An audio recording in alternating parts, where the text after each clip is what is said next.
So, I may have made a mistake.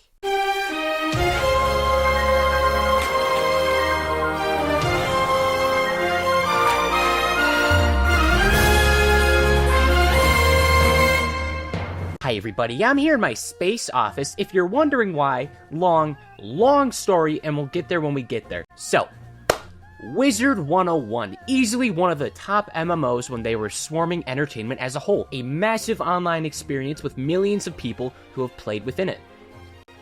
Not me though. Now prior to this entire video, I typically made video polls determining what video topics I would cover in the following months. In December of 2023, I made a poll with Toontown, Neopets, Space Chimps, and Wizard101, and just narrowly, despite all three of the MMO games competing with the same audiences, Wizard101 was just barely able to outperform Space Chimps and rob it of being the thing I cover. My initial plan was to research, write, record, and edit this video by January of 2024.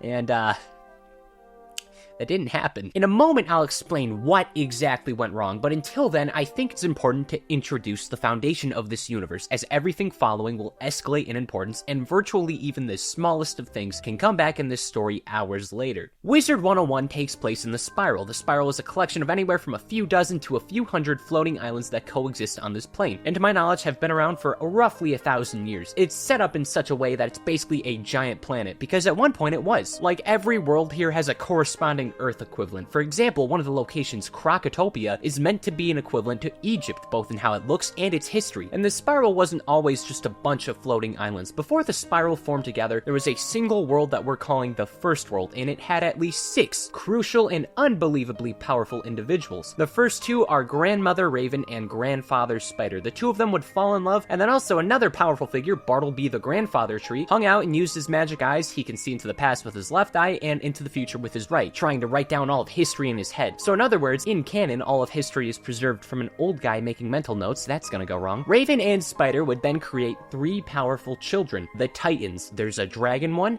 an ice one, and a storm one. Then one day, bad shit just starts happening. The Titans start fighting each other over, like, the last great value Oreo in the package, and in the other room, Raven and Spider are filing for divorce. But then outside, Uncle Bartleby's, like, bird watching or something. The divorce is a brutal one, but in the end, Raven gets full custody, and this absolutely destroys Grandfather Spider. He loved Grandmother Raven with all his heart, and losing this relationship quite literally rips his heart out of him, concluding with Raven banishing Grandfather Spider into a void somewhere across the First World, where he's gonna spend a majority of all time in a deep sleep, waiting to come back and destroy anything he can. The Titan children don't take this news too well, and this escalates to the Great Titan War. They start fighting, and eventually gets so bad, all of the First Worlds are at risk of being destroyed and lost forever. So Grandmother Raven does a few things in response. First, she works with Bartleby to sing the best lullaby of all time and force all the children to be really sleepy forever and want to do nothing but sleep because all they do when awake is destroy stuff. We can't have that. And as a result of the Titans and their constant battling, the First World becomes nothing but fragments, and wanting to save the people of First World, if possible, Grandmother Raven and Bartleby sing the Song of Creation. And as such, it weaves all the fragments of the First World into what becomes the Spiral. So even though all of them are separated, in their own way, they're still technically connected. Treat it like a super Pangea, but all the continents are separated by space rather than by water. This means you gotta fly to them or use magical doors to travel through each piece of this former planet, meaning that each fragment will develop its own world with its own history and cultures and everything a small planet would, with the main sources of powers being glowing red health orbs and glowing blue mana orbs that the Spiral produces and helps keep each separate area alive. The last thing Raven does to assure the Spiral can exist is she takes Grandfather Spider's missing heart and makes it the heart of the Spiral, so his power is still part of everything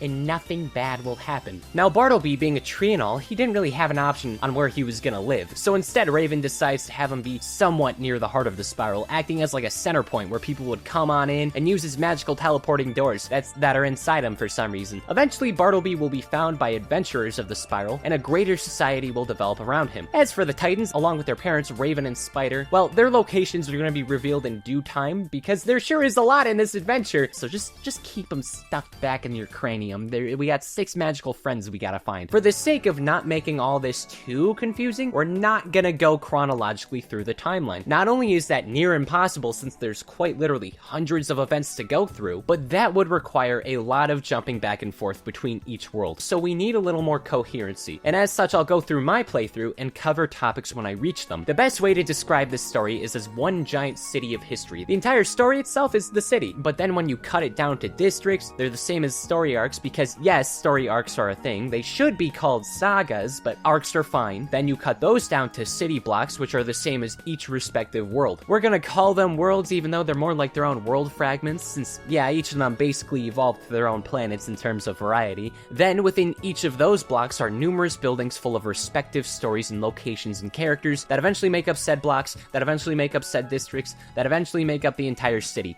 Like the first world was basically the founding of Spiral City and Mayor Raven and the arrested and formerly beloved Mayor Spider. From here on out, it makes more sense to go from location to location. And the best way for me to do all that is tell you about my experience, my time as a wizard, my own impression. Throughout the first half of 2024, I have given up over 200 hours to play and complete all of Wizard101. I have committed to this bit more than anyone ever has, and hopefully ever will. To give an idea of how much content this is, other than the fact that this video is as long as it is, this is what the story structure looks like. The sight of this alone physically aged me by 3.5 years. There are 4 major arcs that currently exist in Wizard101. I went through every main quest available as of June 2024, and then I also did a couple dozen side quests and side worlds. Didn't even have to do most of those, I just did them. Sometimes the side content also happens to have major plot content, so when that happens, I'll add it here. I bet a few of you are wondering why I chose to do the entire campaign, and there's a couple of reasons for that. Mostly because little Choopo from 6 months ago said to himself, "Oh, Wizard101 shouldn't be that hard to make a video on.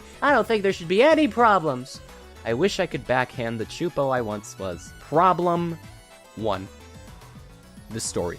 The story is either locked behind vague wikis or this fan-made Google Doc that's 400 pages long, and the pages look like that. And it's not even fully caught up. And I don't even like reading. This means if I relied on these useful yet limited sources to tell you everything, I can't tell you everything the way the Wizard Lord intended. Problem 2. The footage. You can't even get footage of this stuff in a timely manner. There's a few playthroughs of this game online. I contemplated asking the creators for use of their stuff, but each part is like 30 minutes to an hour, and there's so many parts, hundreds of videos that take up hundreds of hours. Maybe if I really hated myself, I would at least attempt it, but I'm more into long walks on the beach and making cartoon characters out of clay. So I thought it would make more sense to just truly step into the shoes of a wizard to play this game I never got the chance to play. And that just leaves us with problem 3. The gameplay. This is my first time surviving Wizard101. Not only will I need to complete nearly 1,000 mandatory fights in a turn-based arena with battles that can range from a couple minutes to literal hours to beat, but first I'm gonna have to figure out how to actually do it, to become a wizard. This goal meant asking for help from viewers like you to help me for months to beat this game within a manageable time frame. Contrary to popular belief, I have a life. I just had to make Wizard101 a part of it. Lastly, I need to add this, and I really need to stress this. Pirate 101, even though it's actually part of the Spiral and by technicality is connected to Wizard101 as they take place in the same time and share many similar characters, is not going to be talked about in extensive detail during this adventure. This was a choice I went back and forth on, but if this project does well, and I mean like really well, and gets like 50k likes or around that range and a bunch of views, I might just consider and contemplate the possibility of making a sequel project including Pirate 101, because this is already a giant thing to research and complete, and I only want to put the time in if there's a demand for it. So just for now, recognize that these games are connected, and only this one is going to be added to the discussion. And after so much time playing and reviewing and compiling everything, I did it. It was a long, arduous journey that in the end somehow ended up coherent, and I think it's important that someone like me goes through this entire saga and makes it even somewhat digestible. I hope you're ready, buckle up, grab some snackies, unpause your game, do whatever you need to do, and by the end of this, you will know about everything you can find in Wizard101. Right after this ad. What a lovely day to make a parody. Isn't that right, Kevin?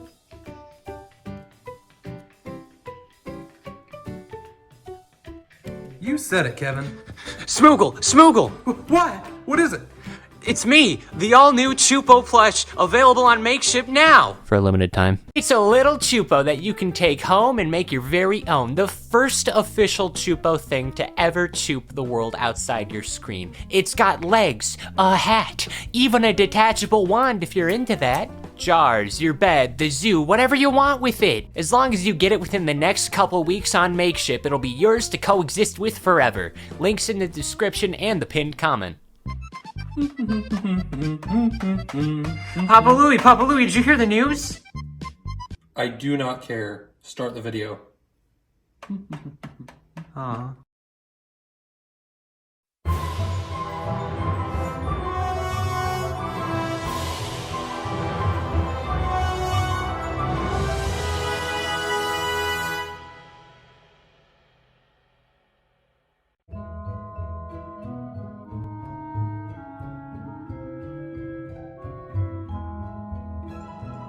The entire saga of Wizard101 starts up with little to no prologue. One Tuesday afternoon, I was chosen and taken from my lovely little home of Earth and plopped onto the spiral to become a powerful wizard. We have two relatively important characters that are responsible for this abduction / surprise enrollment. We got Merle Ambrose, the headmaster of the wizard school and essentially mentor figure I'll have throughout this. There's also Gamma the Owl, who will occasionally notify you about stuff, and he's only important like twice. You think that's not a lot, but trust me, some major characters are never important. The tutorial is where we get introduced to a lot of things, and if this is your first time playing it like it was mine, you'd be just like the player character where you're dazed, confused, probably overwhelmed by all this new stuff. Ambrose runs the Ravenwood School of Magical Arts, where people all over the spiral manage to get here or are found by adventuring staff and are brought here to learn wizarding magic so they can travel through the worlds as well and help anyone in need. Ambrose selected me specifically to become a student, and immediately it's time to put on that friggin' sorting hat and pick a house. Here's where debatably the most important decision of this run is gonna happen. Through a silly baby Pokemon mystery dungeon type quiz, where we get asked about ourselves in a bunch of ways, in the end, the quiz will give you a magic school that you'll be stuck with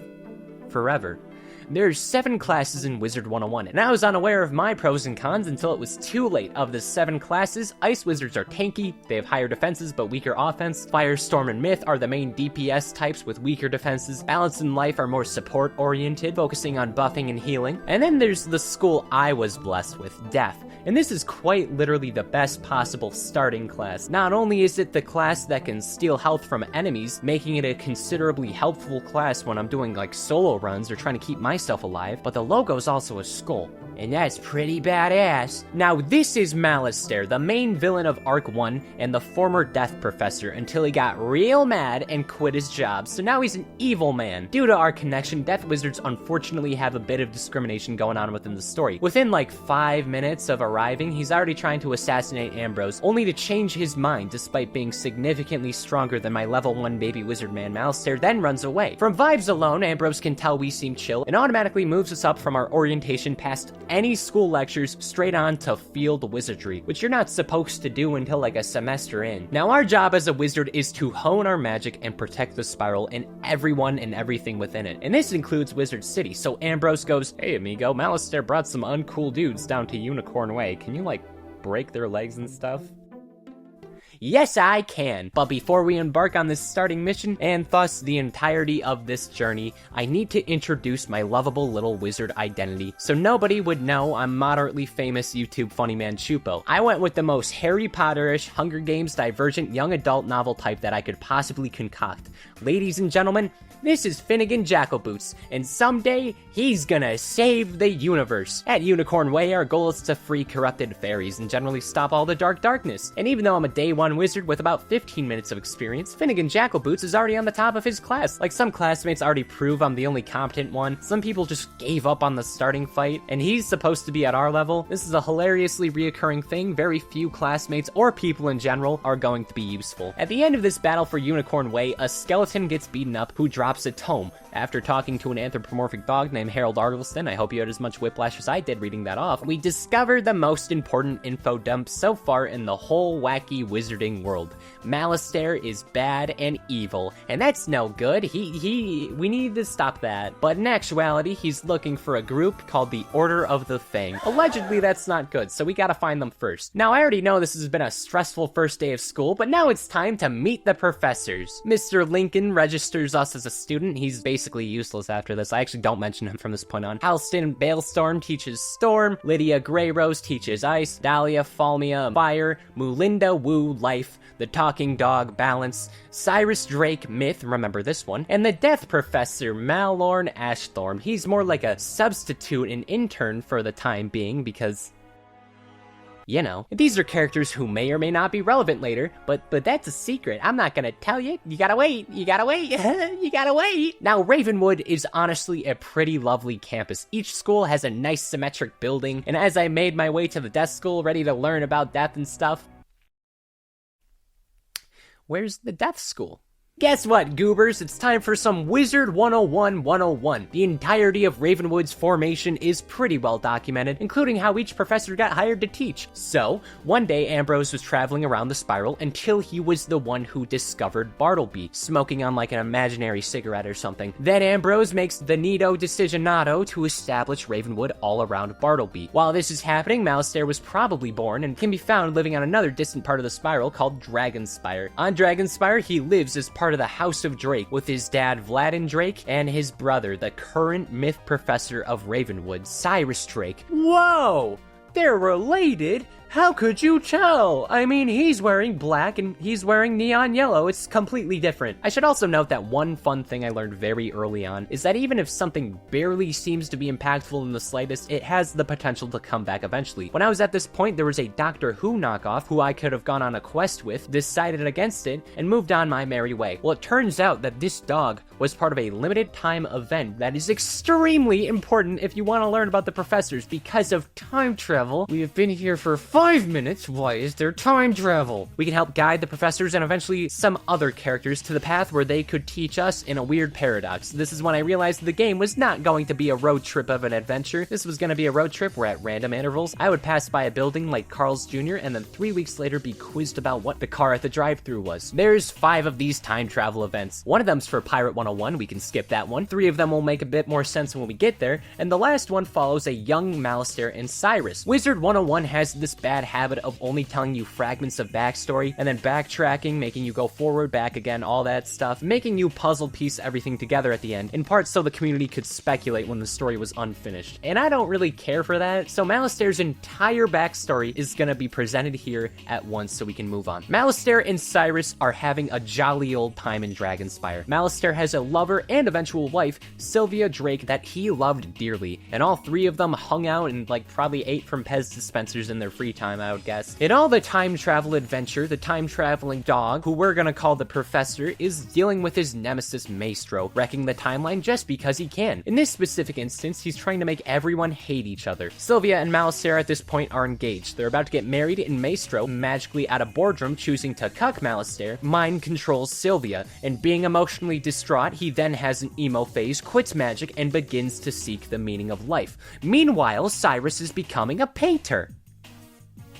Both of these brothers are considered failures. The professor and his time-traveling companions convince the 2 brothers to not do the things they're doing. They need to get their magic equipment back from the lore master. That should be me, actually. Doesn't matter, she gets smartphone, and then it's revealed Maestro's mind-controlling Sylvia. So he gets chocolate forced into his mouth, and the timeline is preserved. The eventual war criminal is now back with his fiancée. The trio decide to leave their home of Dragonspire and find peace elsewhere. Sylvia and Malastair end up in Ravenwood and become the life and death professors respectively, and Cyrus found a passion for myth magic, so he goes on a quest throughout the spiral to learn all of it, live, laugh, loving all the way to Ravenwood, where he would become the 3rd Drake Professor as Malastair and Sylvia celebrate their marriage. With all the professors together, Ravenwood and Wizard City remain successful and prosperous and happily ever after. Till it wasn't. Sylvia starts dying. That's the opposite of what the life professor does. Her disease ends up being terminal. Not even magic healthcare is enough. Ding dong, Sylvia Drake is gone. Ah, nuts, said Malastair, the scary, pale-looking, droopy facial-haired man. The only person I loved and ever will love has died from a MacGuffin disease. Well, at least her legacy will be praised and respected for everything she's contributed. So Ambrose replaces Sylvia with a cow. This infuriates Malastair. He goes on a rampage, gets rid of the death school privileges, and now there is a second magic school without a building in Ravenwood. For some reason, the balance professors just never got one, I guess. So that's why there's no death school, and that's why I need to kill a middle-aged necromancer. He wouldn't have been a problem had he just disappeared forever, but during his return in the tutorial, he stole some books and Bartleby's right eye, so now he can't see the future. Right before that happened, Bartleby told Ambrose to bring me to the spiral, knowing it was my destiny to get rid of Malastair, and now it's my job to do exactly that. Make sure he stops breathing. Now, the combat of this game is an RPG. We got a limited power source called pips, and everyone earns at least one per turn. The way to win is usually by casting buff and defense spells until you can get a real tender attack out and win the fights. You can also use pets, and these almost act like Pokemon. Straight up did not care for the pets. I used the same one for the entire run. Wow, that is a lot of info to take in during the starting area. Oh, by the way, you can't forget about fishing and gems and the bazaar and the shops and housing and storage space and currencies and gear upgrades. Oh, by the way, the free trial's over, so now you gotta pay money. Yep. For 10 schmuckos a month, you too can play Wizard101, unless there's a special event that allows some of the game to be free. To make any progress, I have to drop money for this or crown currency, aka Wizard V-Bucks. Now, there's obviously no issue with buying a game, but this is a subscription service. Or if you want to buy it all at once, it's like $200 to $300. And this is an instant turnoff for a lot of people, including me. In my honest opinion, I don't think the game gives you enough time to see if the purchase is truly worth it. I think at minimum, all of Wizard City should be entirely free, because I think the game gets significantly more interesting in terms of combat after they set this point up. If you want to know what you're doing, to give an idea, only about 15 minutes of this game is free. That translates to like, I want to say at most 0.5% of everything Wizard101 offers. And that sucks. Guess who spent $100 real-world dollars to get a bunch of crowns and then bought a monthly membership? This guy. Hello, credit card debt. But keep in mind though, the free part is designed for you to mentally cram all the mechanics in that I just went over, and then it hits you, a clueless child who mentally just shut down trying to be a funny wizard, with a paywall. Don't forget, I'm not really the target demographic. This game is designed for all ages, but this alone made me feel like an elderly person learning about what an iPad was. With everyone else already being so much further ahead than me, it was overwhelming. But hey, elderly people have lots of money for their retirement, so I can just pay to win. So I bought some crowns, the rare currency of the game, you know, kept them just in case I got bored. I also bought a wolf friend because he looked cool, and it was kind of degrading seeing everyone else having cool rides, going everywhere at faster speeds while I was walking.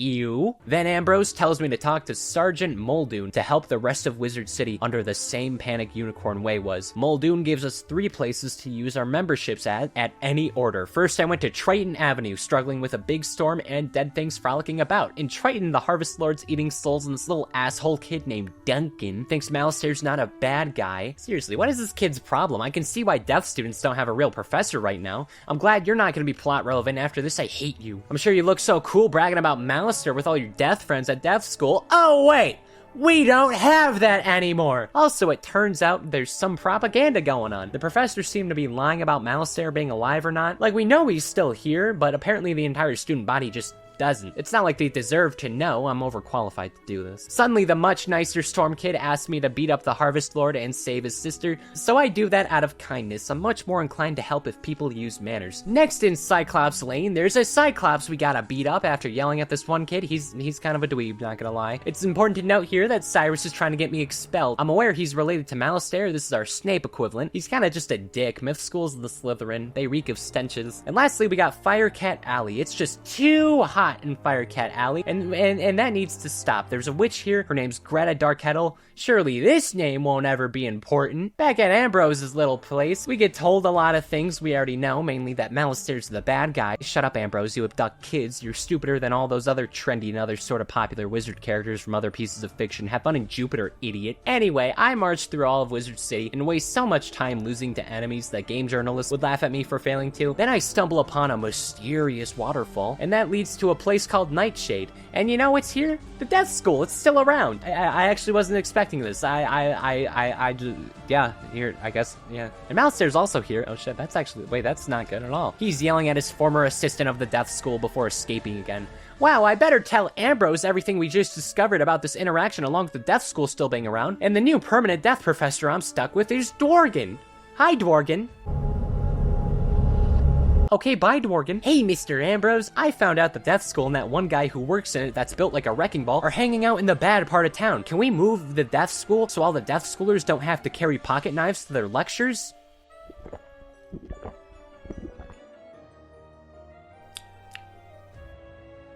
No. And that was my first day at wizard school. I skipped a semester's worth of basics, I found the missing staff along with a missing building, and I made a new lifelong nemesis who, if left alone, will destroy everything we could know and love. So then what's Malastaire's goal now? Well, it's actually pretty simple. Essentially, Malastaire is trying to find this thing called the Croconomicon. It controls life and death magic. You can see why an evil, scary death man having the ability to kill things real easily is probably a bad thing. And all we know is that the Order of the Fang is like the main thing preventing Malastaire from finding it. It's important that he doesn't find the Order or the Nomicon, or else like genocide or something is gonna happen. That sounds about right. I mean, look at him. Ambrose, upon the realization that I'm the only capable person of helping him in any capacity, bestows me with an honor even greater than being promoted to a co-leader of a clan. I'll have to go across the spiral and take down Malastaire as he tries to find the Order of the Fang. By entering Bartleby's insides, no, not like that, I'll gain access to quick travel across all the lands to solve any issues I come across. So get ready for real this time, gang. The grand adventure truly begins here, starting at Crocotopia. Did time just stop for like 2 seconds? What the hell even was that?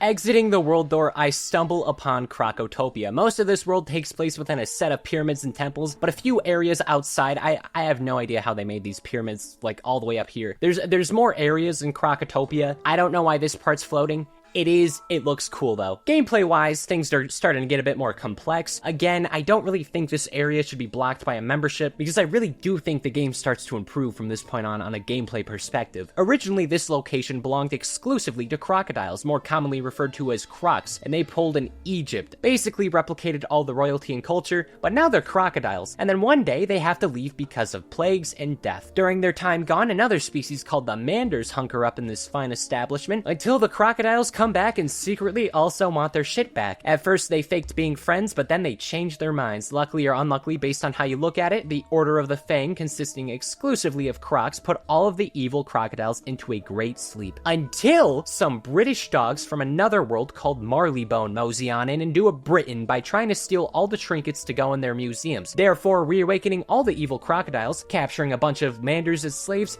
and declaring war against the dogs. This is where I come in on the brink of war between the European dogs and Egyptian crocodiles. In order to access the Order of the Fang and complete the objective of this area, we're first gonna have to join the Marleybonians. One of them, named Professor Winthrop, tells Finnegan Jackalboots to first beat up this guy named Beatty Narini. Then find a map room. That requires another expedition to find a keystone, but that requires us to beat up some ancient crocs, but that requires us to round up the Marleybones fighting in the temple. Fetch quests, woohoo! Once half a dozen crocs with names I don't feel like pronouncing have been slaughtered, we help the dogs to get the keystone, to get into the map room, to find the Order of the Fang. I'm told, wait dude, hold on, you gotta get the Eye of Croc to use the map specifically designed to find the Order of the Fang. More fetch quests, yeah! But then I do it because this part's kind of forgettable. And then once back into the map room, we make a revolutionary discovery that the Order of the Fang are in this giant structure, but in the ancient structure next to the ancient structure. Even the professor's like, oh, we didn't think about that. We're dogs. How?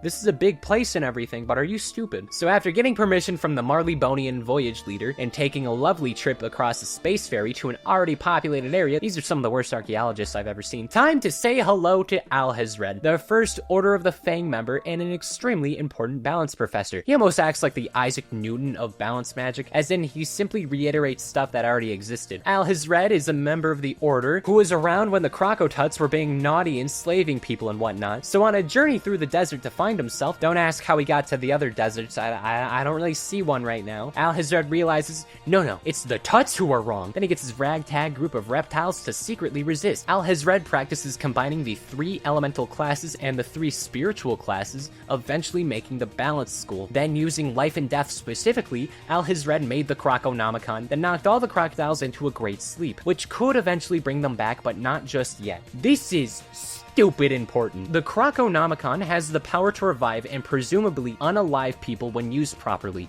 aka life and death stuff I grazed over, meaning that Malistaire is going to use this dangerous artifact to revive his late wife. And that would be fine if only for the fact that by doing this, so much more damage and many more lives could be lost. After a while of learning balance and teaching it to wizards, Ambrose invites Alhazred to become a balance professor in Ravenwood, but then he hits him with the "nah, I'm gonna be a wrinkly reptile," and gets his top student to do it. So that's why there's a balance professor in Ravenwood. Just a fancy dog with a top hat in the plaza. It feels kind of rude to invite a balance professor and never give them a building because, I mean, yeah, why would you do that? So now I gotta bring the buds back together, reawaken the Order of the Fang members who decided not to sleep when the Crocs first woke up. First up, Shalik the Wise. He's easy to recruit, not really the other ones though. General Koba's more annoying than anything. Once he's revived, he just keeps asking me to get individual parts to forge a new sword for him. Imagine if you never made spaghetti before and your mom told you to go to the grocery store to get noodles, and then once you get back, she tells you to go back to get sauce, and then you keep going back and forth to get each respective ingredient only to make the food yourself. He sees nothing wrong with doing this. Kai Amate is in the Grand Arena with moderate amnesia. To access him, we need to prove our own worth by fighting other enemies and satisfying the Arena Master. I think he's announcing all the fights to a giant audience of nothing. It's as funny as it is sad. After waking up from years of nap time, his first decision is to pretend he has an audience. Every time there's a new enemy, he hypes him up, and once I take him down, he just goes, "No, that guy's a bazillion times better. I tricked you." This is the best character in Crocotopia. Eventually, I punch the warrior man so hard he remembers how to be a good friend. His decades of fighting lost to my week of being a wizard student. And lastly, Crocotep, the third guy. He's a traitor. He's an evil man who loves slavery and being evil, so he's gotta go. The Order of the Fang recruits me as a new member, as Crocotep is justifiably out of the super secret clubhouse. It's not even hidden. There's a ladder. Alhazred makes the intelligent decision to split up so we can get multiple things done. While everyone else will continue to fight the Tuts off screen, they might be lying. I would not be shocked if they're lying. I need to go by myself to the final building and retrieve the Croconomicon, which is the thing we were already trying to do. Time to go to the final building, the Tomb of Storms. It turns out Crocotep was just being brainwashed by Crocopatra. He's a ghost now because I killed him, but now he's our friend. By the way, it's really inconsistent when a fight in this game is to the death or not. Sometimes enemies will perish, other times they'll just be kept here injured. So for the sake of this, assume that every fight, unless specified otherwise, like with Crocotep, is not to the death. That way, each character can come back if their spirits aren't deliberately shown. Along with that, this is more of a take. These fights are implied to be more exciting. Like, I know everyone's standing around, but in reality, these fights are probably closer to the animated commercials with like very minimal waiting. So the final enemy, Crocopatra, is forcing the souls of the Crocs to do her bidding and take over. Supposedly, she has the Nomicon, so that's why all this stuff is happening, but no, she doesn't have it. Not only is it better revealed that Malistaire was the one who woke up everyone with the Nomicon, but the Croconomicon is in the sarcophagus of the souls. This is a new important MacGuffin, but where's it at? Well, it turns out, according to the useless dogs I already don't like, they shipped it directly to their Royal Museum of Marleybone. So that means we gotta head on over to Marleybone.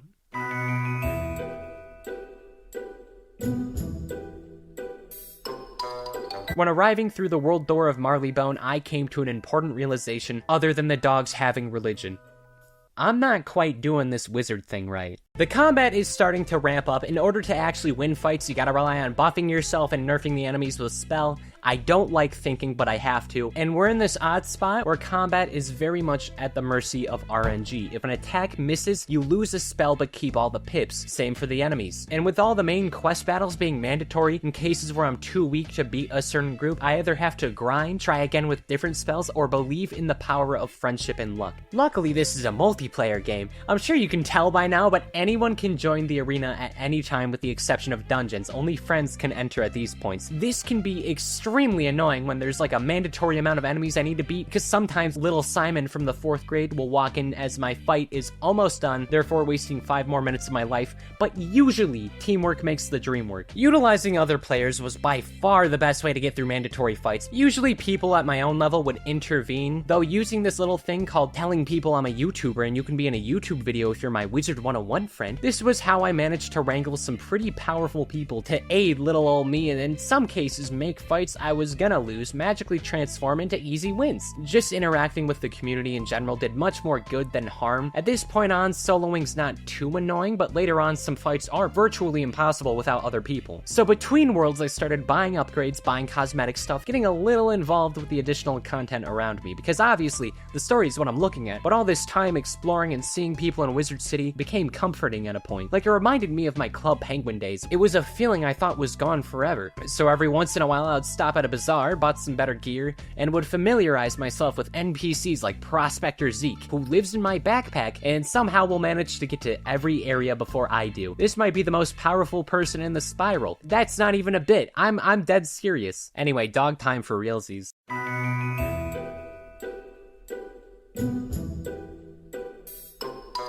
Marleybone takes place in a floating London equivalent. A lot of this world takes place on rooftops, but there's also some content in the clock towers, in warehouses, a lab, even a prison. Marleybone is very much the same as Great Britain within the spiral. Lots of wars, British culture, and of course bad accents. Fortunately, one day in their history, they all decided to chill out under a monarchy, and here they innovated their technology, and eventually this guy named Harold Digmore accidentally found out about Wizard City. With Marleybonians being colonizers, as we've seen with Crocotopia, this somehow escalated to a civil war between dogs and cats. A lot of dog violence, some decline, and even chocolate-flavored mustard gas. Eventually the dogs won, and now there's a species-based discrimination across Marleybone. The cats aren't welcome on the main streets. I do not like the Marleybone dogs, but we need to stop Malistaire.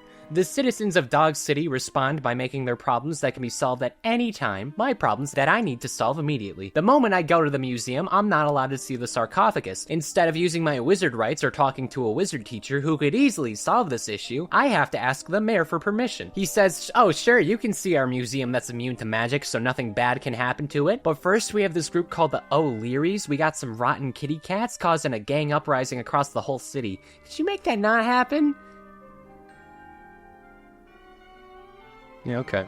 Time to talk to Sherlock Bones. This is a detective dog, funny pun, virtually useless. Through him, we're told that this cat named Baxter is on the anti-Marleybone side and wants to help us out. We need to retrieve him in order for him to spill the tea. Unfortunately, the cat goons know he's about to snitch, so he's trapped there for the time being. This results in me having to kill an individual named Timmy Icepig to retrieve the hostage. And Baxter gets rescued and reveals his vital information. The bad cats are bad, and they need to stop the- stop. Why are you the way that you are? This was 4 hours of gameplay to rescue you. No, actually, he shares the cat crime families are gonna free infamous cats from prison. More specifically, one of the gang leaders named Pops wants to break out someone from the Marleybone Newgate prison based on some blueprints Baxter and Sherlock had me retrieve earlier. So I immediately mosey on over to this prison, and because I had to team up with a bulldog named Watson who looks like he would make kickball sounds if you touched him, along with the fact this prison has horrible architecture, it looks like it belongs in a Mario 64 ROM hack, the crime syndicate's able to free a hairless cat named Meowie, and he's no good. He likes Malistaire. He's on the team of Malistaire. That means he's gonna steal the Croconomicon because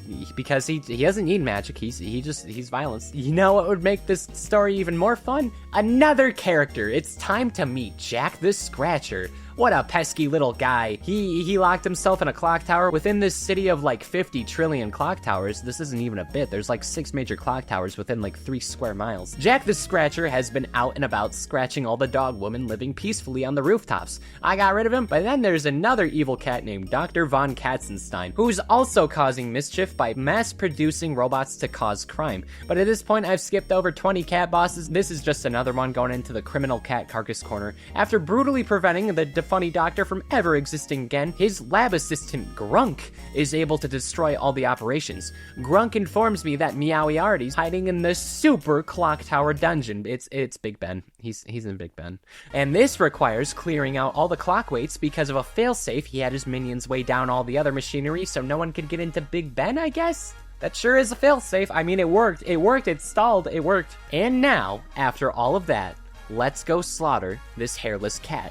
I really haven't talked about it yet, but a few of the areas forced me to work alone or with limited resources. Big Ben acts as a big ol' rotten crusty middle finger to any poor soul playing with like 15 straight floors of fighting on a game in 2008 decently prone to crashing and bugs. Oh boy, I'm sure there were no issues for anyone. Fortunately, through hard work and dedication, I was able to beat all the fights by myself. No one else, just me.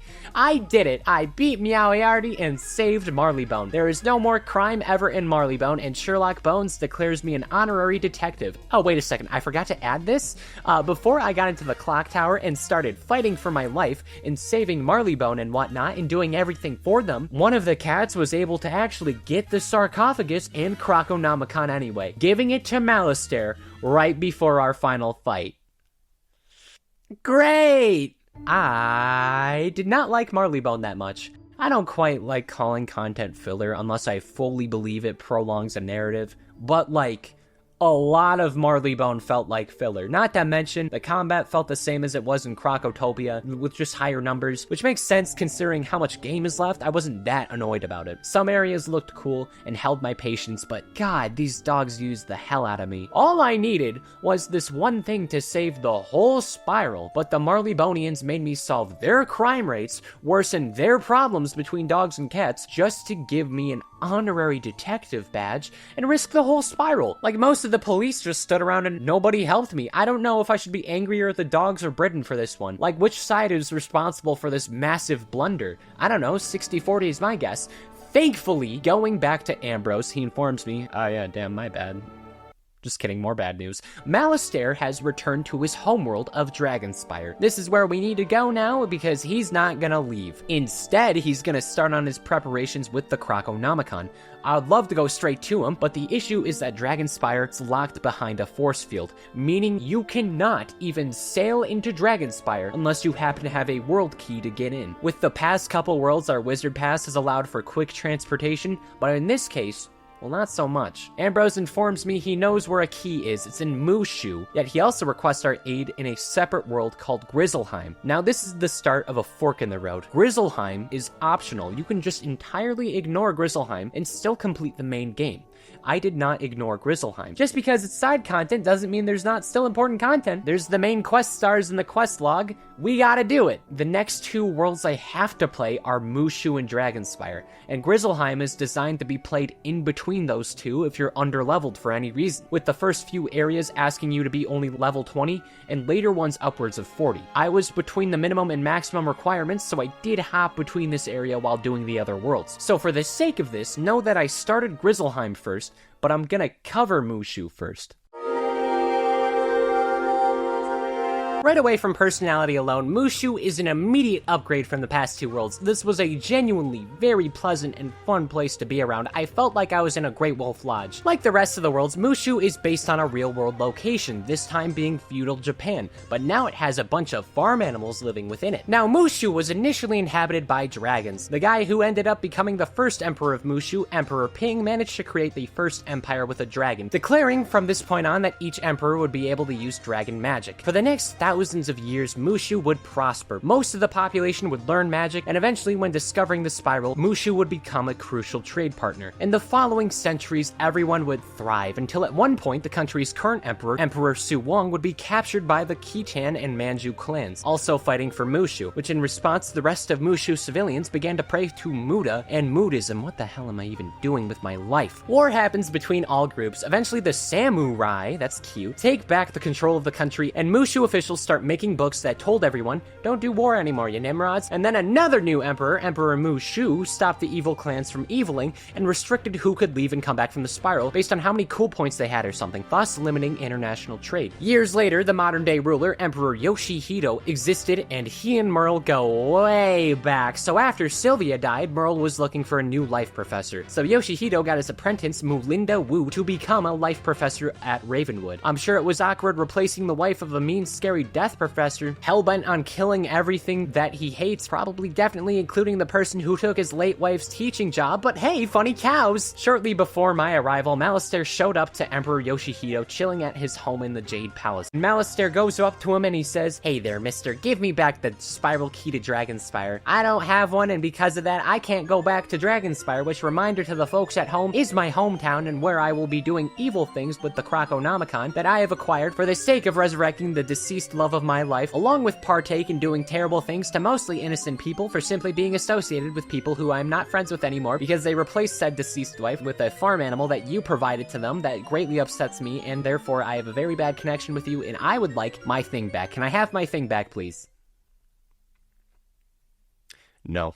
Malastare then puts Yoshihito into a coma, and since the bad creatures of the land have returned from the shadows for more ha-has, this forces the land back into Dark Ages. Finnegan Jackalboots makes his arrival, and Finnegan Jackalboots can't help the Emperor until Finnegan Jackalboots passes the mind, body, and spirit test. So he does that. In order to progress further in this adventure, we need to help Emperor Yoshihito so he can give us the final key and let us into Dragonspire. If Yoshihito does not survive the spell Malastare put him under, the mission will be a failure. So for the time being, our main priority is reviving Emperor Yoshihito to get that key back and finally confront Malastare and provide him with a stern talking to death. This requires going across Mushu and for the third world in a row, clearing out every major problem that's been caused since the plot demanded it. In this case, the enemy clans like Warlord Katsumori's been taking over the land. For example, while there was an absolute rager of a festival in one of the towns, all of their weapons got stolen. Whoops! Time for a nationwide war effort. Lots of prepping for battles that we never see, and in the same old. Lots of traveling, lots of carrying every other NPC. I am the best samurai there ever was. Violence, beating up horses and ninja pigs, and making progress to save Emperor Yoshihito. I need to disinfect the polluted waters, rip off the flesh from the deceased in hopes of creating vaccines, and retrieve a fruit from the Tree of Life. If all of these are taken care of, there should be no issue with reviving the Emperor. The problem is that each area is guarded by some Onis, giant elephants that are preventing me from the very specific exact thing I gotta do. You know what that means?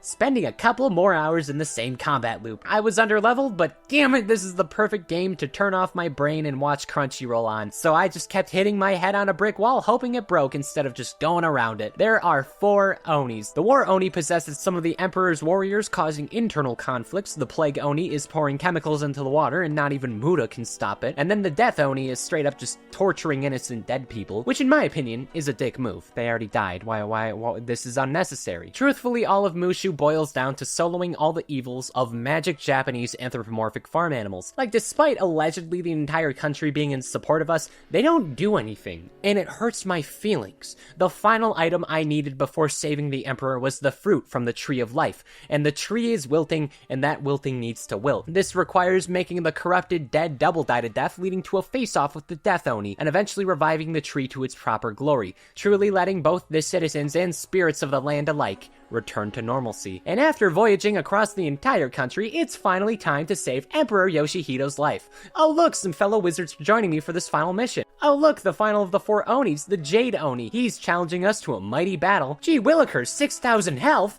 This is gonna be a big battle, but I think we can pull this one through as long as we— One of the people I was with was overleveled and one-shot him, so Mushu's done. Yep.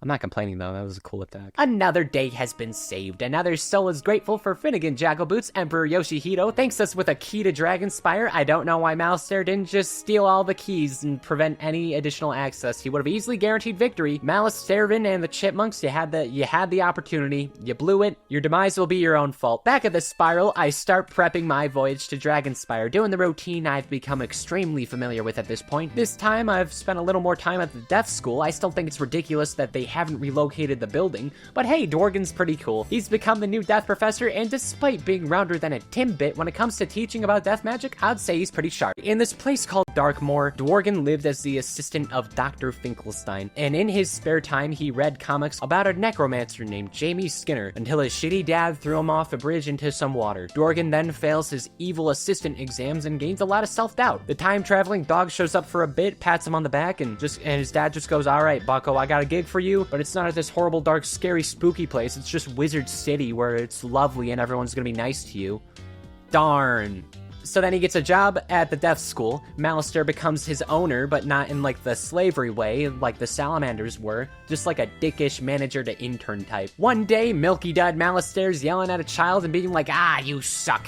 I bet my death assistant could be a better necromancer." And as a joke, he taught Dworgen death magic until they found out that Dworgen was actually just like a natural at being a wizard. So for the next 4 years, he was also learning how to do the magic. Until Sylvia died, yada yada yada, no more death school. He was still in it. He was simply rotting in the scary back streets until I showed up and accidentally got him promoted. But Ambrose either forgot that he hired Dworgen, or there was such a miscommunication because neither party questioned where the other was. You know, I completely forgot to mention this, but it's entirely possible that Malistaire tore out the Death School as he was, like, returning to get Bartleby's eye. I don't know why he would waste time doing that, but he also could have done that. But with Dworgen, I understand why lectures are terrible. Most of his side quests are probably the worst this game gets. For example, one of them was a side quest where I had to fight this guy Freddy 9 lives, and you have to fight him 9 times to get a bad spell I almost never used.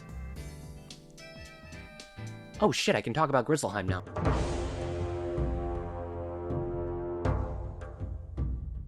As a reminder, Grizzle is an entirely optional world supposed to happen anywhere before Mushu at the earliest and after Dragonspire at the latest, so I'm meeting in the middle. This story, as a result, is done in several bursts with several short stories that does connect in the end. Later on, there's going to be a sequel world called Wintertusk, but for the sake of my quest, know that it's much later on. It's going to be saved when I actually did it. Grizzleheim is what happened if bears were the dominant species of Norse mythology. I know I said this earlier, but Grizzleheim especially feels like a Great Wolf Lodge. When I was still figuring out the game, I stumbled upon this world all the way back when I was level 6 in Wizard City as part of a side quest. I saw a bear, said to myself, hell yeah, that's a bear. And I did this little side quest, eventually stumbling here. Wow, I exclaimed to myself like I always do, like everyone knows I do it. This place is pretty different. I wonder what sort of adventures lie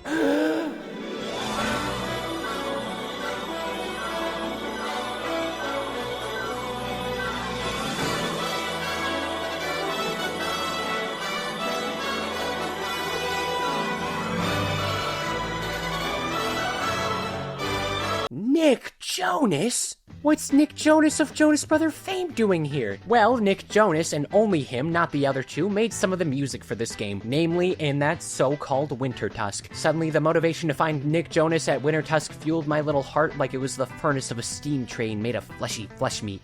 We will meet again, I hope. But not until we go over this world and a little bit of Wizard101 101. The history of the Grizzle Hizzle for Shizzle my Comprizzle.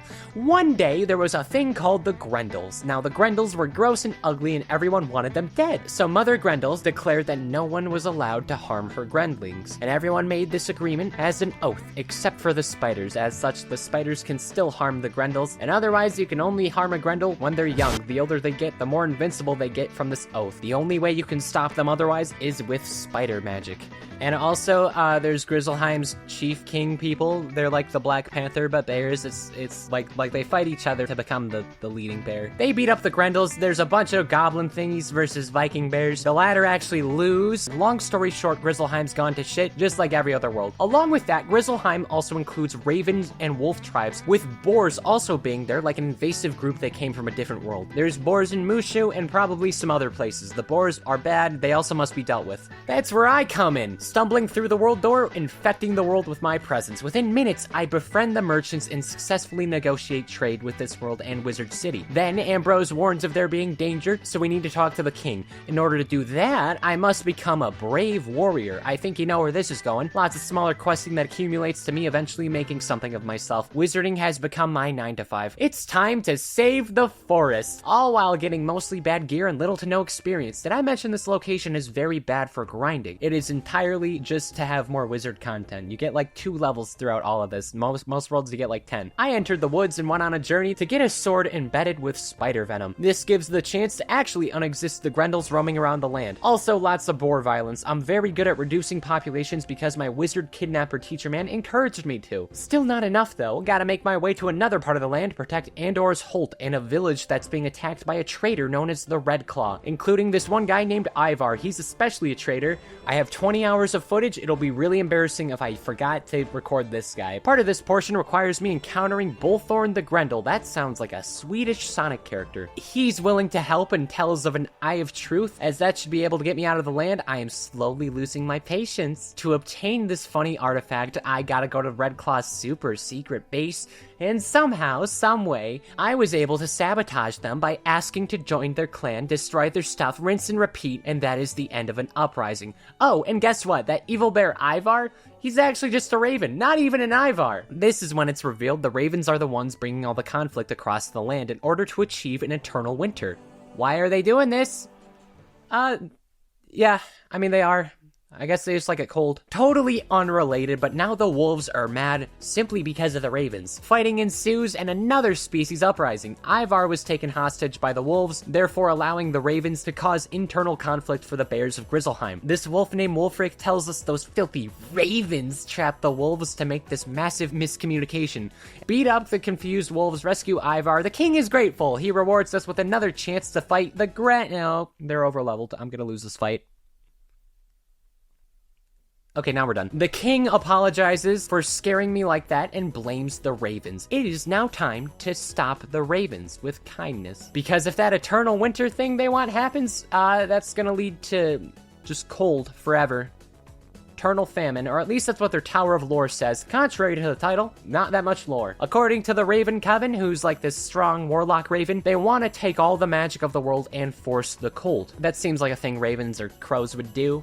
They fail though, because this is a children's game. The good guys will probably always prosper. No more Grendels, no more boars, no more ravens. World peace. To celebrate, I learned I can buy a house. And so, I spent 10 real-world US dollars on a virtual treehouse. One that all my friends can hang out in. No one came to my birthday this year. You've been alive for too long. Our goal in Dragonspire is simple. I am going to kill Malistaire Drake. Formerly based on Italy and more specifically Pompeii, everything in Dragonspire is sad and destroyed. Within only a few years, nearly every living thing has either escaped or died from this place. The only reason we knew that this is a recent thing is the fact we saw the younger Cyrus and Malistaire living on there, and it was purely coincidence that both of them were out of town as it was obliterated. In addition, Malistaire's holding Sylvia's spirit as a wraith, meaning that she can't move on to a better place and is instead forced to roam this abandoned city until her revival. And this also has to be dealt with. Two very important things to note before discussing the history of this world.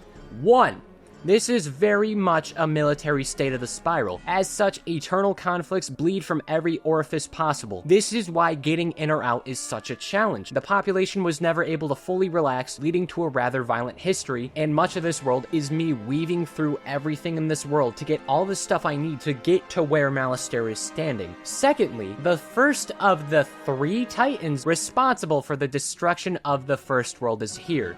The Dragon Titan sleeps near the top. If it is manually woken up by anyone, the force field around the world will also prohibit anyone from escaping to cause harm to the greater spiral. Initially, Dragonspire existed as a war country in constant fear of these things called drakes. They're basically dragons, not actually dragons though. Even though drakes and dragons are synonyms, there's also dragons, everyone's afraid of them. One day, the human king Men and Drake Queen Garvania become friends and beat up the dragons. The dragons get so scared they run off and go to Dave & Buster's or something. Big time skip, but one day, this king named Junjin frickin' died without a hair, then forcing a century-long war. Don't worry, all this is off screen. All this info came from in-game history books. There's not gonna be any footage, so we're just taking my word for it. Throughout this century-long war, there was very, very possibly war. One of the war things that could have happened was this guy named Rydal releasing a magic plague, and there was plenty of death until another guy, Duke Sebastian, made him stop that. The result of this was construction of Dragonspire Academy, where the citizens would begin to unify under one general idea of magic for peace, and where the Drake family all went to study pre-Ravenwood, as we saw via the time-traveling boxes event.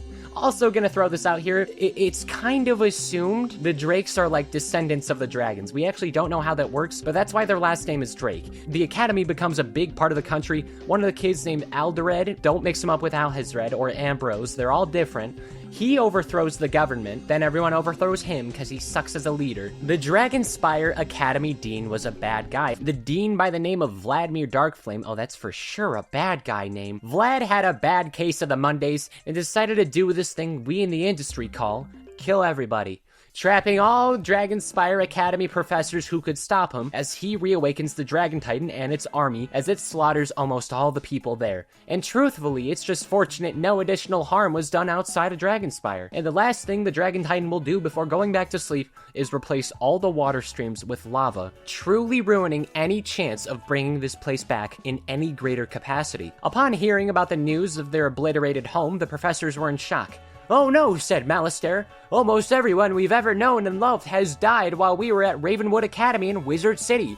Don't worry, guys. As long as we stick together, nothing bad will happen. Things are looking up." It's funny how easy it is to forget things sometimes. To use the key, we first need the permission of Cyrus Drake and Ravenwood. Cool 1v1 fight, and broken legs. Cyrus will be joining us with unfinished business to finally receive closure. And as such, I got his blessing to snap his stupidly pale brother like a twig. Throughout all this world, Malistaire is going to be doing all kinds of chilling at the top to reawaken the Dragon Titan that killed everyone. As its strength will also be enough to force Sylvia back to life right after the Titan would go on a rampage and burn them to a crisp immediately after. That would give her enough time to divorce him, which is totally justified.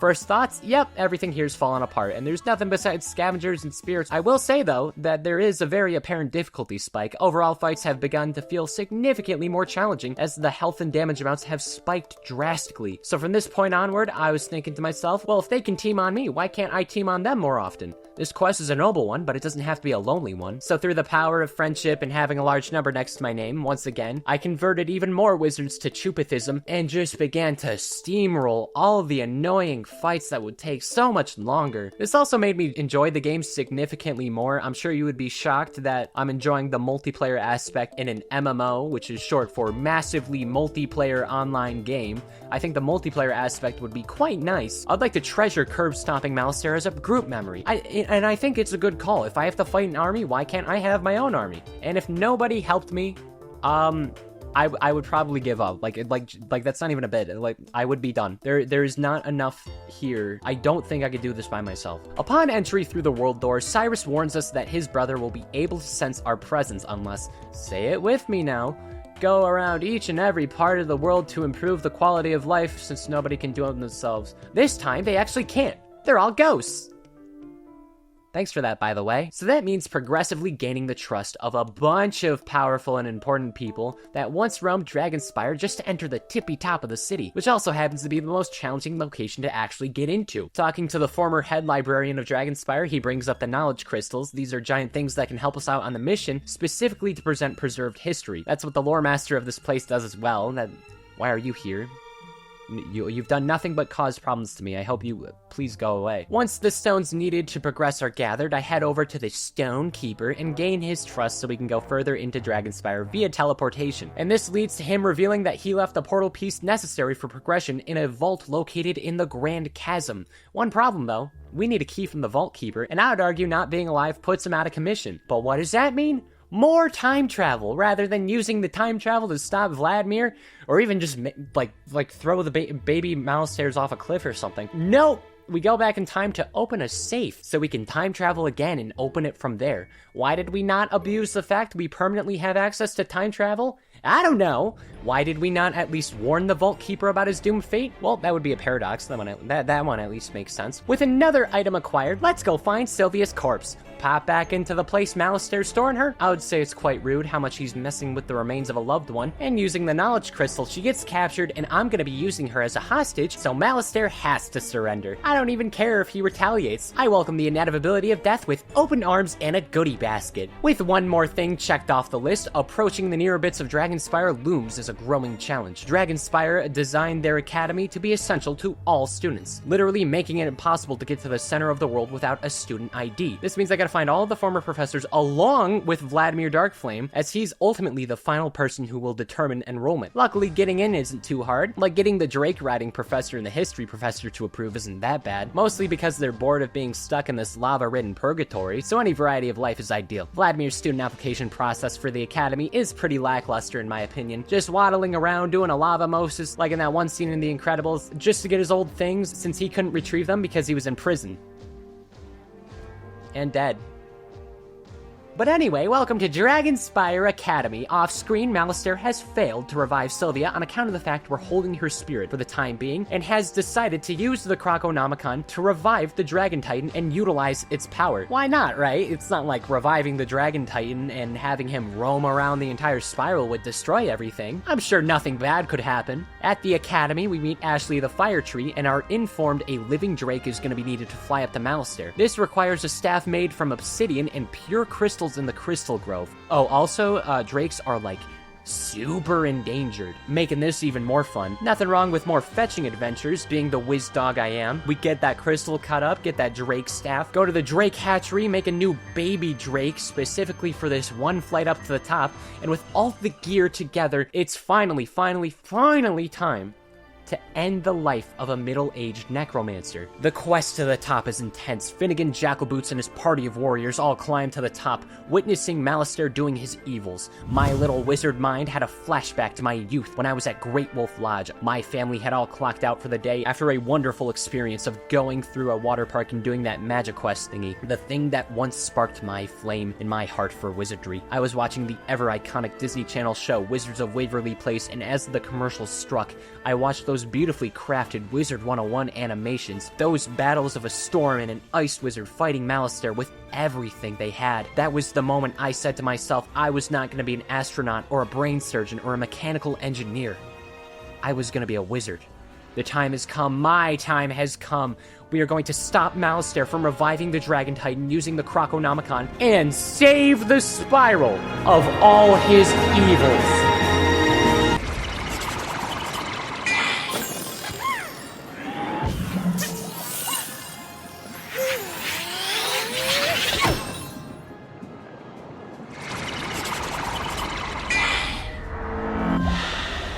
I did it. Malistaire Drake, the former death professor of Ravenwood Academy, is dead. For the first time since my arrival to the Spiral, he shows humanity. He regrets, he apologizes, and he reclaims all he wanted was to bring back his lost lover, Sylvia. She comes out of our knowledge crystal and promises Malistaire it will be better now, and finally, the two move on to a greater plane. Cyrus thanks us for giving closure and understands it had to be done. Returning to Wizard City, we inform Ambrose of what happened. He is proud of me, like the wizard grandpa I never had. When asked about what I have accomplished, I thought about the journey, the friendships I made, the challenges, the prosperity, and I gave an honest answer. But not until I thought about it even more. Up to this point, following my enrollment in Ravenwood Academy, I had saved the day for at least a week's worth of days. Even though I have only been enrolled as a student for roughly a week, I have already attained multiple semesters worth of knowledge and magic skills. I went too in-depth about the Death School and some of my professors, most of which don't matter in the long run. I have protected the Manders of Crocotopia and brought the land to a more prosperous era. I have done the most I could to improve Marleybone, but that place was already a lost cause, and the less impact they have on the Spiral, the better. I saved Mushu by reviving Emperor Yoshihito from his deathbed, so I guess it really wasn't a deathbed anymore. Grizzleheim went from having a civil war to not doing that, and now they don't like the Ravens. I actually don't really recall Grizzleheim that well. And Dragonspire went from an abandoned wasteland in ruins to an abandoned wasteland in ruins with slightly less ghosts roaming in it. But most of all, I have successfully avenged the Death School. They should probably fill up this patch. It's a bad first impression to new students. Even though death majors are like the business majors of wizardry, they don't deserve this. Finally, I give a proper response. Merle Ambrose, since Wizard City, I've had a croctopid ton of problems with this evil man. I felt as if I had a Marleybone to pick with him. I'm assure you, this needed to be taken care of before anything dragon spiraled out of control, and I'm glad the Spiral is safe. Grizzleheim. Get back to class. Oh, alright, yeah, I deserve that.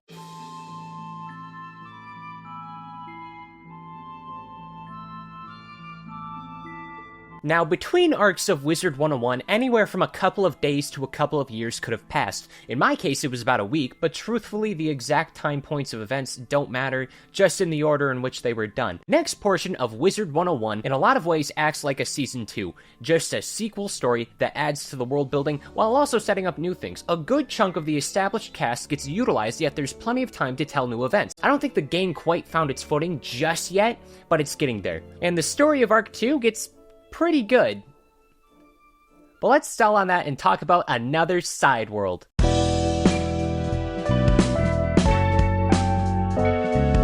A Okay, why am I doing this? Well, Arc 2 consists of 5 worlds, each growing longer and larger than the last. In Dragonspire, the longest world of Arc 1 was only barely longer than the first of these worlds. Along with that, there's still more side worlds and extra content that count as main quests and have narratives within them. Wisteria exists almost entirely for world building purposes. I think by spending more time exploring the spiral more in depth, it allows for the stakes to feel more drastic. Like if you look at a show or anime, having filler can be annoying, but in cases like this where it's simply adding more to the universe, no, it's fine. Plus, the concept of wizards having rival schools makes me giggle like an idiot. Following the expedition to kill Malistaire, I get called back to Ambrose, and I'm basically crowned as the best student of Ravenwood Academy, despite literally just showing up. Because of that, Ambrose asked me to go to a rival school called Pigswick Academy as the solo representative of Ravenwood, competing within the Spiral games, fighting in hopes of obtaining the ever-iconic prize trophy, the Spiral Cup. Fellas, this is my goblet of fire. Though,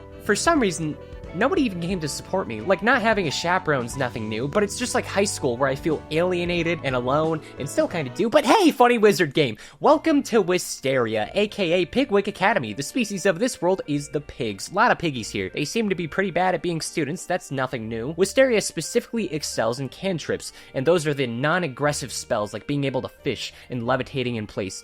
That's fine, just significantly worse than the actual useful magic that can be used for self-defense. Now again, this is still technically filler, but it's extremely important in showing how more of the greater spiral functions. Like, we learn a lot. I don't think enough people recognize how important this area could be. We learn that there's several other wizard schools. There's a fairy one. There's one in this place called Mirage. We'll get there when we get there. Mushu had a magic school since it was important to their history. And Dragonspire, They couldn't make it. The most important thing I get upon my arrival is like this Ravenwood representation ring that allows me to actually compete for the Spiral Cup for the school. Finnegan Jackalboots throws it into a dorm room drawer for some reason. It's then requested we meet the head person of Pigswick. Now, I was actually warned that this is an infamous character in the fanbase, a popular character by the name of Belladonna Chris, probably the most iconic thing in this world, and I was really wondering how this character could be important. Oh, that's why. Wowzers, awooga! The Polygon make my neurons go boing. Dude, man, do I want to play Trivial Pursuit with her. That's what you guys sound like right now. Now, get that shit out of here. Wizards are never horny on main. They are loyal to the quest, even though 90% of the player base wears glasses like the nerds you are. And she's not taking my virginity. I lost it when I was with your mother last night. I'm not taking her heart. I'm taking her career. The goal is simple. Make Belladonna and Pigswick lose the Spiral Cup and bring it back home to Ravenwood. Along the way, though, Miss Cookie Crisp over here thinks Ravenwood sucks at being magical. So I gotta meet all the wacky professors, and they don't even have the same school names that Ravenwood taught. Like, they have some weird bootleg ones instead. This totally feels like being at the away team in a high school sport. It feels wrong. Like, instead of ice, you have frost, no fire but ember, no balance but equilibrium. These names are stupid. Your school is stupid. You're stupid. Pigswick Academy is high-key garbage. They don't even have a talking teleporting tree with dementia. This place is awful. But I do that, and then the crispy woman tells me to gaze upon the magic fountain. It's just a normal fountain, but apparently there's a goblin invasion now. This plotline within the plotline just sorta appears since Pigwick's students are... well, you know. So I gotta head on over and kill some dang rotten goblins. The fairy wizard kid says that's her bad. Close up the goblin portal where all the goblins have been goblining. Crisis averted. Surely nothing else will happen in this world. Oh, how could I forget? The Spiral Cup is missing now. That's not good. That's the main thing I was told to come here for. Even worse, the person who stole it left my representation ring at the crime scene. And that means I'm the most likely culprit, and I need to prove my innocence or else... actually, I don't know. I stopped Malistaire. Is anyone gonna punish me for being a student? I sure hope not, or I'll put the Death School in a place where it'll for sure never be found. For now, everyone's gonna start the tournament without it. So I do that and beat up the first kid, even though it's a tournament arc and nobody cares. Not a single NPC even shows up to watch in the crowd, or at least not that I know of. I found some commercials where they do, but no wizards have supporting parents. For future reference to anyone making or working on games, if something is being treated like a sport, fill in the goddamn bleachers. Things feel so much nicer when you have spectators on site. sight. I know they're not real, but they're real to me. Between the rounds of the tournament, more and more plants show up, and this is a problem. Oh yeah, also, the Spiral Cup can't continue because for a little bit, the cat girl, no, not that other kind, lost her magic wand wandering down a crime-ridden murder alleyway. You all are stupid. It's a miracle all of you even know how to speak to me. I'm bored of hysteria. Let me speed this up. Bop, doo, beep, boo, bop. All right, I'm a finalist, and now it's time to ask the life professor, Earth professor of Pigswick Academy. For a minute there, I forgot this place was bad at everything. Turns out, the Earth professor named Chester Drawers stole the cup. Oh no, he was being mind-controlled by the physical embodiment of nature itself. Classic misunderstanding. Turns out he was a pawn being controlled by the Bramble Master. This is a big tree guy who wants to destroy Wisteria and turn it to its former glory. Noble and kind justified motives. I would help him, but he's a dick, still holding the Spiral Cup hostage, so yeah, he's gotta go. I guess he also has the Earth Professor's soul trapped in like a wooden doll. So in total, I mean, I guess he has to die. Yeah. It's time for the final fight of the cup against Randolph Spellshine, this student of Pigswick Academy. The crowd's going crazy over this fight. This is really demeaning. I wish literally any NPC came to support me in this competition. Brothers, the grind set was successful. Not only was Belladumma Cream and Cheese absolutely #smartphoned, but now I got this cool looking trophy. Hey Ambrose, thanks for not being there when I needed you the most. I thought you were the wizard granddad I never had, but now you're acting worse than my actual family. Because even though they didn't come to any of my sporting events, they came home with Arby's chicken tenders. And I like those, sir. And then I remember him just saying to me, these exact words, not at all abbreviated. Damn, bro, that's literally flipping bananas. Anyway, we just rediscovered Atlantis. What? For a moment, could you imagine the whiplash I had here? Wisteria was a world that existed for purposes of illustrating how this one rival school holds a lackluster education and how the educations are inferior to others within the spiral. And now we got Atlantis Square Pantis, more commonly referred to as Celestia. And honestly, this location in general is one of the most important pieces of history in this narrative. So pay attention. Long ago, at least centuries ago, there existed the hyper-advanced society of Celestia, along with the astral wizards of Celestia. These wizards created magic with the strength of the sun, the moon, and the stars. And the sun and stars are different, so don't question that. These three types of magic are different types of magic from the schools of Ravenwood, reliant on things like major buffs to spells, transformations, and stat boosts. And for a long time, there was no issue, until the next villain of this major story gets involved. This is Morganth, Queen of the Shadow Web. Unlike Malistaire, she's just an evil spider lady hungry for power who uses any sort of conflict as petty justification for her terrible, terrible needs. And she wants the astral magic of Celestia in her skill set. So justifiably, the astral wizards that may or may not be aliens, I mean, they sure look like it, they say no, and this forces decades of war because apparently astral magic is that cool and they're gatekeeping that hard.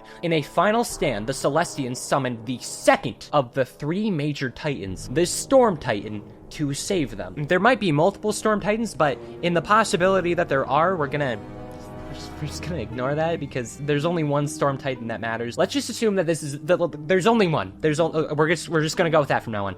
Unfortunately, the Storm Titan was a stupid, dumb, idiot fishman who decided it would be easier to destroy everything and everyone, like he used to always do with First World. So the Storm Titan then starts to raise huge waves across the city of Celestia, unexisting all of it and the army of Morganth in the process, just like Dragonspire, leaving this place in ruins with all remnants either wrecked at the bottom of the ocean or partially destroyed under these giant domes. Up until this very moment, Celestia would be gone from history until the Spiral Geographic Society, which we're just gonna call SPS, was somehow able to rediscover the ruins and potentially retrieve Celestia's lost technology. Everything was going well for the SPS until, crabs. Celestia has now been overtaken by the Crustacean Empire. To make matters worse, several of the leading members of the SPS have gone missing. So guess whose problem that is? There's a lot that goes on in Celestia. The main goals include saving this pretty dang dapper frog guy named Thurston Plunkett, and also learn the secrets of Celestia's magic. This will require restoring the Grand Astrolabe, getting astral magical artifacts, and getting pieces from the Crustacean Empire to actually get to those places where astral wizards left the artifacts. Halston Balestorm, the Ravenwood Storm Professor, informs us about all of this. Now, Halston is really only crucial in Celestia, acting as a guide and exposition dump, in part due to his connection to the SPS. At one point, Halston was living in Marleybone in a gang called the Thunderclouds. He also gets sent to the main prison for being a dingus by... I actually don't remember. Then through the Doctor Who dog and time travel, he was convinced that his skills were worth enrolling into Ravenwood for. And then by being a good student, he got promoted to an actual teacher upon graduating. This is the last time I will mention this character by name. Immediately after arriving through the world door, the first challenge arises. A lot of the underwater crustacean empire is underwater. Humans are not too good at breathing underwater, so the opening portion of Celestia follows me intimidating the SPS with my looming presence, and that helps them find the Celestian device that if anyone touches and says the iconic phrase of that, they will gain gills. So now I'm permanently able to breathe water. Permanently, forever, water cannot kill me. I can breathe underwater. Remember this for future reference. I'm not repeating it again. Unless I do. This is a big script. A little bit later than usual, but I think it's finally time to talk about Celestia in actual game terms. It's fine, I guess. Half of this world looks like the most beautiful PS2 graphics and designs imaginable. The other half looks like when Bikini Bottom got drained out. It didn't help that much that questing here was just not that fun. This is the shortest world of Arc 2. In terms of quest amount, it was already getting annoying 10 minutes in. The fights are so slow. So much of this relies on just walking, picking up objects, just so much walking. So much of this was just backtracking. My least favorite worlds will just be repetitive backtracking, and this is one of them. To make matters worse, Marleybonians are back and leading the expedition. General rule of thumb, if Marleybone is present, the world automatically is way worse. They aren't nearly as bad in Celestia as they were in Marleybone, but it's still the problem of British furries are punishing my indomitable human spirit like the animals they are. Another thing, I have never been so intimidated by crossing the goddamn street. I'd say about a third of Wizard101 is reliant on wizards knowing how to cross the street. They say this from the get-go, but if you don't want to get into unnecessary fights that aren't based on quests, by the way, never get into fights unless you have to. Stay far away from the main streets. Stay on the sidewalks. It will be your friend. Unless you don't have sidewalks, because if you do, you might end up getting pulled into unnecessary fights, and if that happens, you waste minutes and minutes of time. In fact, the developers know this, and they will intentionally put vital objects surrounding enemies you don't need to fight. Celestia is one of the worst offenders of this. Despite being an Atlantic utopia, they sure don't have sidewalks, just a lot of enemies where getting pulled by anything leads to fights, and after a while, you just... The story does carry pretty hard in this world. Following gaining the ability to breathe underwater, I am now able to lead my wizard army and Delta P on the crustacean nation, showering them with golden drops of violence. The demonic-looking dog people inform me that I can get the star power, so I get the star powers. I'm just gonna take down some shark men. Before I can obtain the magic, I meet the Cube, who will guide me toward getting some tokens for the thing, I guess. This is confusing. It's just a bunch of MacGuffins. This is a lot of the game, and I completely zoned out. It was like 2 a.m. when I was doing this one. Another thing done. Wow, Finnegan Jackalboots, says the dog with scary foam teeth. You got one of the things for the thing. Oh, by the way, we have a blimp, and it crashed on a native platypus land. Go get it. Go on your fetch quest. Go get it. Go. Head out of Atlantis, save the dogs from the platypus land. The platypi are actually quite nice. In fact, the game plan goes from rescuing Marleybonians to just befriending the platypi and helping them against their pesky little attackers. I don't mind them. They're actually quite nice. This is the highlight of the world. This takes longer than it should, and the jungle is saved. The leader, Choopo chooses not to eat my feeble little wizard flesh for the survival of the tribe. And though it's only been a couple of hours back underwater, there's been another crisis. One section of Celestia is starting to flood and struggling with ghosts and fish people, as you do. I only remember this part because crossing the street genuinely wasted 20 minutes of my life. I will say though, this moment gives me a good chance and take a step back and better comprehend who Morganth is and what exactly she did. We don't know that much about her yet, but we will later on. But her actions caused literally everyone besides her, enemy and ally alike, to drown for her bidding, with their souls trapped underwater forever, still determined to continue this war after death. It's honestly pretty dark, especially when considering the sheer amount of ghosts that don't move on in this story. Souls being unable to move on from a greater plane because of unfinished business sounds like a really you problem. I'm just gonna get some moon rocks for moon magic. The moon area was a bit of a challenge, nothing we haven't seen already. I feel like I'm keeping it together decently well at this point. Everything in this section of this game was well done to an extent, except for the actual quests, some of the locations, and part of the story. Okay, never mind. I don't like Celestia. I changed my mind. And then the finale Alley, to get the final type of celestial magic, I'll have to successfully infiltrate the crustacean kingdom. Do you remember when this was about Egyptian crocodiles? Thurston Plunkett's also here. That was our objective from the beginning. It's a good thing he can breathe underwater. Then we're informed that what's about to happen is undisputably his bad. This British expedition into Celestia has allowed Morganth to be notified and finally return and steal the magic she was trying to get from the very beginning. And she's gonna actually get there before we can and learn everything that we do. So all I can do is buckle up and get ready because she is the antagonist of Arc 2. And she's gotta go. This section ends off with making peace with the crabs. They were trying to defend from Morganth's army. Part of me understands the struggle. Part of me doesn't understand why you're losing to things like this. It doesn't matter. I finally confront Morganth within our first battle. Just kidding, she throws a shark at me and runs away. Before doing that, she utters the phrase, "The mirror will break, the horn will call, from the shadows I strike, and the skies will fall."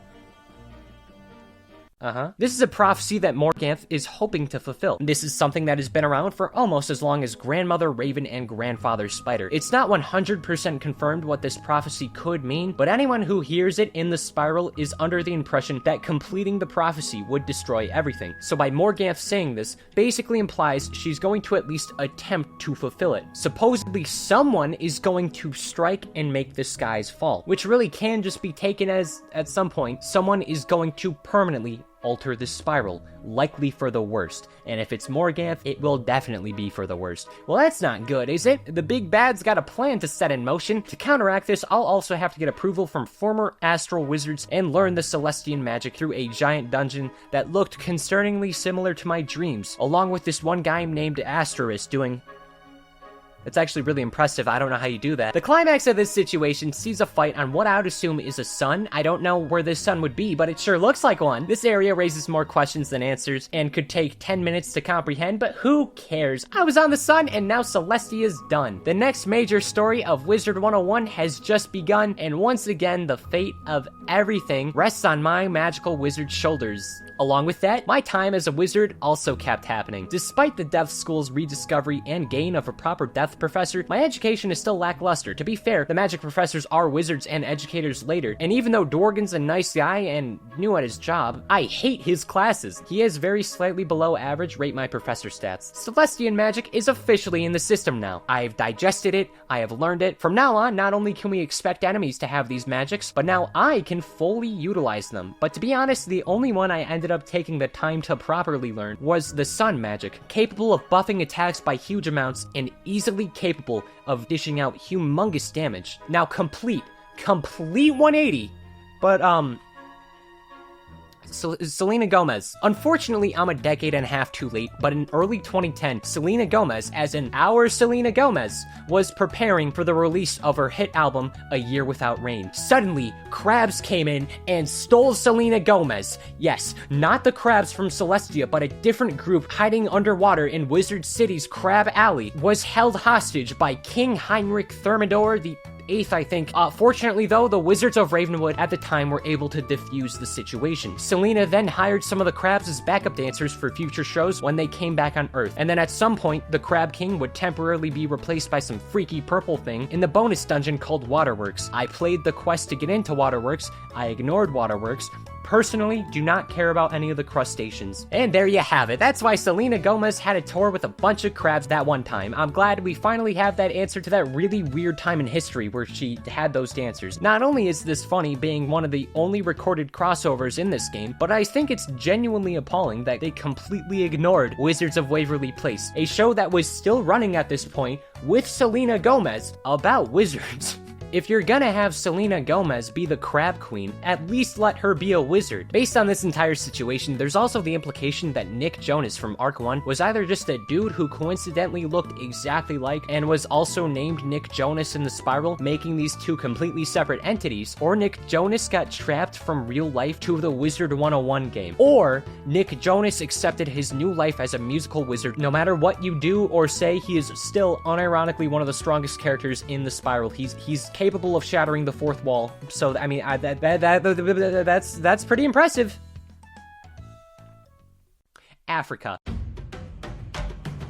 I really like Zafaria. This is a huge upgrade. Now, unlike many of the prior worlds taking inspiration from Great Wolf Lodge, this is like a Kalahari resort. And that's also a water park where I can easily find my inner peace that takes inspiration from Africa and a little bit of India. Zafaria is, in my opinion, one of the best locations. The devs went all out in making this world look beautiful. Each location felt unique and expansive. The gameplay drags were minimal, to an extent, but most importantly, nothing really overstayed its welcome until the very end with a few tiny segments, but they weren't really that big of a deal to begin with. Like, if the rest of the game remained at this pace, which it won't by the way, I'd be more than happy with it. When returning to Ambrose and delivering the news about Celestia, but he mentions that until we can find where exactly Morganth went, it's important that for the time being, I go to Zafaria, not only because that's where Morganth lived for a bit, and thus has some legacy there, along with some of her powers locked away, but also because the fire professor lady with the stupid Arthur and the Minimoys ass haircut, and now her assistant's missing, half a dozen kids are missing, and Zafarian royalty is missing because of her. That's not good. One of the more popular professors has made questionable decisions throughout a lot of her life.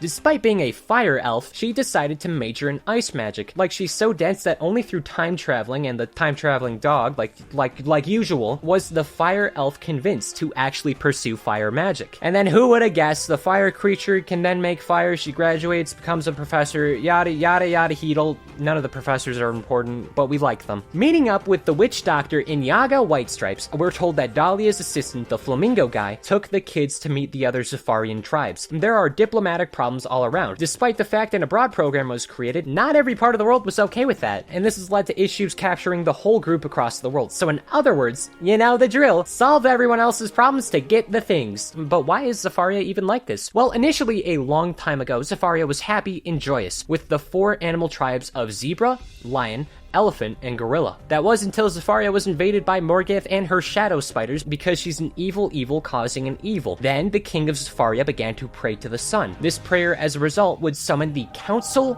of Light, a group of extremely powerful warriors all across the spiral who would solve everyone else's problems, like I do. The council simply came in, intervened, and Zafaria's all good with Morganth's darkness being trapped there. In the aftermath, each tribe received a golden artifact that when all 4 were combined could bring back the darkness Morganth held. Zebras got the shield, lions the crown, elephants the sword, and gorillas the amulet. And let me stress this, it's very important that these 4 objects are not combined because they will bring Morganth back. Something bad is going to happen. Following this, there was some civil discourse and some tribal conflicts leading to more tribal conflicts. But all of that can be, and because of me, will be undone. And regarding the Council of Light and who's in it, I'm gonna get back to them, since they're gonna be important. Anyway, after getting approval from the heads of Zafaria's zebra tribe to invade other parts of the world to ask them nicely to stop holding students of Ravenwood's abroad program hostage by also doing what we do best and clobber some animals, it's time to lower another local population. In the savannah of Zafaria, there are the lions. Getting permission to enter this territory took so long that I accidentally found another kid while fighting Morganth's bugs. Now, the lions who live here are having problems with their hunting season. Now, I don't know what they would hunt or anything like that. Also, they have a bad case of the purple water. Making matters worse, the crops can't grow, and there's ghosts everywhere because everyone's dying, so the lions aren't having a good time, and they're also cursed because a couple of centuries ago, there was a murder in the royal lion family on like a Pride Rock by a guy named Nurgle, so now all of the ghosts are cursed, and all of this is happening over a classmate who will probably drop out after this experience. The water and crops aren't really that much of an issue to revert, and along with that, there's like this weird suspicious zebra guy named like Tom Snakefinger or Tic Tac Snake. I don't remember the exact name. I think it was Snaketail. This guy. That's his name. Just know he's a weirdo who is disguising himself as other animals. He's causing problems, we don't like him. Eventually, I find out that Nurgle is still alive after centuries, taking his time, deliberately ruining everyone else's time, and to be fair, his name is Nurgle. And remember when I said Nurgle, the evil lion, killed his brother that won't ever matter again? Apparently, his brother, King Mansa's still alive. But he's okay now. Anyway, Nurgle dies at my hand. I kinda hate that I can't toggle the to the death mode of my wand, and 2 of the tribes have made peace. We now are friends with the zebra zebras and the lions, and they lost their 2 things already to Morganth, so we're not doing too hot. Now, since that crisis has been taken care of, it's only appropriate we kill off the gray horn rhinosauruses using magic on them, burning their towers. There's too many rhinos alive. They need to go. Alongside this, the snake tail guy, disguise guy, he's still here giving weird vibes. Apparently, he was helping the rhinos. He was wearing like a rhino mask and was able to infiltrate like zebra bases and destroy the... What am I doing with my life? Surprise! The snake-tail guy I acknowledge suspiciously too often isn't a friend. It's not like I said that already. And now he's like revived and cursed the skeleton of former royalty king Zebu, so that needs to be intervened. While also looking for him and doing an exorcism on the zebra skeleton, Snaketail's gonna keep resurrecting dead things because he's a necromancer. That's what they do! For some reason, the strength of deceased warriors in Legends in Zafaria maintain their power in death. This means all of their essence is up for grabs. Snaketail the naughty Zebra's plan is to gather all the vibes from the deceased royalty across not Africa in the name of the Dark One. I wonder who that could be. Despite our best efforts, Morganth's army is currently doing much better than us. Already acquiring the golden shield and crown, half of the things needed to, you know, make her evil, make her stronger, or make her stronger. Yep, I'm keeping this in the video. If she's able to get the last 2, well, no, that's not gonna be good. So for the sake of everyone, it's important to reach the elephants and get the sword protected. Only problem is that, remember when I said that their prince is missing? I mean, he still is. After begging a dude by the name of Hannibal One Tusk, he offers to help me sail across elephant royalty in Stonetown. Now, Stonetown's pretty nice other than the massive crime ring issue. The Elephant Queen's nice. When I asked Miss Elephant Queen about why everyone was mad at the zebras, she's like, yo, some freaky zebra guy named Tum Tum Snake Nose, you son of a bitch, said that the prince was captured. Oh yeah, he's my son, by the way, and we hate you now. Get my son back. Why is my son missing, wizard? I'm also holding one of your friends in my zoo as a hostage.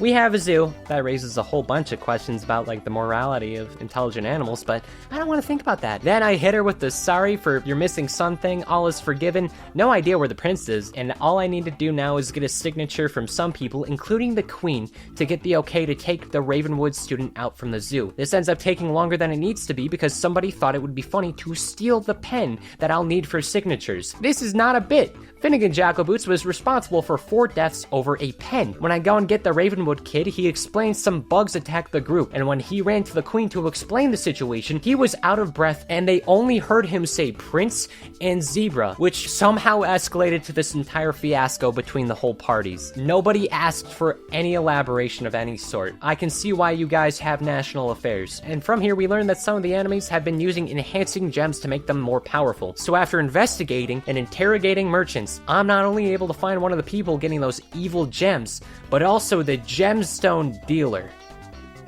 A man by the name of Bellic.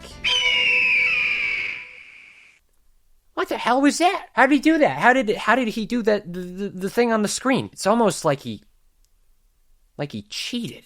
Now, the combat has gotten to an extent more fun, but also a little bit more intertwined. More powerful buffs, spells, and all of that. There's more strategy that has been implemented. It just takes a while to get there. And outside of PvP in traditional fights like this, there has been a new mechanic called cheats. They aren't really hard to comprehend, but it's when specific bosses have special traits or abilities that alter how players have to strategize and need to play the game. For example, if I buff myself, there could be a cheat where the enemies get the same buff. Stuff like that. Now for Bellic, even though he's not too relevant to Zafaria, in the Wizard101 fandom, Bellic is one of the most infamous characters because of his cheat. If he isn't damaged by the end of any turn, he summons the power of Ra for a ton of damage. In other words, it is incredibly difficult to do this fight alone, but not impossible. And just because you can do it, doesn't mean you should. Don't play this game alone. Wizard101 is 4 times longer and 4 times more annoying. Cherish your friends. Do not play this alone. Once that fight is over, Bellic, who did not die, informs my crew that the power-enhancing gems can be found in the Drum Jungle where the gorillas live. It seems like everything that comes from the gorilla tribe's been causing more problems. Apparently the gems are making everyone misbehave because they're like mentally controlling them. According to the counselor we found with Bellic, he also claims that a zebra guy named like Tonsil Snake Eater introduced the gems to the tribe. Can you stop being you. At least that problem's been figured out. Supposedly Morganth most likely has the prince in her possession and has been using him to find the golden sword the elephants hid in the tribe's giant graveyard. And on the way, we have to save the gorillas, who Morganth already got the thing from, so he's causing so many problems, he's so mean. A gorilla by the name of Coco Smokeseye has managed to avoid the bad vibes, but all it ends up being is stuff where Coco can produce magic juju spells, therefore opening a door to the evil gorilla base where Dahlia's assistant is. Very nice. Very cool. Woohoo! Finally at the graveyard. The first elephant queen already likes my shoes, so I get a free VIP pass into the tombs. And the triple whammy. Prince is being used by troglodyte, zebra, and woman. Elephant prince gets saved after a bug battle. Then there's more bad news. Whoa, Nelly. Morganth got all the gold artifacts. The one thing we didn't need to happen has happened. Very inconvenient. When all is said and done, world peace has been achieved. That's good. But now Morganth is one step closer to destroying the entire spiral, including this world. That's bad. Inyaga Whitestripes, the zebra from the very start, guides us to a lake where I can navigate through and hopefully halt Morganth before any more harm is done. Luckily, breathing underwater, there shouldn't be any problems with— oh, goddammit. Okay, they're gone. I don't think they're gonna return. Now I'm at Morganth, and she straight up just offers the chance to join as her student. On one hand, help destroy the whole spiral and live with the knowledge that so many lives were ruined because of me. On another hand, I mean, I see the vision, but personality is a big thing for me, so respectfully, I'm gonna decline. So then I decline her offer, and somehow I'm able to take down the ancestors of all 4 magic tribes that she summons with the golden artifacts as a final measure to stall me, which does work, and thus she is able to get her vaulted shadow card deck back, and this makes her like 100 times more powerful. Part of me's wondering if declining to join her was worth it. This doesn't look too good. Now, zooming back to Wizard City, I just tell Ambrose flat out, dude, she got the thing. She got the thing? Well, shoot, that's not good. Go to Wintertusk, we'll deal with it later. Alright.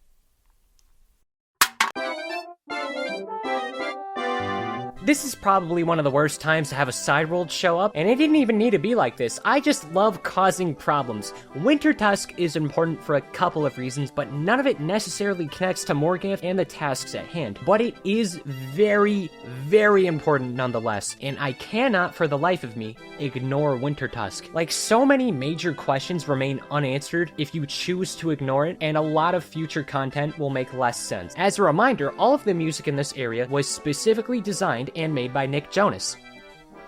He doesn't even show up here. He's still in Grizzleheim, but he did it, and that was a waste of a motive. Why would you even tease this? I thought Nick Jonas was gonna do more, and now I'm a little disappointed. Also, remember that this continues the Grizzleheim story from a while back, and also sets up a massively important character for the future. Very brief recap, Grizzleheim was about reverting the problems caused by several clans and groups, mainly the Ravens attempting to attain an eternal winter. This time, they officially have a secret weapon, and will force an eternal winter that will eventually freeze the entire spiral. And again, that's not how weather works. It's gonna cause more harm than good. We should probably take care of that. Talking to this one Raven, coincidentally named Hafrin Lore Speaker, they plan on awakening the third and final of the Titans, Grandmother Raven forced to sleep. The Ice Titan, just like the Dragon Titan and Dragonspire, and the Storm Titan, who's somewhere, that is bad and definitely gonna lead to a population decimation. After taking a trip to the other part of Grizzleheim, where this story's gonna take place, I stumble into a frozen village where the frozen bear people, the woman ones specifically look like hockey mascots. I melt them away with kindness. They point me to the direction of a character who we have been missing for a very long time. Trapped in a cage for the time being, I get to meet, in the flesh, the Grandmother Raven. She apologizes for all the bad, uncool vibes those rotten ravens have brought, along with the tribulations that I have gone through. Then she gets freed and looks exactly like the history books shown. To give an idea of how important Raven is, not only was she, like, completely mentioned throughout this entire story so far, she's also the narrator. Like, she's been aware of my quest, following me, narrating everything I do, describing what my very actions do, and she has been here this whole time. We are both familiar with each other's games. I don't know why they decided to leave the god equivalent and easily a top 3 character in terms of importance in a side world, especially considering this is the most important character related to the construction of the spiral, which is very, very important for the thing I am doing in this specific expedition. But she's here now and hanging out with other ravens, hoping to stop them from destroying everything with the Ice Titan. And we already know the story of Grizzleheim, but Grandma Raven does dump some story regarding the rest of the world. Really, it just boils down to the Ice Titan, somehow asleep, had 4 kids, and all of them hate their daddy. He's dangling at the bottom of this world. If he wakes up, he's gonna fall into space and or use that big hammer for some violence. Truthfully, I can say Winter Tusk isn't that complex from this point on. Really, it's just about going to all 4 of the Ice Titan brothers and getting their seal of approval. Like literally, that's the entirety of it. So instead of rehashing everything that the brothers told me and made me do, just know that it revolved around a lot of fighting ravens, proving my worth, putting on disguises, and winning a board game to prove my intelligence. I think this is chess. It only kind of looks like it though. I want to talk about what was going outside of questing. See, while making bread for a quest on my primordial polygonal wolf dog, who I've been using as my ride this whole time, he put his face into the running furnace and making him no longer accessible. So, remembering, and you can't make fun of me for this, I still can't believe I did this, remembering how many crowns I had to my name, I went through the rideable mount shop and spent like 60 real world dollars on mounts I thought looked cool. I didn't even end up using most of them. I bought like 5, went, that's cool, I don't like them though, and then never used them again. Eventually I ended up on this cosmic unicorn who's gonna be with us for the rest of this adventure. I know some little Wizard101 shit. I know who you are. I see you, Tobias. I know they're looking at this, growling with rage, having like little tea kettle steam fuming out of their ears. You can't deny it. I've interacted with the fan base for this project. So many of you wear fedoras and sit alone at lunch while your peers and coworkers mock you. I enjoyed my time with Winter Tusk significantly more than a few other essential worlds. I had a good amount of time to recognize that this story is way more fun with other people. So then it became weird to me how many fights were required to be alone when it's a multiplayer game that is just much more enjoyable when you have other people with you. But I guess that's the power of friendship. It's just that, like, seeing other people on Steam playing other games while I had to write Wizard101 on my calendar to complete this adventure, I really don't think I would have finished this had it been for other people. And I know I've said that before, but it means a lot to me. So after all the seals of approval have been earned and Grandma Raven gives the thumbs up to keep her kid comatose, I made my way to the final area, which is a giant tree fort that the Ice Titan currently resides in, taking a nap time. And geez oh peas, he's a grouchy, sleepy father figure and a half. The despicable ravens I forgot the name of quietly summon and take control of the 4 Ice Titan bros. They force me to fight in a 4v1. That's not fun. Friendship. Again, shabam, the quadruplets now have shattered bones. The evil coven of ravens skedaddles. The Ice Titan continues to sleep inside of a tree in one of the most uncomfortable sleeping positions I could think of. Like, try sleeping while hanging off a cliff. That's what's going on here. Grandma Raven thanks us for making sure bad things don't happen, and she notes she's gonna be with me as long as I'm a wizard. I feel like that could be taken as a threat. I'd consider it one. Back at Ravenwood, after buying some of the worst wizard clothing imaginable, Ambrose is dumbfounded I managed to save everything for a 10th time at this point. As a reward, he chooses to give me extra credit. Yeah! Whoa! Woo!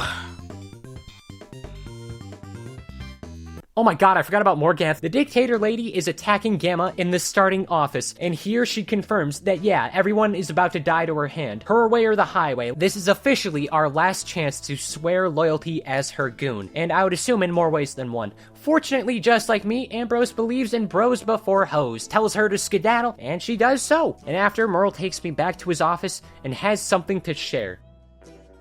Did I ever tell you about that time I was in a band? Yeah, so Merle Ambrose actually led the Council of Light back in Zafaria, consisting of powerful wizards who have joined forces to take down all of the bad things they could get their magical mitts on. And we've met the members already. Members include Merle, of course, former Coma Haver Mushu's Emperor Yoshihito, Lydia Greyrose, the Ice Professor of Ravenwood. She's like this nice lady who was the first person that Merle added to her staff. As they were younger, she saved him in this world called Caramel, along with Diego, the combat horse that lives in Wizard City and is the head of PvP for players in this game. So for most players, a big deal and well-known character, but for me, just a horse. I never did PvP. From this point on, the objective is to follow Morganth and get the materials needed to truly confront Morganth before the incoming war. First off, good old Finnegan Jackalboots has to get the Sword of Kings, since it's the most powerful weapon we can obtain, and that's being protected by a few warriors in Merle's homeland, Avalon. When arriving there, there's a few important things worth noting. The king known for having the sword I need no longer has the sword I need. No, instead it was left with the Knights of the Silver Rose, which was also created by Ambrose. He absolutely left a big impact on this place before he left. There's a lot of Merle backstory here, so give me a few minutes, we'll get there. The goal is finding all of the Knights of the Silver Rose to help me retrieve the sword while also becoming a knight in order to enter the king's castle. Avalon is the wizard world. It's what I would imagine a true mythical wizard world adventure in a kid's game is like, and I think it's Choopo approved. This is officially the point where generic bosses are more powerful than the strongest enemies of the previous arc. This thing is stronger than Malistaire ever was. How embarrassing. Real quick, I had to change my outfit because, I mean, I look like a jackass. These are not wizard colors or shapes. I want to feel like a true whiz, not a picnic basket. This is much better. When it comes to the sword thing, all of the knights have been playing hot potato with the sword MacGuffin, even including the balding otters and this mythical snow deer I found drowning in the purple. This world requires a lot of talking between knights and generally a lot of annoying knight moments. Avalon's currently entirely in shambles. There's invasions in many of the populated areas. Really, anyone that talks to me has some sort of problems going on, like the fire elf village is frozen, for example. The large forehead Jimmy Neutron woman need to be thawed. Dahlia used to live here as well, but she decided to infect the rest of the spiral with her presence. A lot of this world goes into becoming a knight, so it jumps between asking knights about the sword and going on knight adventures, slaying dragons, helping the weak, storming castles and towers. It's not as complicated as other worlds have been, but there's still levels of complexity. Some additional quests include saving a Pegasus, befriending the local leprechauns, and making war armor for an ostrich. This is real. We have to do this and save the spiral to help the ostriches. Around halfway, though, I encounter the ghost of Sir Malroy. Now, this character is the brother of Morganth. He's revealed to be the one causing a good chunk of conflicts currently in Avalon. The reason why King Artorius doesn't have the sword is because of Malroy murdering him, and he wants redemption so he can move on from existing as a ghost. He's kind of important, but really just the sibling of the main baddie. So in the end, he's just a ghost who ghosts around, who happens to have a sword I need, until I eventually beat him and break his ghost legs, because immediately after, this fish woman, known as the Lady of the Lake, takes it and gives me a new problem, actually finding her. She lives in a lake. What the hell would you expect otherwise? While trying to look for her, all I can do is gather all the knights throughout the land and start bringing them together so they can fight off screen and supposedly do knight things to help fix up Avalon once I leave. A little further, I come across Gwendolyn, who stepped onto the battlefield to help the people. She's also the one working to reform the Silver Rose of Avalon, so it doesn't end up like this again. And simply by helping, I automatically become a knight. Because of the knights actually getting their shit together, I'm able to distract all the bad guys enough to schedule an appointment with the Lady of the Lake. She recognizes that I'm cool and awesome, and I have giant muscles and like a 10 out of 10 in every single corner of the way. So she's willing to give me the sword that I need. We open up a teleporter to the catacombs directly under Avalon's castle. The purpose of this place is to be a route to the real meat of the underground. As in, there's crystal caves in the heart of Avalon. This area is super magical. Even being here causes nausea. There's some special dragons, different models, non-interactable. Surely they won't be important. The finale of this world more so acts as an origin story for many of the characters. What's gonna happen is I have to time travel to get full context of what is happening so I can figure out what to do next. And this will require me morphing into Gamma, as in the owl that is best friends with Merle, and go through this entire event in his POV to get a proper retelling. Don't ask why there's multiple of us though. This isn't time traveling or anything. Like, I can't go back and fix whatever happened, and it gives a good amount of context to not only one of the most important heroes, but the most important villain of Arc 2. See, when Merle Ambrose was young, he used to be part of an RPG party as a wizard alongside the warrior Artorius, who possessed royal blood. Their story is very much like King Arthur, among other tales. It's your traditional adventuring. After a while of being a renowned hero, Artorius would be crowned as the king of the land and would eventually marry Queen Gwendolyn. And during all of this, Merle Ambrose takes in one of his first ever students, that being a young Morganth who lives in Avalon. And yes, Morganth has lived in Wizard City, Zafaria, Avalon, and a mystery Mouska world that will be talked about later. The country downfall would begin shortly after Artorius becomes king, coincidentally when Morganth and Sir Malroy serve under the king. Artorius would have this moral code where anyone could join his knights regardless of their background or what awful things they could have done, as a way to get some sort of forgiveness or redemption, and eventually his kindness towards these enemies would be taken advantage of. So Morganth, while slowly, let me emphasize that, slowly learns learns Ambrose's magic, she wants to meet his level of power faster. So she gets her brother Sir Malroy to challenge Artorias in a fight, and some of the goons sneak in to damage his armor without his knowing, and Malroy's on board during all this, mainly because Malroy once found this treasure that lets him see partly into the future, and believes that Artorias would be responsible for the downfall of Avalon to some extent. Now, being in Gamma's POV, let me remind you that it's very funny that Gamma in canon has done all of this. Gamma sees young Morganth shit-talking Ambrose, trying to speedrun magic for all the corrupted reasons, and then after a fight, Gamma goes over to Ambrose and tells him everything. Ambrose calls Morganth a dweeb, demotes her from apprentice to an ordinary student, and unknowingly begins to set her down the path of becoming that. After this conflict, Sir Malroy and King Artorias fight in the darkest pit of Avalon in the Weirwood. In the battle, Malroy dies at the hand of the king, but only after fatally wounding the king. Thinking that they both died while this is happening, Ambrose makes the revolutionary discovery that outside of Avalon exists the entire spiral, and leaves to go learn about the inhabitants and eventually teach wizardry further and establish Ravenwood. So as he and Gamma leave, Ambrose gives up the magic MacGuffin sword to the knights, but before they do, they set new boundaries with Morganth. Instead of being a student under Merle, she can stay as a traditional student of Ravenwood, with no benefits. Like, Ambrose still sees potential in her, it's just kind of hard not to acknowledge what Morganth did. But we do know what happens next. Right after leaving with Ambrose, Morganth slips right up to the king's deathbed and offers him a cursed item called the Horned Crown, claiming it's the only way he won't die from wounds. But it's cursed! Ooh! So when he puts it on, he turns into this new creature called the Dread Pandragon, and not even Ambrose knows about this. Nobody does. So that's why these guys exist. That's why there is like these special dragons. And we're fighting them now. Once Ambrose properly becomes headmaster of Ravenwood, centuries before we become a wizard, wizards can live almost forever, I would assume.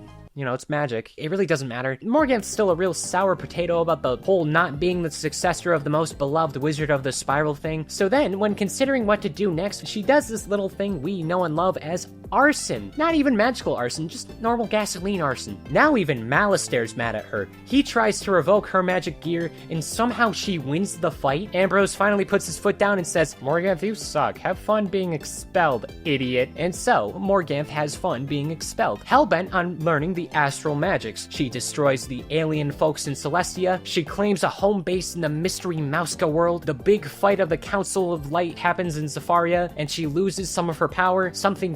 Now we're caught up with Morganth. That is why she is the way she is, and that is why she must be stopped.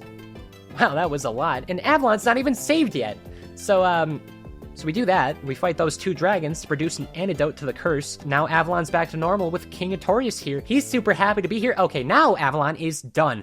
Permanently. We don't need to come back to it. That is the end of this world. Returning to Ambrose, he's pretty flippin' joyous to hear the tides of war starting to even out. Now it might just actually be time to actually take the fight to Morganth and her Darkness army. But hold on. Ravenwood gets a distress call. Those rotten British dogs, the Marleybonians, are in danger. And their astronomer guy, who I actually like this guy, he's fine. He's being attacked by Morganth bugs. So I stopped it, and when helping the lovely guy out, something big happens. It turns out there was a distress call from an ancient world in the spiral called Azteca, a world that is so old and fragile that everyone in Ravenwood thought it was gone forever. And when seeing it from a distance, there seems to be a big giant meteor. And I would say that's no good. There's a big old meteor named Zabalba that's gonna destroy everything. We gotta stop it. Azteca. Broken record at this point. I love how this place looks, but I also think it is an odd spot in terms of gameplay. Difficulty-wise, this place is a huge issue for a lot of people. I was going here with several people stronger than me, and I still ran out of health a concerningly high amount of times, kind of indicating I was gonna have to spend more time growing as a player, or just pay to win. Now, in additional context, while I was playing this game, the player counts weren't ridiculously high, but I would see a couple of random players fighting by themselves every once in a while, maybe struggling on missions. At this point, it was quite rare to actually see them fighting alongside me. But here specifically, there was a surplus of people trotting along. I would say upwards of 10% of the player base was just in this world alone. Plus, there was not only an abundance of difficult fights, but also a lot of ones that were just more annoying than anything. Nowhere near as bad as it will get, just kind of a challenge. Actually, a lot of our too shares these problems. A lot of the community thinks these worlds are too long and too much of a difficulty spike for people to solo and adventure on their own, and that's totally fair. Though I'm going to save my thoughts on all of the problems on this game until the very end of the story. Now, Azteca is very old, so old that it was well established when Grandmother Raven and Bartleby sang the Song of Creation, aka the thing that helped create the spiral. And as an award for existing, the Aztecosaurs heard the Song of Creation and thus became guardians behind it. Those guards being dubbed Lords of the Night and acting as a line of defense in the situation that anyone evil tried to take that song. Because if they did, that person could then remake the entire spiral however they want. So guess what Morganth is doing? Morganth wants that very specific thing and is forcing an invasion. Azteca's gone to shake. The dinosaur people are facing a zombie apocalypse. Their world leaders are missing, traitors on every corner. Everything that could go wrong is going wrong. All the stops. The only thing preventing mass destruction being the purple, because it's a good purple. The giant world-ending comment can't end the world. We have to make sure nothing happens to the dinosaur people who are Aztecs, who prophesized the world would end in 2012 when this world released in 2012. Uh-oh. Also, monkeys. This species is called the Monquistas, and right now they're being led by Ponce de Gibbon. That's cute. They don't do much, but keep them in the back of your head for future reference. This is another European mammal species, storm right up there with Marleybone, though I like them a little bit more. They're monkeys. Too bad that they exist mostly in Pirate 101, so I don't have to talk about them today. Maybe another time. I'm digging my own grave. You guys are gonna want that Pirate 101 project. 100k likes. I'm serious. It's important to note that each of these worlds, because they have like different orbits, Wizard101 takes an interstellar route where each world flows in different places of time due to the magic. For example, Azteca might move slower than Wizard City, so maybe years pass in another world where I'm fighting in another one. It's incoherent, it's flawed, the developers themselves have been like, we don't freaking know, and overall, that's why a chronological timeline of history is actually an impossibility. Like, each of these Wizard characters could be anywhere from decades to centuries old. Wizard101 is choosing to be more difficult just with an alternate timeline. I'm moving on. Overall, this world has a lot of minute yet urgent crises going on and going wrong. In every corner, it does feel like Morganth is just ahead enough to prevent a true victory in Azteca. The tribes are falling apart and battling each other. The figureheads of each corner of the world are fighting for their lives from everything going on, and at one point, Morganth shows up and gives the king a stern talking to. For some reason, she chose to teleport with her back facing me. First off, I don't like getting height mogged. I'm 6'4". You shouldn't be destroying the spiral. You should be destroying the court, woman. Why are you 8 feet tall? Also, Finnegan Jackalboots has a sword. Could've used it. Don't know why he didn't. Well, that was stupid. And this confrontation ends with the death of a good guy. Cheese and chalupas, what a bummer. Surely Azteca couldn't get any worse. Oh, hi again. Son of a bitch, is that Bellic again? The power of Ra is back and better than ever. This time, you literally have to do it with other people. You can't use lingering attacks to stall the Ra. Why can they cheat and I can't? I don't know. All I know is this elephant's rather rotten. Stay away from him. The only reason he returns is to get a coffin. Like, I think this time we actually did kill him. He shows up here specifically and then leaves forever. Is it really that hard to ask when or when not these fights are to the death? Like, I want to know if my body count is higher than my body count. So Bellic loses once again, and even though he's used the power of Ra, Morganth shows up, and you know, Azteca has been a bit of a mess so far. But to be fair, a day ago, no one in-universe even knew it was still around. I would say existing beats not existing. Morganth is still going on tangents, really adamant about that one poem she uttered in, like, Celestia. She goes up to Xibalba to destroy the good purple, to destroy Azteca once and for all, absolutely mitigate any chance of us coming back. She's also joined by a mysterious figure. Who could it be? I don't know. No, sir. It's Malistaire.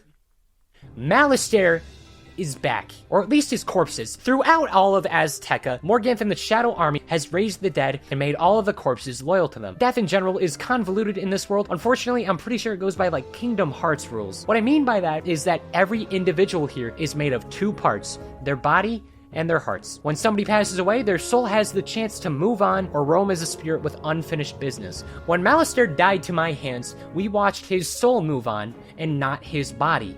We don't know where his body went. So Morganth got his body and performed a specific ritual to offer the chance to bring Malistaire back. And this just proves he was being completely fake. Like, the only reason he was moving on was because he thought that he could not come back to life. And when given the opportunity, he immediately jumps back at it and wants me dead. It is so petty. He abandons his wife, which, by the way, was his motive the entirety of Arc 1, just to end me. He is a hater among haters, but now he is an accomplice of Morganth, and that is a problem. So I chase Morganth up into Xibalba, fight on top of the comment, hopefully stop her from doing this thing we in the business call a genocide. Once again, Morganth managed to retrieve everything she needed, and with no value, she is ready to destroy Azteca, as she has the dinosaur souls, and she is officially the most dangerous wizard of the universe. Multiple fights across Xibalba against giant bugs and traitor Aztecosaurs. The fight for Azteca ensues, ultimately leading up with another confrontation in Morganth with Malistaire, and apparently nothing even matters. It doesn't really matter at this point. She already won. All we can do now is hope we can save Azteca. That's just a bonus for her. To hold us off and maybe just get Azteca fully taken down, she chooses to leave the body of Malistaire, now dubbed Malistaire the Undying, to finish the job. And Malistaire is gonna get even more angry at me because after a fight on this comment for the fate of Azteca, we beat him again. And this time, I would say his fate's even worse. Part of Xibalba breaks off and sends Malistaire into space. He's left floating between worlds in the void, being incapable of dying on account of the fact he's a skeleton. And that's very, very unfortunate. I should probably head back to Azteca and let him know what Oh! Good news! Xibalba didn't destroy Azteca and cause everything that lived here to be destroyed. Bad news.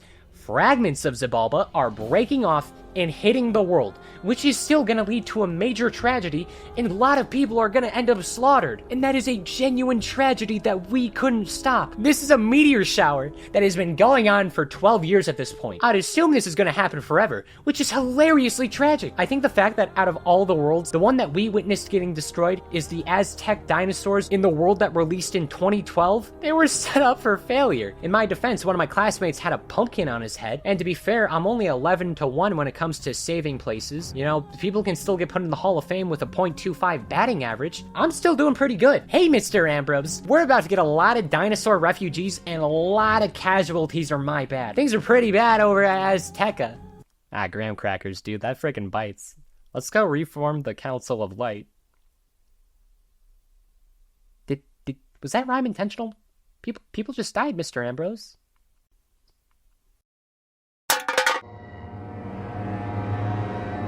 After my epic fail, it seems that Ambrose is indifferent. The concept of death unfazes him, and to be fair, he has half a dozen things proving to him that death isn't that bad. It's time to bring back the Council of Light. Supposedly, this team's gonna help me get through the next world, but honestly, they really only show up to give advice and fight off screen, which I always take with a grain of salt. Now, the old members have already agreed, but we need some new blood. In Zafaria, White Stripes the Zebra joins without hesitation. King Artorius declines but offers a new spell. Instead, the Lady of the Lake is gonna cover for him. Also, there's a parrot in Azteca. He gets to be there.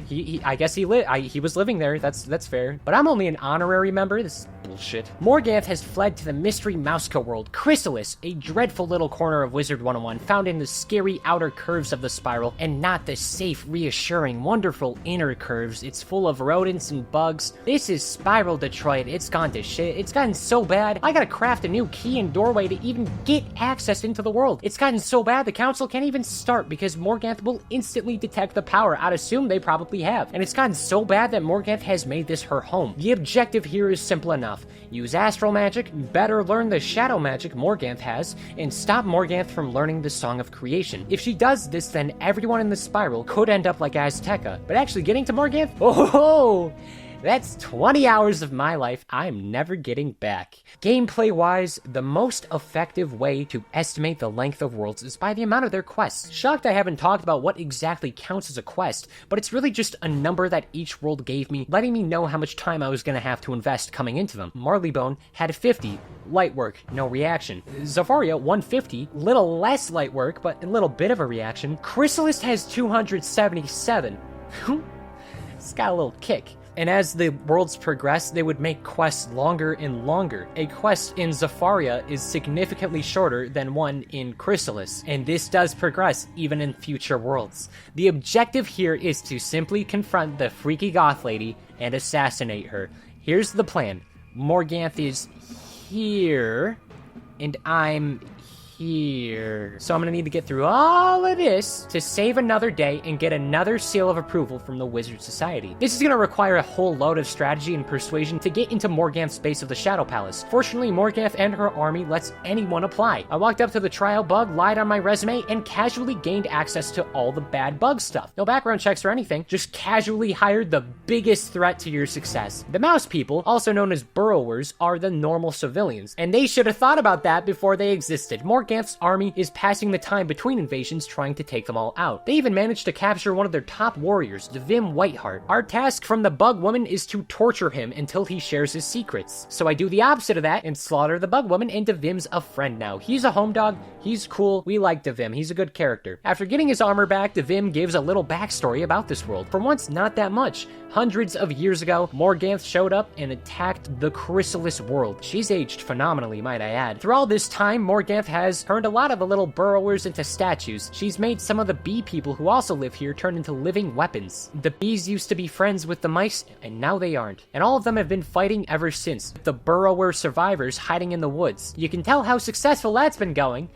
It hasn't. So for much of my time starting here, the burrowers attempt to fight the bees and turn them back to normal. This results in Devim being launched out of a window and being incapacitated as some venom gets into his system, keeping him unable to assist for a chunk of Chrysalis, which is also 2 parts, might I add. One part released in 2013 and part 2 in 2014. So there's a pretty substantial content shift at a point. Part 1 is ultimately annoying, I feel. So much backtracking happens. 4 hours worth of it happens, and it just gets annoying after a while. All of it just ends up being walking to the burrower village to slowly take out the incoming bug army. I'm pretty sure they're gonna hold off the rotten bugs so we can properly liberate Chrysalis. It's truly fascinating how simultaneously so much cool stuff can happen and so many cool locations can appear, but it's just so boring. Did Wizard101 give me Stockholm Syndrome? Probably. I'm sorry, I wish I could like this portion of Arc 2, especially as a finale, but I just can't. The first half is so good at overstaying its welcome. All you need to know is stop the bees, save some more good guys, fight things, fight more things, fight a couple more things after that, and then Devim gets revived through the power of magic. That was 3 hours of the gameplay. The King Mouse shows up, he says, "Good job." He tells the ever-iconic Finnegan Jackalboots that there's a sea I gotta cross called the Starfall Sea to break Morganth's legs. This is going to require taking a whole submarine thing. This is going to require gathering the Starfall Stones that control the magic submarine whale. This is going to require beating one of Morganth's warlords named the Ghost Dog, because Morganth has warlords now. And Ghost Dog has one of the Starfall Stones that control the magic submarine whale. I need to go outside more often. Ghost Dog happens to be in this place called Fort Ryoka. 2 hours of violence later happens. I get really big for a minute there, but eventually Ghost Dog fight to the death happens. He loses, not actually to the death, but a hologram Morganth says, "Hey bucko, that's kinda uncool to die right now. Ah, my bad, chief." And then he gets back up, and then he loses again. And that is all of part 1. A place that, unfortunately, I did not quite vibe well with, especially compared to the latter half. So the final preparations to actually, I promise for real this time, happen where I'm actually going to start walking toward our final battle. Devim's been having this subplot about not trusting the bees due to the prior affairs, but that's okay. He's changed his opinion after finding out the bees were being corrupted. We gotta respect bees, guys. Now, if you were a wizard in 2013, this is where Chrysalis would actually be on hiatus. The development team would take roughly another year to finish the area because of how big it was, and instead of waiting a year to finish this segment of the video, fun fact, that was an original draft. I seriously contemplated making this 2 videos where I just wait a year for this joke specifically. I kind of regret not doing it. I think praising some aspects of Chrysalis is needed. The second half of this world, not only at a story perspective, but at a game one, is significantly more enjoyable. From this point on, I'll be making my way across the world without looking back. Like, once I fed the ghost dog some chocolate and really made it a ghost dog, the journey quickly was actually set into motion. It's just, you know, it's stuck behind a whole lot of nothing. The first challenge that's apparent to me is this big old body of water. We can really see that it's dangerous. So next I gotta befriend this rat guy. He has access to a whale ship somehow. This is Taylor Coleridge, one of the few people capable of making it across the sea, and to an extent a pretty important character. He starts off as an ally of Morganth, even helping her set up the Empire in Chrysalis. He's caused a lot of problems, but he needs to redeem himself, as he regrets a lot of what he's done. His old crew is pretty unhappy with him, betrayal in a lot of lives. Also, they're all ghosts now. Following therapy with the rat, we go to the whale, fight enemies trying to stop us. Eventually, that takes us to this tornado ruin area in the middle of the ocean. And on our wizard grocery list, there's like these astral animals, I guess, and there's a crab. Yeah, that takes us to this place called Radiance Reborn, where all the Morganth plot was gonna be, because this game kind of forgot to give Morganth a story until right now. I already shared everything that happens here, and these fights are they're things we've already been over. It's Morganth talking to her brother, it's Morganth fighting Malastair, and then the third one's a little bit more unique. It's Morganth taking over the bug army, while Taylor is in the back, like, eating Cheetos as everything falls apart. I do quite enjoy this area. Like, having a flashback occasionally is fine. Having these plot reveals when they come, I wish the story would stop backtracking as much. But the fights, this was like the best part of the world. No, this was great. Next stop, the ocean's been crossed and I'm in Sardonyx. This is the bug city full of bugs. I help a mantis named Ezekiel make a teleporter. They've built them all throughout Chrysalis, but this one really matters because it lets us teleport.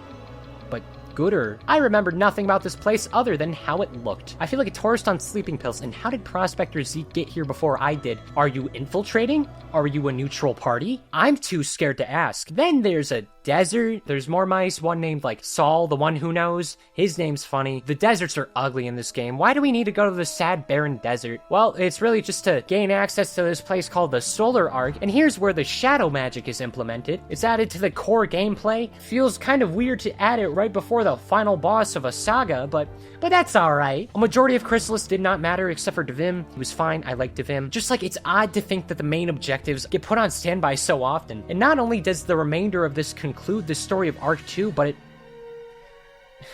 it's gonna set up the next one. So after the desert and the Solar Arc and Bug City, we stumble across this place, the Hive. It looks nothing like a hive. When I think of a hive, I think of the one in Ants or B-movie or the Ant Bully. Not this. The one thing this cave has that makes it a special cave is that it has a hole. Not just any kind of hole. A hole so holy it makes it unholy. Not even the bugs go near. If the bugs don't even want to go near it, it probably makes sense not to go in it. So I go into the hole and there's some bad purple. While investigating the bad purple, it opens up and out comes the old Cobb, an ominous figure who Morganth was hoping could be kept hidden to protect herself, and was banished to the edge of the spiral where Chrysalis is for the safety of everyone else. Old Cobb is going to be a vital friend from this point on, so just keep him in your heart, because he's seriously a good guy. He thanks me for freeing him from the purple, gives the exact address and IP of Morganth's house, and somebody's been evil for a little too long.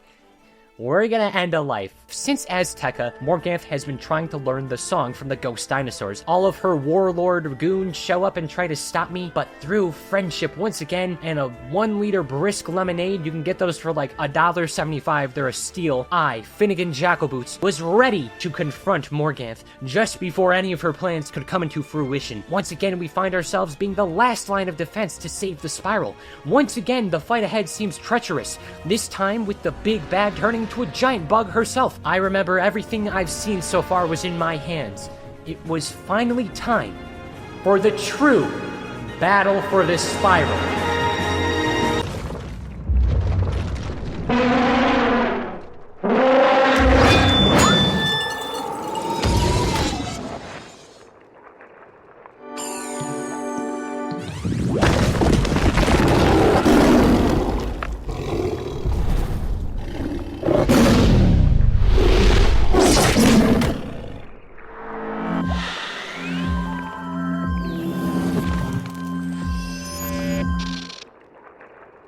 I did it.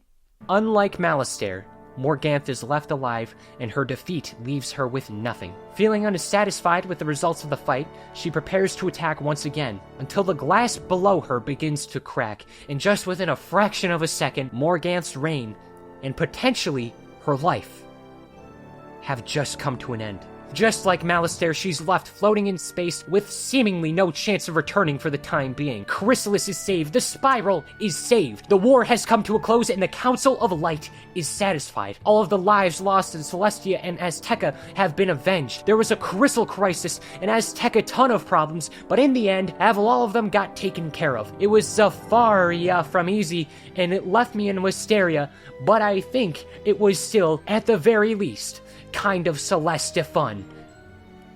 Winter Tusk. As everyone's celebrating, I see a friend, a helper, a lovely, kind soul who helped us at the end. He freed Taylor Coleridge from, I guess, his moral grief. He snitched on Morganth, ending all the problems and guiding us to victory. And here he resides, sitting by a waterfall. I'm gonna go and thank him for helping him out. Hey, old Cobb, thanks for being my friend. By the way, it looks like there's some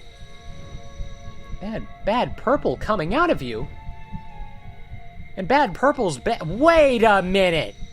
Old Cobb's a bad guy, and he's gonna go spread his creations to rewrite the Spiral in his own vision, now that there's no one else in the way who is named Morganth.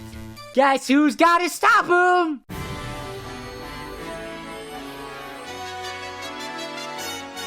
So next up is Arc 3. This is a continuation of Old Cobb's purple right at the end of Arc 2. To put it simply, the Spiral's in danger once again. Overall, he's just unhappy with the Spiral. He sent some of his evil purples to 3 worlds, Polaris, Mirage, and Imperia, and the initial goal is just to stop that. And with that in mind, let's get right into not doing that.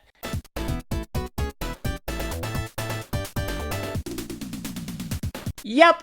Side content. There's side content still, and even though it's labeled as side content, I don't really think it's fair to also sideline it. This stuff is way more than just some side quests that very occasionally have story tidbits. These are specifically like dungeons and raids, like entire areas designed to do certain activities.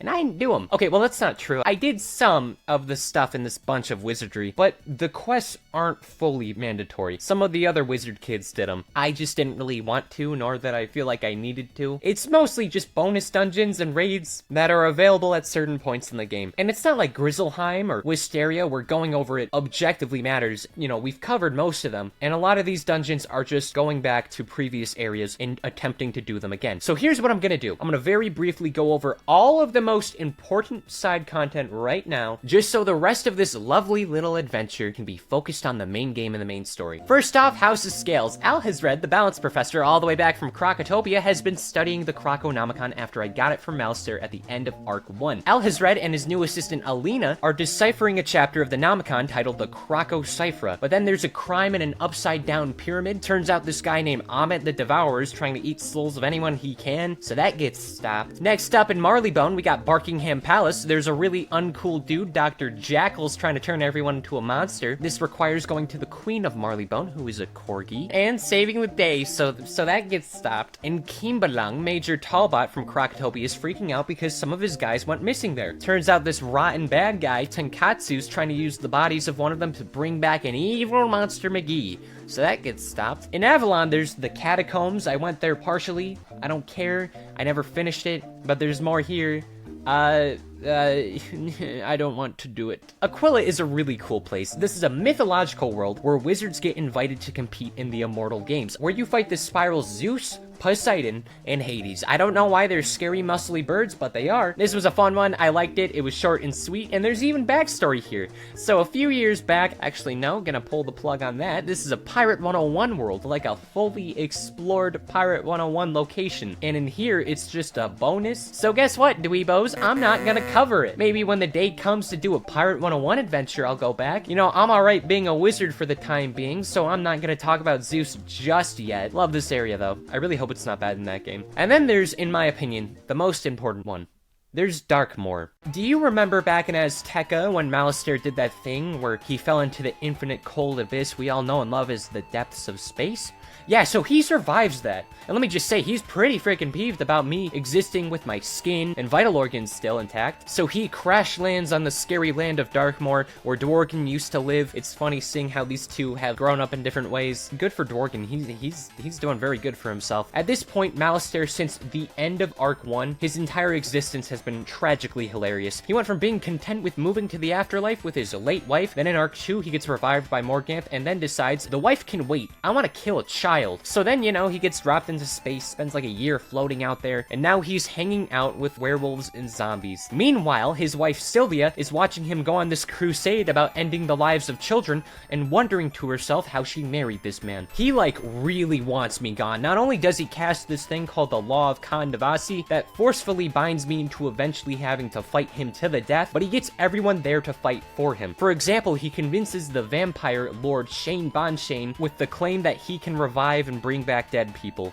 And this is obviously a lie. The only reason he got revived was because Morganth got very fortunate with her attack on Azteca. I think Lord Shane Von Shane specifically is just a dumb extra side character. This is his castle he is willing to let be destroyed because if Malistaire succeeds, Shane was pinky promised, even though Malistaire crossed his fingies, that a girl he liked named Tatiana would get revived. Shane seems like a really nice guy. Too bad nice guys always finish last, and Tatiana hates Shane so much that even as a ghost, she wants to help the wizards win. She does not want to come back to life. I'm not even kidding. Her hate of Shane is so powerful it takes down his associates. I ended up fighting this optional plant fight for 40 minutes. I don't know why I did it. I thought it would be funny. I regret it now. But at the end of Darkmoor, a third and final confrontation with Malistaire comes, and it was an intense and hard battle where Malistaire pulled out all the stops, did the best he could, and he can't do it. He loses, and it's to the death again. Malistaire Drake the Undying, the former death professor of Ravenwood Academy, is dead again. He's disappointed that the spiral has worked against his favor. Again. And then Sylvia returns and says, dude, we just went through this. Can we go back to Wizard Heaven? They have like Strawberry Faygo up there and foosball tables. Why are we not up there? And then Malistaire, once again, this time permanently, unblinded by his hate and distaste of the spiral, apologizes and prepares to move on, promising that he is done once and for all, and that we will never see him on the living plane again. And you know what?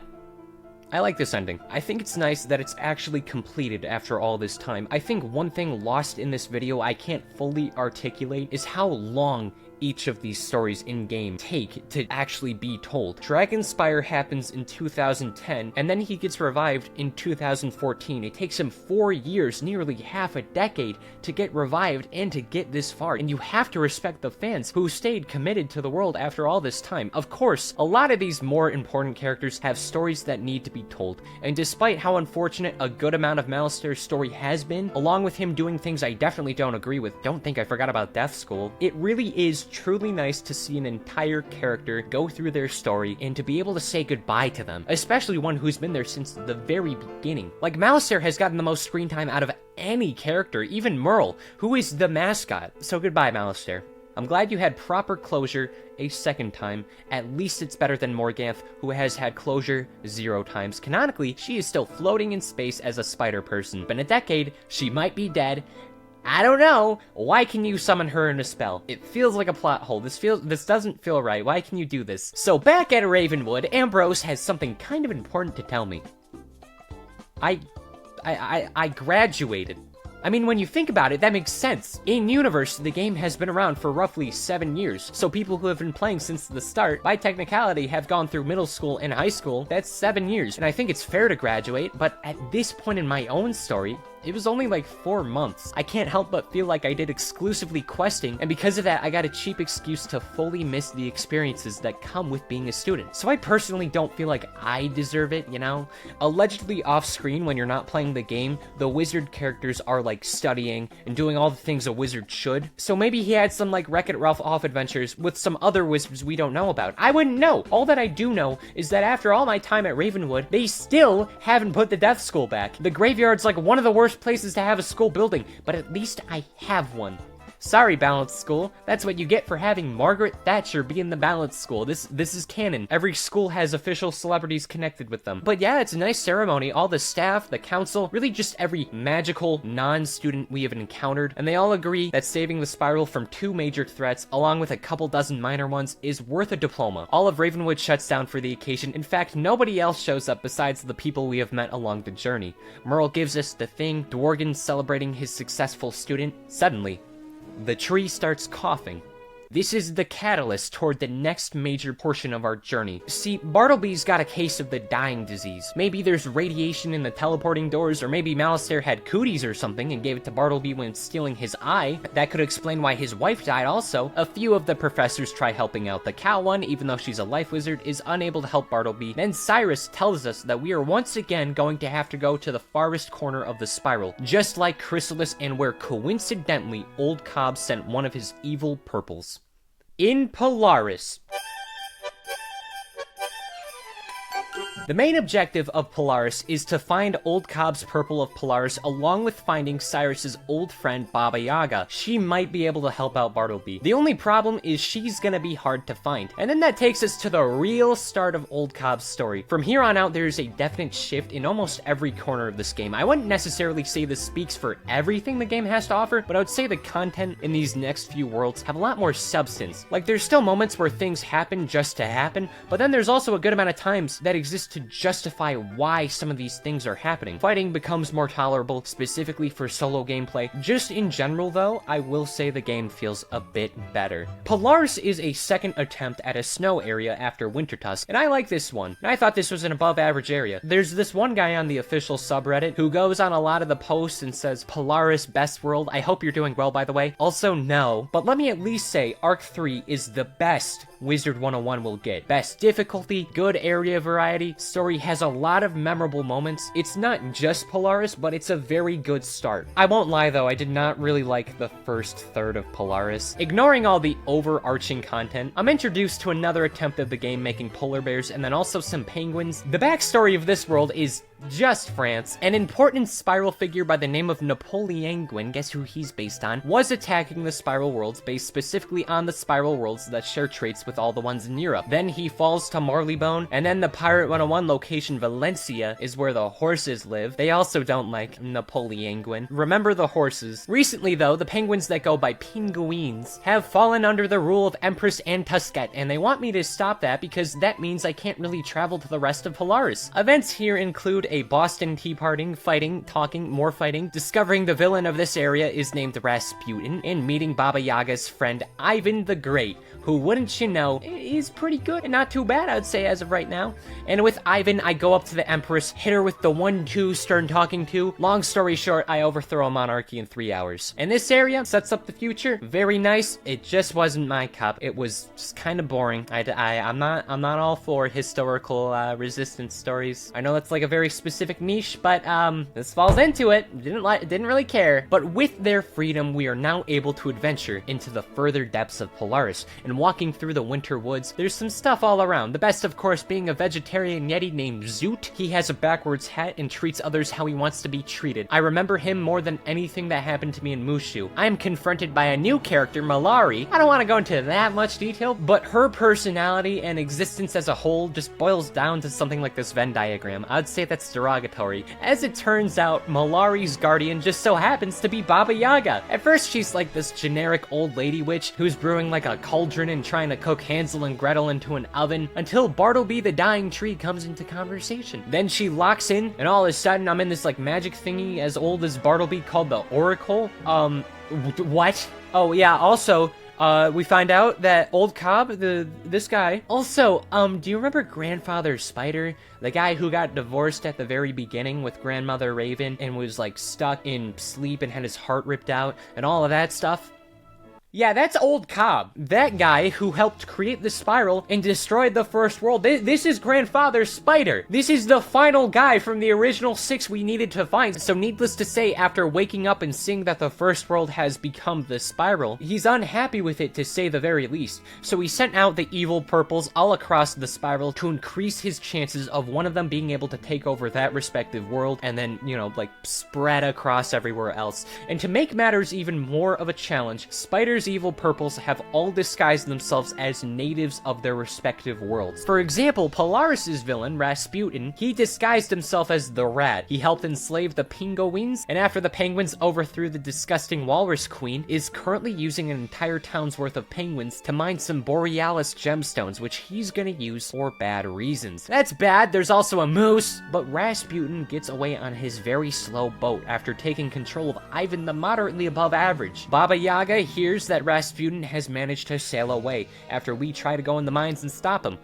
We're failures. And Baba Yaga begins to say in her witchy witch voice perhaps one of the most important lines in this entire franchise. I'm a witch! Ooh, I have a broomstick! Hey, little boy, do you want to go to college?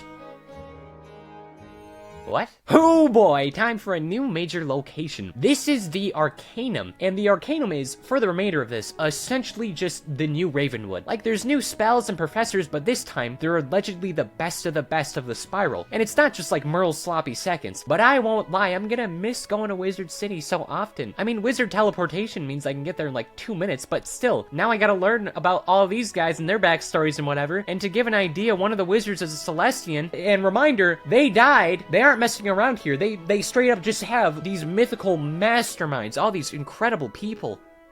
And now I'm one of them. Here at the Arcanum, hand-picked wizards and staff researched the best ways to protect the spiral from the dangers inside and outside of it. Now, besides the Celestian and Baba Yaga, there's a plenty of new faces that I'm sure have plenty of story, but unfortunately, there's not as much love for this bunch. It's not like Ravenwood professors where they've been around since the start, and you don't have to play 150 hours of the game to get there. I guess it is kind of like college, though. It feels like I'm kind of thrusted into the Arcanum without many familiar faces along for the ride. And each major wizard here is from one of the different major schools. The Storm one, who I'm gonna call Ione, I think that's right, I don't know, it's been a while, is the only one who really matters in almost all of this Arcanum stuff. She isn't too happy about me existing here and whatever after the Morganth incident specifically. Baba Yaga wasn't around for about 15 years and then came back with me and her weird claymation child. In the end of the Arcanum, I become a pledge for this hellish wizard frat, and Ione notes how weird it is that I know all the forbidden shadow magic. Just in general, shadow magic is like this taboo thing, and not everyone is a big fan of that. Thanks, Morganth. Oh yeah, I also have shadow magic from Chrysalis, so I guess that's a problem on my part. The guilt starts balling up in Finnegan Jackalboots. All of our wacky misadventures so far are revealed to the Arcanum, and the wizards are just like conflicted that I did everything for them. Like, good job, Finnegan, you stopped World War I. All it took was starting World War II.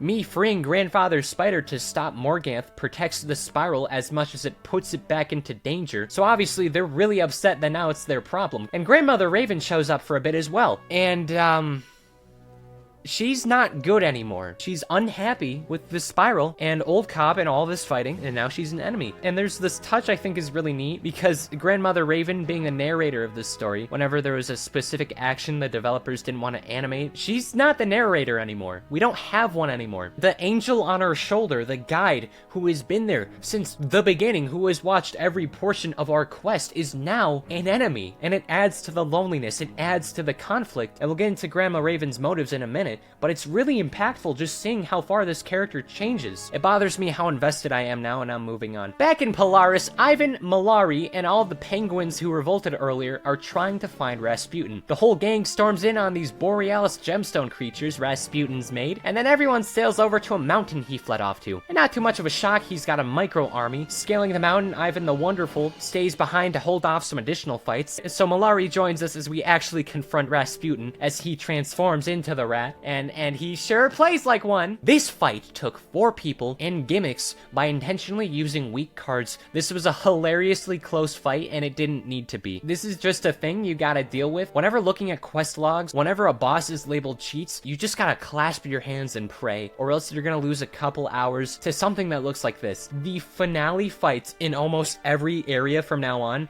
are genuinely miserable. But hey, We stop the rat, we stop the first of the 3 evil purples, and another world is saved. Grandfather Spider promises another fight. Ivan gets to eat some, like, beef stroganoff. The penguins keep being penguins, and most importantly, Baba Yaga enrolls Malari as a Ravenwood student, just like I was. I'm sure this child whose only friends are a polar bear in his mid-30s and Bizarro Gruntilda is gonna do great there. Nothing bad will happen. And as for me, I'm told to rest up and get ready for the next adventure. The Arcanum is gonna need me as much as the rest of the spiral, and will I have to watch the death of Bartleby the Magic Tree? Well, I guess we're just gonna have to wait and see.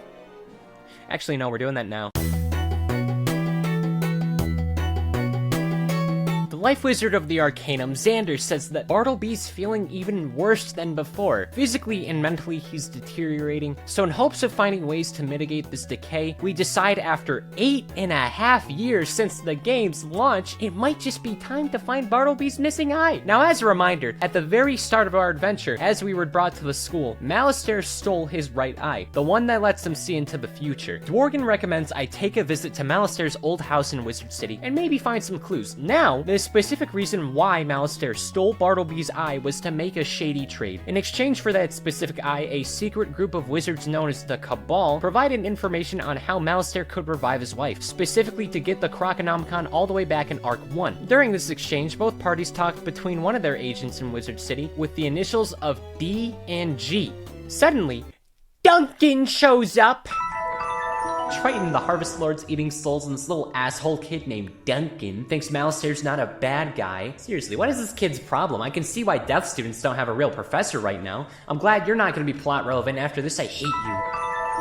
Son of a bitch! Duncan Grimwater is plot relevant. While I've been working my way up in the happy side of the wizard world, Duncan's been doing that, but the bad side. Duncan is doing all this to join the Cabal. Doesn't matter, he gets his legs broken anyway. And there's a lot of new information to process. Before doing anything, I checked on Malari, who's just doing okay after Polaris. She's a life student now. It seems like life in Wizard City is seriously bumming her out. She has no friends, only passing grades, just itching to go on an adventure. But she hasn't been able to because she's too busy spending all of her time doing a face reforming spell. I'd assume Polaris doesn't get much sunlight, so I'm glad to see she's doing a bit better. I don't think the only person who she's interacted with being a canonical baby eater did her any favors, but I wouldn't know. Hey Merle, apparently Malistaire, the one guy who I killed 2.5 times, gave Bartleby's eyeball to a group called the Cabal. What are you talking about?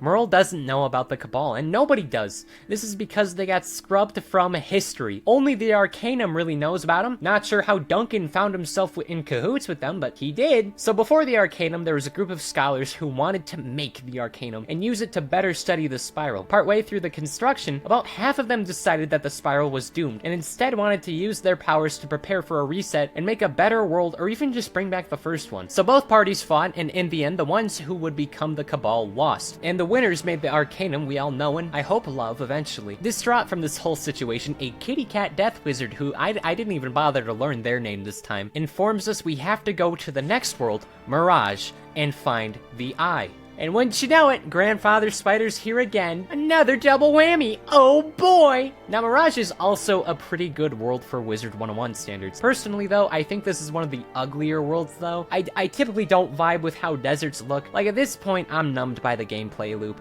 It's gonna take a lot more to impress flying carpet chase. Ooh! Now Mirage is cool. This is an adventure and a half though. The first character we meet is the former king named Ozzy. He's just a flying skull. I love Ozzy, top 5 character. He's a funny guy. Story-wise, I think only like 2 of these characters are ever important ever again. Mirage used to be ruled by the Babylonians. That's cute. Ozzy died and his body never moved on. That's all I think. That's all you need to know about all these new guys. There's that one. There's a genie. She was nice, I guess. Oh yeah, Santiago. Remember this guy for later. This is allegedly just a traveler who wants to make sure everything goes well in Mirage. I won't lie, for a moment, they are kind of forgettable, but I assure you, this is somehow a very important character who will come back. Now, once again, Grandfather Spider has a child here who's disguised to help out. This time it's a guy named Xerxes. Holy shit, I used to have a horrible lisp growing up. I would not want to pronounce that name. He's gonna be bad, and he's trying to take over Mirage. That's a problem. So stumbling over to the city, there are also things things wrong there. When isn't there? There's a giant thief off, a lot of thieves, a lot of crime.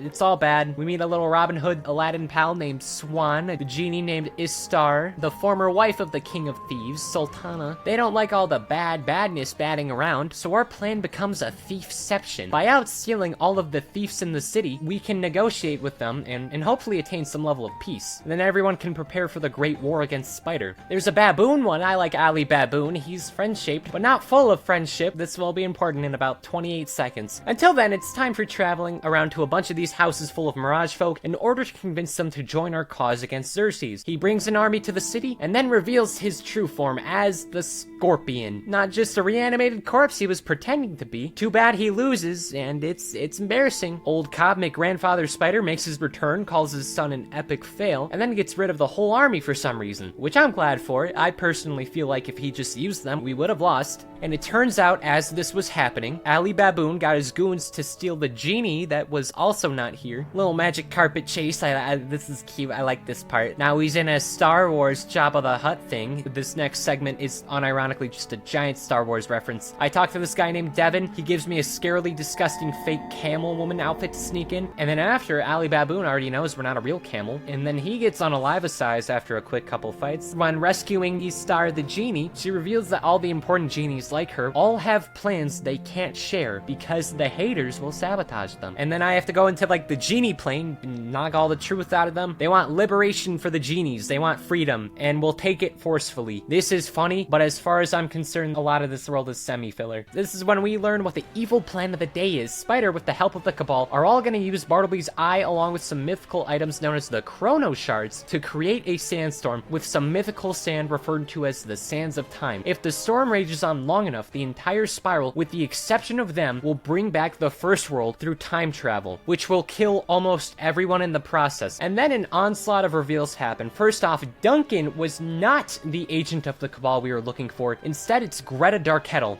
that one witch who I thought surely wasn't important. She helped Malistaire steal the tree eyeball. To make matters worse, Grandmother Raven finally makes her proper return. For our lovable narrator character, it's crucial that we at least acknowledge what her doings have done. We already know that Grandmother Raven created the spiral. Yeah, that's true. But she also did technically cause everything since then to happen, especially Arc 3, since that's when Grandfather Spider returned to respond to all the things she caused. Now, her goal was to stop Grandfather Spider, and instead to do something equally bad. Rather than bring back the first world, she wants to accept the past and go on in the future, deleting everything and redoing it all on a clean slate. And this is an equally bad outcome because in both cases, we still die. So now our hopes lie in us, in healing Bartleby to get his guidance. And in the final fight of the world, Spider challenges us to a battle in the sandstorm. Respectfully, kind of lame fight. This area looks gross. The pumpkin-headed wizard companion had a glitch. The quest completion didn't register, and because of that, they had to be left behind on this adventure. I genuinely could not get into it all the way. Being trapped in the brown dimension, it looks like the inside of a vacuum cleaner. But we did it after another triumphant battle. We have beaten Spider, of all people. But we can't put him down though, because if he perishes, then Grandma Raven has no opposition, and we will still lose. Now, Malari, who has decided to join us on this wacky adventure on account of recently being diagnosed with a bad case of FOMO-itis, thinks it's not a good idea to keep Spider alive. So she tries throwing some green at Grandfather Spider, and he catches it, snatches up Malari, and then skedaddles off, leaving her in the hands of the Cabal, with Grandfather Spider joining them, just as we were about to grab the eyeball and be on equal playing field. And we leave and still do that. Bartleby's at least mentally returning to his normal state, and holy shit, there is just a lot that I gotta explain right now. Okay, how do I put this? Oh, okay. Well, Malari is the ultimate nepotism baby of the spiral. And I mean it. One thing that Grandma Raven has not been in Arc 3 is a lovely person. Instead, she is pretty hellbent on destroying everything when that wasn't the case in earlier interactions. And why is that? Well, it turns out Malari is the daughter of Raven. In fact, in Latin, Malari translates to little raven. And not only that, Malari was created out of all of the empathy and good that Raven had at the time, meaning that Malari's personality defaults to being a whimsical little hobbit friend who's loyal and will listen to anything other people say. Whereas Raven transformed herself into a ruthless god, so she would mentally be powerful enough to do the deed and to end her old creations and her children and everything she has concocted in the past. And I guess across this time, she like lost any additional value. It like slowly left her body. So now she's a ruthless monster with a child who can very easily be manipulated like clay. She looks like clay. She has a clay face. But both of them emotionally can be changed from that point. Like if Grandma Raven develops some sort of empathy, she can maybe return back to normal. And just to be safe, Raven hides Malari in Polaris, the furthest edge of the spiral, so she can retrieve her child and then maybe Baba Yaga when the world fully resets. What this means is that Spider acquiring Malari is a massive blow to Raven's side in this fight, as Malari was gonna do the default, and now Spider can manipulate Malari's magic to benefit his side. So I head over to the Arcanum and share the news. All the characters are in disbelief, especially Baba Yaga, on account of her adopted daughter being held hostage by Wizard Mass Genocider number 3. And Ione, she reassures, she's like, ah, damn, that freaking bites. What a bummer. You wanna go on a spaceship?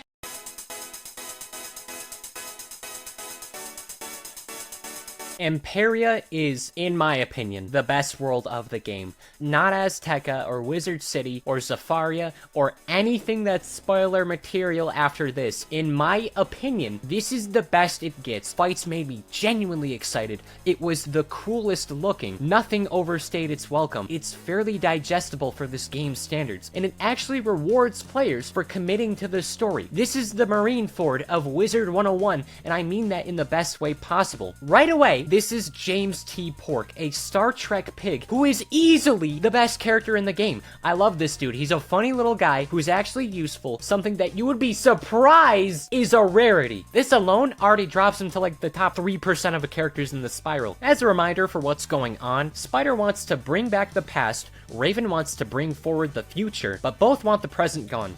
We can't have that. Emperia takes place in the exact center of the spiral. Both Spider and Raven are going to Spider's heart. If Spider gets the heart back, he wins and we die. If he fails to get his heart back, Raven wins and we die. Mind you, these are the gods of this story, and neither one of them want us alive. And the third god, Bartleby the magical talking tree, is dying, and if we don't help him, we have no chance of victory. Unfortunately, the only hope we have now is Malari. So the only way we can survive and the spiral can survive is if we manage to get Malari back, recruit her, and then find a way to defeat both gods at the same time, because if one goes down, the other will win.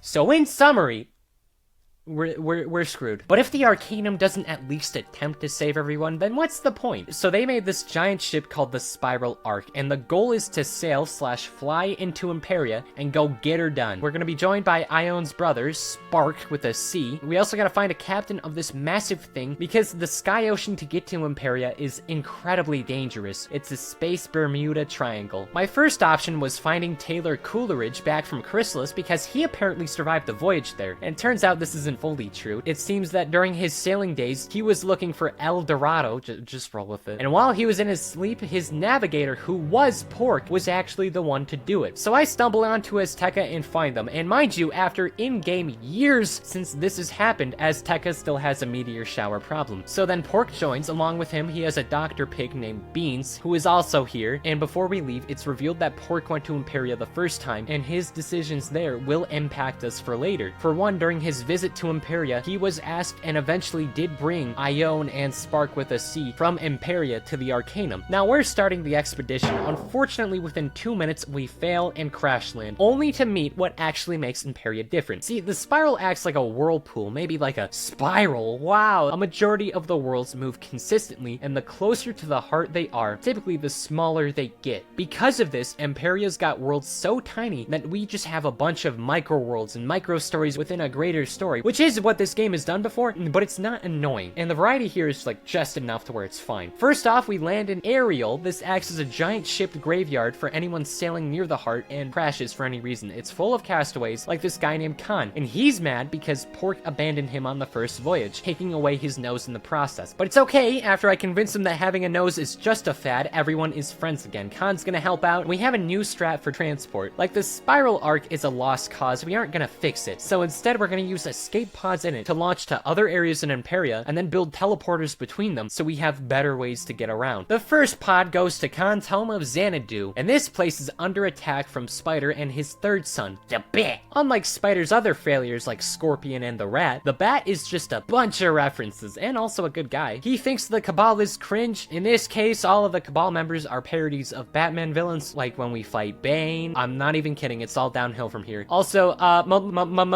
Malari's here. We found her. At first I was thinking, oh cool, we did the thing we have to do. But actually, no. This floating brain guy named Medulla shows up and takes Mallory because Spider had no faith in his son. Otherwise, I'm gonna be real, in this section I turned off my brain. This entire area is, it's good, I just have nothing to add to it. Generally, the rule of thumb is if a character has annoying looking ears, its area is just gonna be okay. There's more filler characters in this story than I have blood cells. The next escape pod goes to Athenor. Our landing causes an avalanche so bad, and at the same time, the core of the micro world is being tampered with. Bat did it off screen, by the way. He was trying to slow his dad down. It was for a good reason. This place sucks to live in. You either live in the magma caverns or the unforgiving cold. So dwarves live both on the inside and outside and produce their own temperatures and then give them to the other groups so nobody burns or freezes to death. And then Medulla shows up again. He talks about how he's a braining away with Mallory. All the dwarves are saved. All of them are happy, hulking little dwarves, hi-hoing their hose and whatever. The next micro world is too important to skip, but I'm gonna provide a warning. This area is like disgusting. Like I'm being entirely serious. The Bat knows where Medulla's hiding out at, that being the inside of a sky squid, because this is a sky ocean. There's like sky sea life. I hate this place. A lot of squishes and jiggles. I hate it. I got nausea from Wizard101. We disguise the next pod as a fish. The squid eats it. We meet this guy named Dint. He's not good. Then he drowns.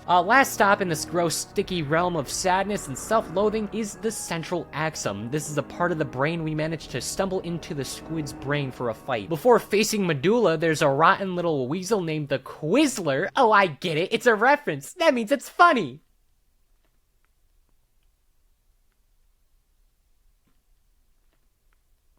No, I get to do it. Medulla. This brain in a brain, he's being a prick. He even hypnotized all my friends. The brain Dandu does get defeated, and Malari is even rescued. Too bad she's dying now also. Because of all of the trauma her mind and body went through when being experimented on, mind-controlled, having magic sapped from her, her spirit is being dragged away. And if that happens, we got a stinky little corpse on our hands. That's no good. So the Arcanum Wizards, justifiably, they're freaking out. Baba Yaga, despite her child-eating ways, hopes it all ends well. If not, she's got a free meal. It's a win-win. The Life Wizard Xander, along with Beans the Pig, both do what they can to stabilize her. And essentially what's happening is Mallory's spirit is being dragged away by Raven of all people. Mallory will die if her spirit refuses to return, and Raven will win. And oh my god, an actual cutscene plays. You heard me. An actual animated cutscene of these characters interacting with the vocals synced up to the animations. It took 160 hours, but we have functioning lips. This is the only time this has happened. In this cutscene, Raven and Mallory agree to work together on account of Mallory being a part of Raven. It seems that Raven might have just one, and we are done. But not quite. Xander proposes seeking a neutron star and making the child eat it. And for the first time since my arrival to the spiral, Merle leaves Wizard City, and in the flesh, he goes, "Hell no! You aren't doing shit to that kid!" Oh, by the way, Finnegan Jackalboots, Bartleby wants to see you. He's about to die. He has like an hour to live. And so, an important test comes. From day one, Bartleby knew I was the chosen wizard who would save the spiral several times over. Before he lost his eye, he knew I would would grow to the hero of the spiral. As he nears death and the future becomes fuzzy, he allows us to take a test to determine if Finnegan Jackalboots will be the one and only disciple of Bartleby along with his powers, to see if I can be his scion. And if not, all of the waters of the spiral will be undrinkable because his death will destroy all the trees and all the life. Definitely bad. I do that. Bartleby Bongus survives, and now we are officially on an equal field to Spider and Raven.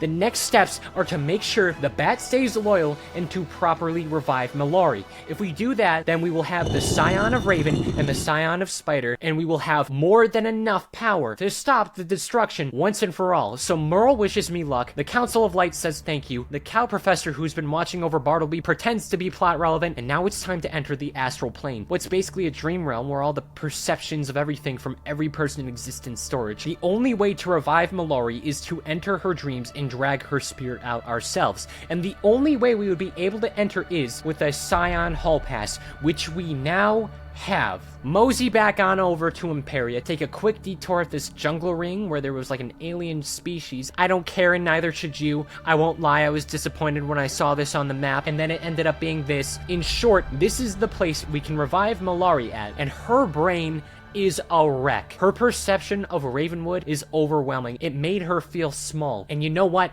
I get it. Mallory, high school can be stressful, especially when your teacher is a literal cow, and Merle looks like a... How did you mess this up? That's not even the right primary color. Can you even be that colorblind? I love this area a lot. It makes a lot of sense in context while also celebrating everything up to this point. And we fight the evil Merle in a pop quiz battle. Then we chase Mallory as Spider is also here trying to convert her. Complete failure, by the way, not at all successful getting Mallory on his side. Then Spider offers to let us live if we join. A decent offer until you realize the outcome would mean that Duncan, Grimwater, and the Quizler are also going to be there with me. Yuck.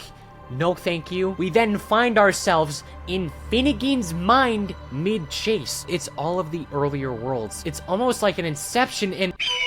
Damn it! It's Bellic! Dream Bellic is here, back again with his stupid curses of Ra, 300k health, break his legs. Suddenly, Dream Malistaire appears, and for the final time, actually for real this time, I promise, he says, "Good job, I'm not real, you have to let me go, my death was only kind of your fault." At the end, we corner Mallory in a fake Polaris, witnessing Baba Yaga choosing to sacrifice her baby-eating ways to become a loving mother. And then Mallory has the realization that if we don't save the spiral, then Baba Yaga is gonna cease to exist, and she doesn't like that. So for once and for all, Mallory is ready to help out. Next up, we gotta retrieve Bat. He's in the home that Spark and Ione were born in, Nembari. This is an extremely advanced society that knew Spider would return and prepped for it. So Bat gets captured, and now we need to find ways to twist this back to normal. And one thing we can do is go to the nearby Arrow Plains, that's like this lovely plain area, the calm before the storm, and look at it because it is the city that powers the Nembari people. It's peace. It's inner peace. However, at one point, Pork is captured, and we quite literally have to face his fears. Then the dwarves force me to play some game called Whirly Burly. This feels like a board game. It's alright. Eventually, I do find Spark and Ione's long-lost mother, and she gets very upset at Pork for letting Spark come back home with them. And it turns out their father was unalived by the current leader, who's kind of an uncool dude, if I'm being honest. So uncool that I forgot his name writing this on the script, so it probably doesn't matter. Just chuck him in the dungeon. Oh yeah, also that ring jungle with the corn people. Yeah, that's falling apart. Spider and Raven take turns begging us to convert to their respective religions. We all say no because Bartleby is nice, and also he's a tree. That's the team for us three. And now the non-tree gods are pretty upset about all of us not joining them, taking us to the center of the spiral, the actual place where Spider's heart remains, and where Bartleby once rested before the first world broke apart. The Husk. Here, all of the secret weapons are hanging out. Rat and Scorpion make quick appearances, going into a hideout that will only open after the spiral is destroyed. Assuming they gave me enough time for Spider to grab his heart, Raven summons the final of the big three titans, the Storm Titan, and uses it to stall and help her win this fight. And Bartleby gives us some trees. I guess that calms down the Storm Titan for a little bit. With this time of weakness, I, along with my fellow scions, along with another wizard who was just happy to be here, thank you again, it's time for a fight with the Storm Titan. Trident, sure.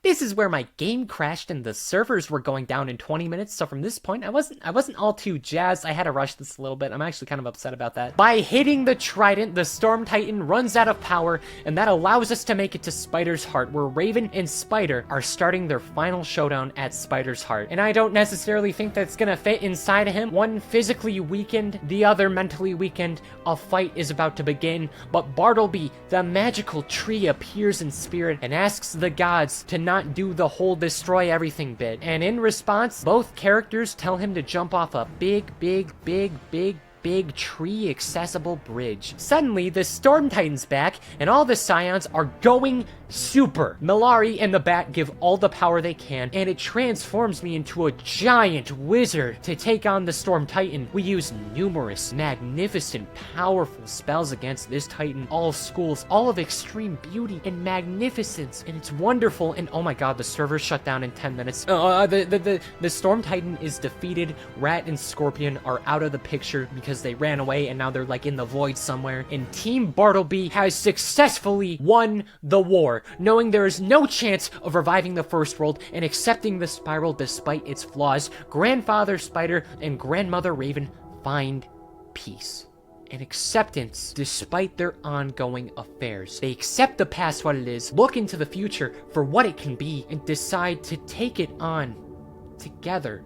Milari reunites with Baba Yaga. The Bat decides to help the spiral where he can, and we can rest knowing that nothing can stop us.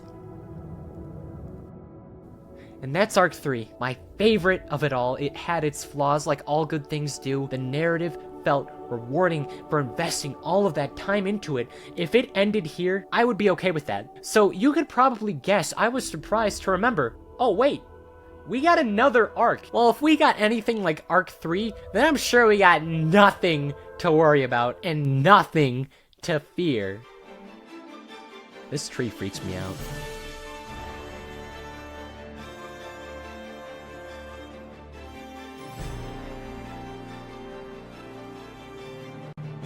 Arc 4 is weird. Now, unlike previous arcs that used established characters to explain and advance the story, and even just add more depth to pre-existing characters, most of Arc 4 is really secluded and absolutely takes a unique approach compared to the ones that came before it. When I was starting out, I had a vague idea of what to expect in each of these major arcs, but here I didn't know when things were gonna happen and what was gonna happen until they happened. And to avoid spoilers, I kept it that way. So when I got here, especially after seeing how this game's evolved and all this stuff that was truly a joy for me at points, I was wondering how this game was gonna go. Like, how was I gonna feel about Arc 4? Well, Caramel is the worst world in the game. Throughout Arc 3, wizards are loyal to Grandfather Spider through the Cabal, and they did what they could do to bring back the first world. It's shown that Spider is not only done with that, but is likely going to prevent anyone from attempting to bring back first world. So I would not recommend bringing one of the most dangerous known living entities out of retirement just to stop you. So the Cabalists are in a bit of a wreck, and all around things are going terribly. Remaining Cabalists have formed factions and are now fighting between each other. And since we've defeated every Cabalist that we've met, and even though there's already plenty of Cabalists to reuse, all of them are new characters. Like, really? Not even a single person could have been brought back through as a Cabalist? Not only that, you could have just brought back old characters and had, like, reveals that they were secretly in the Cabal. Maybe, like, an elf from Avalon, or that dick-ass zebra snake toes from Zafaria. But no! Here's another wacky cast of characters. Have fun learning them all! But before we actually arrive in the new world, a couple of things are gonna happen. Ione promotes me to Arcanum Liaison as an official member, which is neat, I guess. I'd assume that means I'm on payroll, so no complaints there. A member of the Arcanum named Malworth Von Trapp has been working as a mole in the Cabal for us.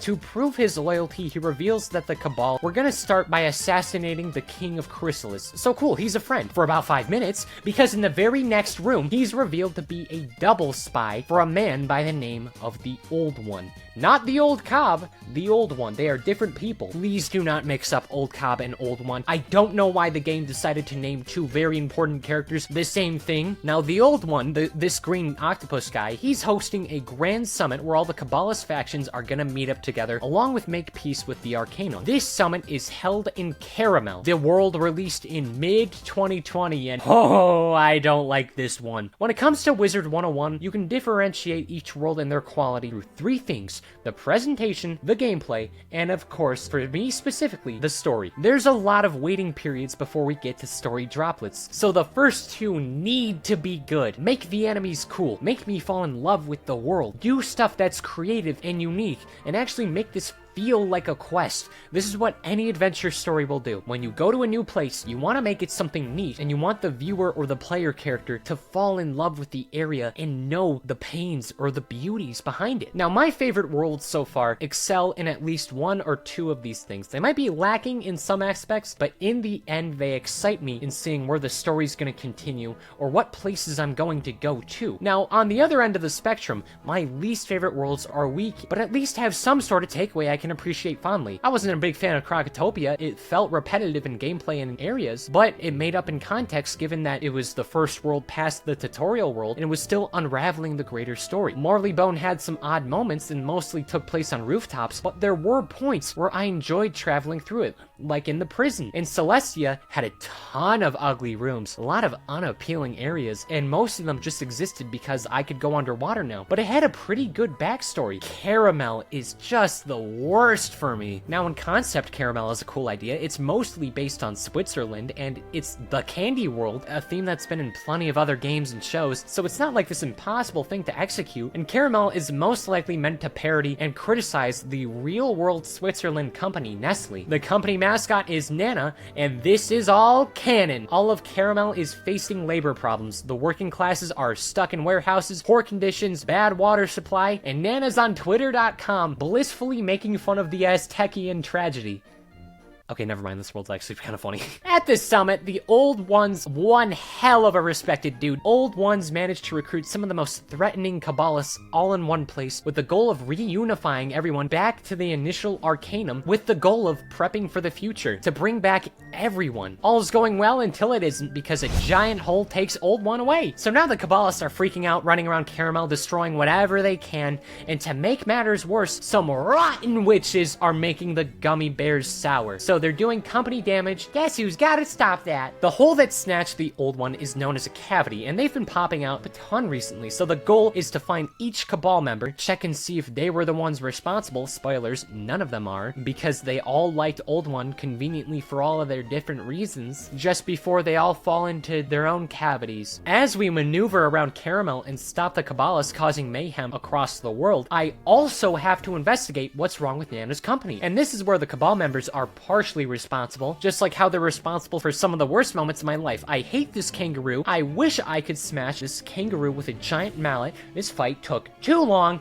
He's ugly. The characters I met here were ugly. Everything here is ugly. I wish I wasn't here. I felt like I wanted to throw up 16 times. Losing fights to this made me lose so much frustration. This was the only world where I actually fell asleep playing. I have never done that in a game. Now, as it turns out, Nana's candy company is very corrupt. Shocking, I know. Moles work 14 hours in this chocolate mine, 6 days a week. They're exposed to the green sauce. Only higher position jobs like Nana ambassadors are even like remotely good. Just objectively speaking, Nana's company is horrendous, and as it turns out, the witches who are supposedly doing all this harm, they're pretty good people, which is just an acronym that stands for workers interested in tackling corporate hegemony. And Nana doesn't respect the guilds or unions, so she's instructing her top employees with creating all the sour gummy bears to make them look deliberately bad by self-sabotaging her company to assure success. This is propaganda, and also Hamster Willy Wonka's in on it. Every corner is more disgusting than the last. These green freaks called gobblers are being used for candy sweat. I don't want to be in Caramel no more. Ultimately, Nana's Caramel Delights is too far gone for minor fixes. We just gotta overthrow the whole company, liberate the workers, stop the person responsible for sourcing all the gummy bears, and we end off at the Grand Nana's main main building where she's on a lunch break and her former employees confront her till all of a sudden a cavity takes her. This time we gotta jump through and rescue Grand Nana. I actually like the Nanas, this is worth it. Nana specifically managed to find her way into the void, and just as she gets retrieved,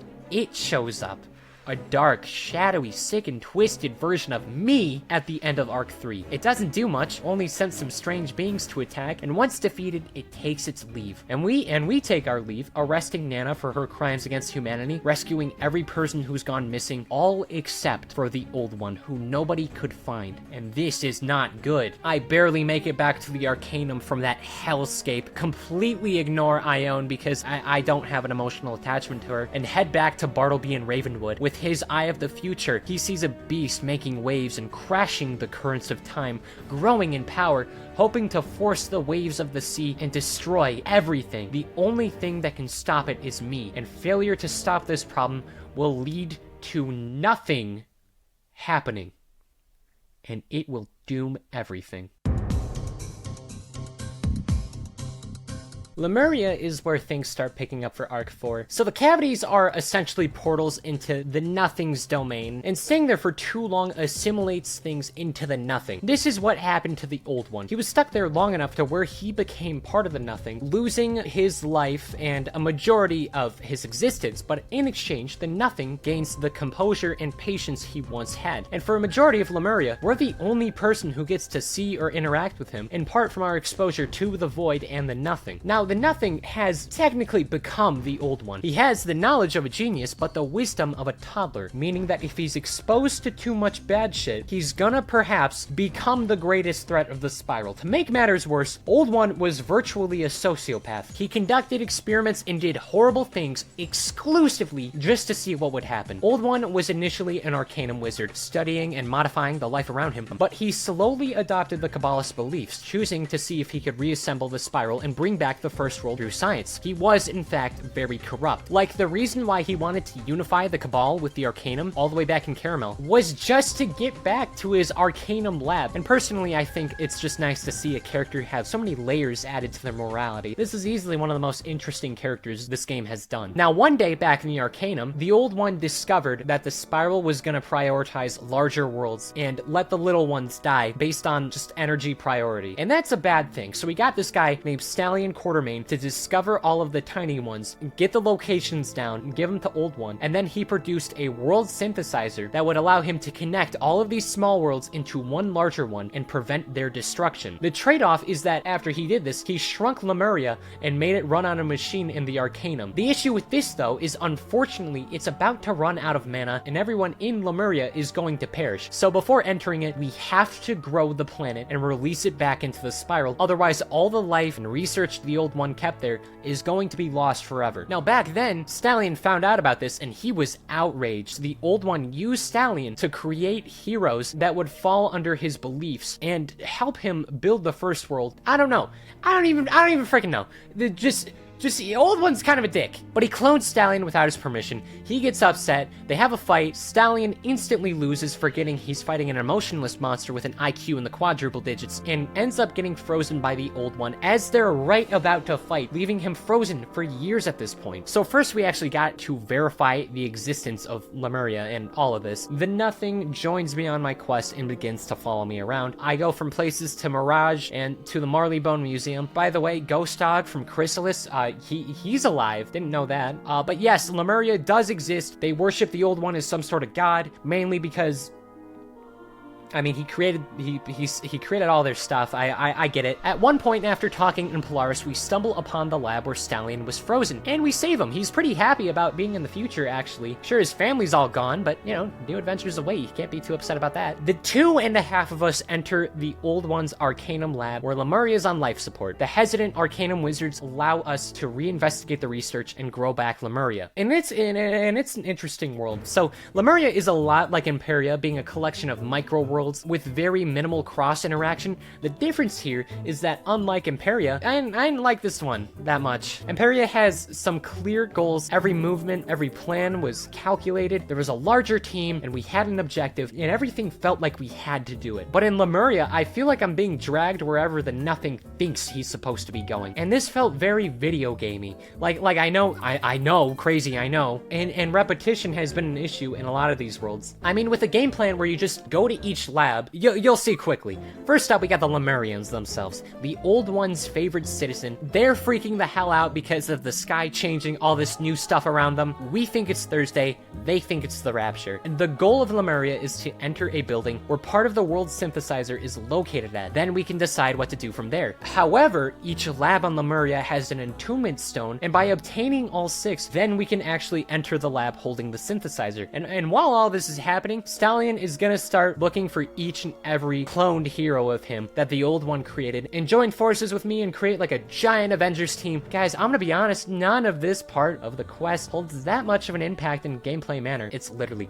come in, meet 1 or 2 members of the Quartermain gang, help them with their problems, fight the enemy responsible for their problems, go to the lab with them, have them realize the Old One was a bad dude so they don't believe the old dude was a good friend, get whatever attunement stone was there, repeat. There's the lemurs, of course. Then we got this lovely surfs up hidden beach town, Conan the Barbarian desert world, a corrupt platypus suburb, a noir detective town, and then just Salem witch trials for some reason. And then at the end of each section, Stallion recruits people and gets his league of exemplary personages. And we get a chance to meet and fight alongside each of these characters. All 8 of them. There's Stallion, of course, he's the main one. Then we got Bantam, Solomon Crane, Buck Gordon, Duck Savage, Mandar, The Shadow, and Dog Tracy. I'm sure you get the gimmick. None of these people will ever have unique moments to shine. I'm just gonna refer to them as the Quartermains because that's what they are. They're just a bunch of Quartermains. But the shining aspect of this world is the Old One, the Nothing. It's starting to absorb the world around him, questioning everything we see,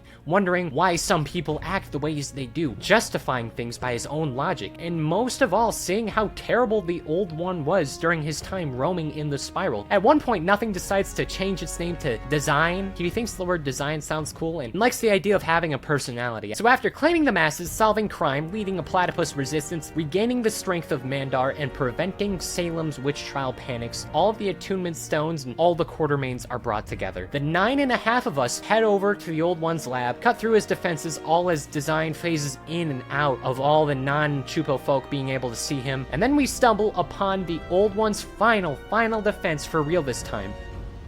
A clone of him. So you know how I'm like the scion of Bartleby now? Well, Old One, yeah, he made one of those himself. Just him. Yeah, he did that like a few generations ago to help carry out the mission in case anything happened to Old One. He fails, by the way. So the Quartermains take the completed world synthesizer and realize, oh, wait, damn, we can just like rebuild all of the first world with no casualties, no challenges. We can literally make a utopia and just end the spiral and like do the best of both worlds. Like no one would be upset. We wouldn't fall in space anymore. The Quartermains do not take my response very well. So somehow Finnegan clutches up a 1v8 fight, embarrassing the Quartermains forever and ever. And Design realizes instead of perfecting, it makes more sense to help the people, as then everyone can have purpose, and the synthesizer reactivates on accident. So he jumps in on it, saving everyone in exchange for his current living plane, presumably removing him from the tail. And back at the Arcanum, I give the synthesizer to Malworth, and he smashes it with a sledgehammer. Then we go back to that freaky, bug-eyed tree, and she reveals the Nothing is becoming something. Also, there's like freaky stuff happening in space.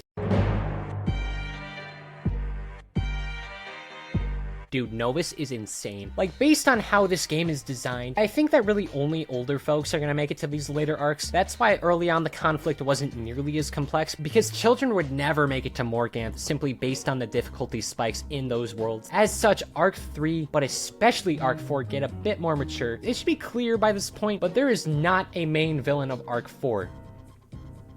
who is alive. The old one is obviously a catalyst for these problems, using others in his benefits in hopes of manipulating the spiral through technology over magic. By the Nothing reawakening after the end of Arc 3 and then consuming the old one during Caramel, the Nothing has become mostly sentient and has learned that his food was a terrible person. So then when the Nothing becomes humanized as Design and jumped on the world synthesizer, what actually happened is that the Nothing, a cosmic entity of unknown power, actually synthesized himself and gained access to planetary powers. As such, a completely new world is formed by the name of Novus, and nobody is there to claim it. When checking out this new place, I actually stumble upon my old friend, my dear deceased Wolfmount, all the way back from Wintertusk, the very same who burned its head off in a furnace after that tragic incident. This was emotional and a bit awkward for me. I've been seeing some other mounts. I thought the wolf was gone. Nope, hanging out in space. Cool. We had a fight. Took 2 hours. Design has also attained the ability to hear the thoughts and dreams of everyone in the spiral from his synthesizing, and as such, Design decides to dedicate himself to fulfilling those desires. Now, I'm not making this next part up. It's either real or a wild coincidence, but Novus is partly based on Europe's expansion and scramble for Africa in the 1880s, when most of Europe's empires made their way to the territory to expand. So all the equivalents make their way here. We got Marleybone, EU, and Polaris joining, you know, Britain and France. We've already had enough time with these two, but then we got Monquista, again, Pirate 101 location, I'm ignoring it, but we've met them before, and Valencia. This is where all the horses come from. It's meant to be Italy. The only horse we really know and care about up to this point was Diego the Duel Master, because he was in the Council of Light. They could have gone with Caramel, but honestly, I'm so glad they didn't. And they did this so they could make jokes about Mario characters. All of the horses are Mario characters. You got Mario, Luigi, Peach, Daisy, all political, and horses. Design's doing a good thing. He made a utopia that benefits everyone. Plenty of land for everyone to enjoy and share. That means nothing bad will happen.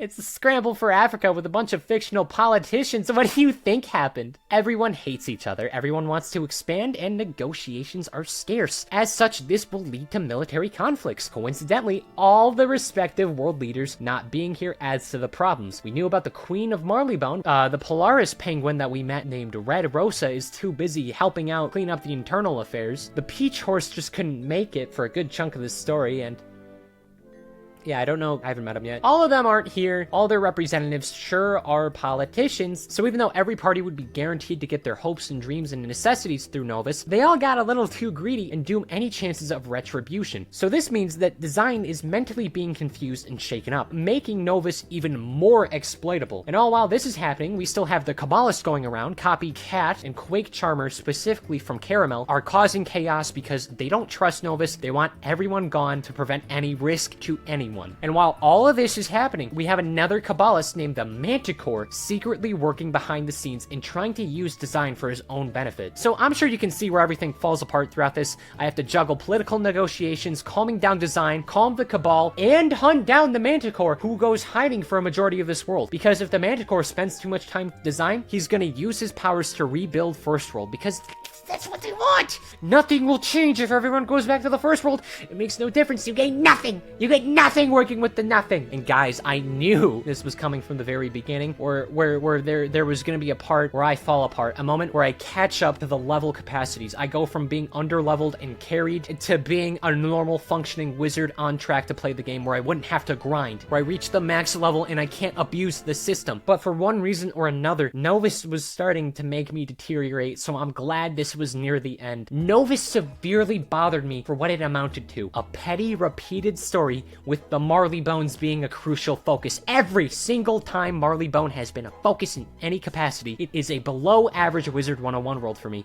And that streak has continued. At this point, I just genuinely was starting to miss the old game. Like, when I look at the older worlds, there's so much color and whimsy to everything. And now it's gone from a lovely PS2 game to a gritty Wii one. Like, you can't even make Caramel look like a fun candy world. And I don't like how desaturated and complex some of these things have gotten. And sure, I can see individual grass blades now, but at what cost? I will say, simply returning to older worlds with new areas is something I appreciate here. Like, at the start, there's a very solid chunk spent at Mushu, but in the end, it's mostly watching idiots of a bunch of different worlds bicker until Design gets tired of it, and these little freaks don't deserve it. So he turns the car around right as they're about to go to the Six Flags. Novus is canceled. All of it gets shut down, and who do the politicians blame for this? That's right, me! Who? I am now wanted by 4 military states. I go over to design, and the Manticore is revealed to be the assistant for the Polaris reps, who, by the way, out of each country, I would say at least Polaris owes me, assuming I only do main quests. If I did dungeons, Marleybone's queen would have owed me her life. So at most, there should only be 2 states after me. My time's been wasted. This has been an objective net loss. Not even the Super Mario horses could cheer me up. Then comes the Manticore fight, and this bullshit took me 60 minutes on my first attempt. It involves shape-shifting, waiting for 19 years for everything to go. Everything repeats. Well, I gotta look at this thing. And yeah, you know, I get why Design's upset about everything. The Nothing wants to be Nothing again. He wants to be Nothing and then forget about all this because of circumstance and eating a genuinely horrible, terrible person. The Nothing is upset, and as such, the Nothing rejects everything, deciding to tear down Novus, destroying the benefits Design has provided, and goes rogue. And just as each of the world reps step in to arrest me, Clyburn, the Arcanum rep of Celestia, brings me back to base. Then Xander reveals that Design is reverting to the Nothing, but is stuck to the spiral because of Novus, and that's not being taken well by him. Now, the freaky Arcanum tree, named Sybil, has access to the thoughts and dreams of every person in the spiral. I'm so sorry for you. I understand why your eyes look like that now. To end this arc, I gotta calm down Design and free my name from the spiral militaries trying to hunt me down. As such, I'll have to enter the dream realms and comfort Design within them, as that is where he is fled off to. Ione is also able to give me a warrant, so now the spiral enemies after me cannot arrest me, but kill me? Yeah, that's fair game, actually. My friends, it is time to end this.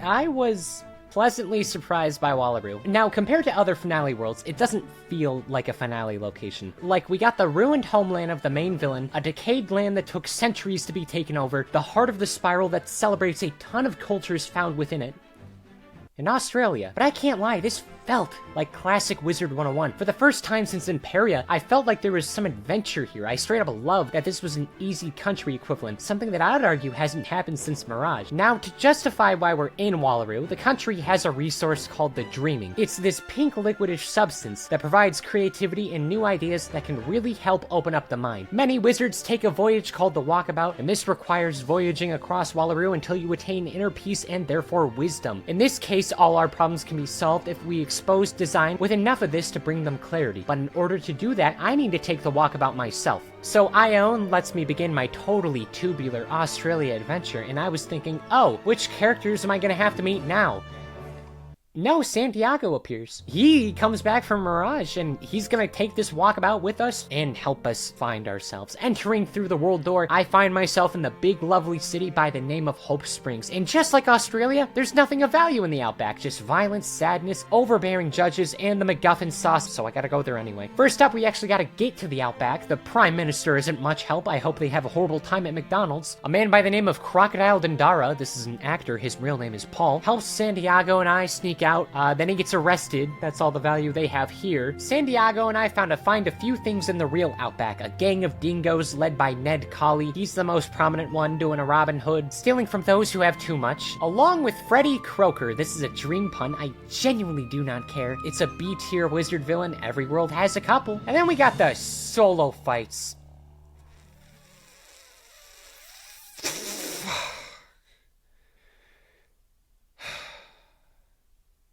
I couldn't do it, man. Maybe I'm bad. Maybe I got carried. Maybe I had bad luck, but Wallaroo somehow broke me. Wallaroo took me 23 hours. I spent so much time doing stupid shit on this world. Like, Wizard101 was literally warping the reality to prevent me from progressing. On 2 separate sessions, I had my internet shut down and a power outage within a minute of logging on. During the walkabout, you have to take sleep breaks, and every time there is a solo fight where you have to confront Design in the dream realm, in hopes of also preventing Freddy Croker from hopping into my dreams and doing that thing Freddy Krueger usually does to sleeping people.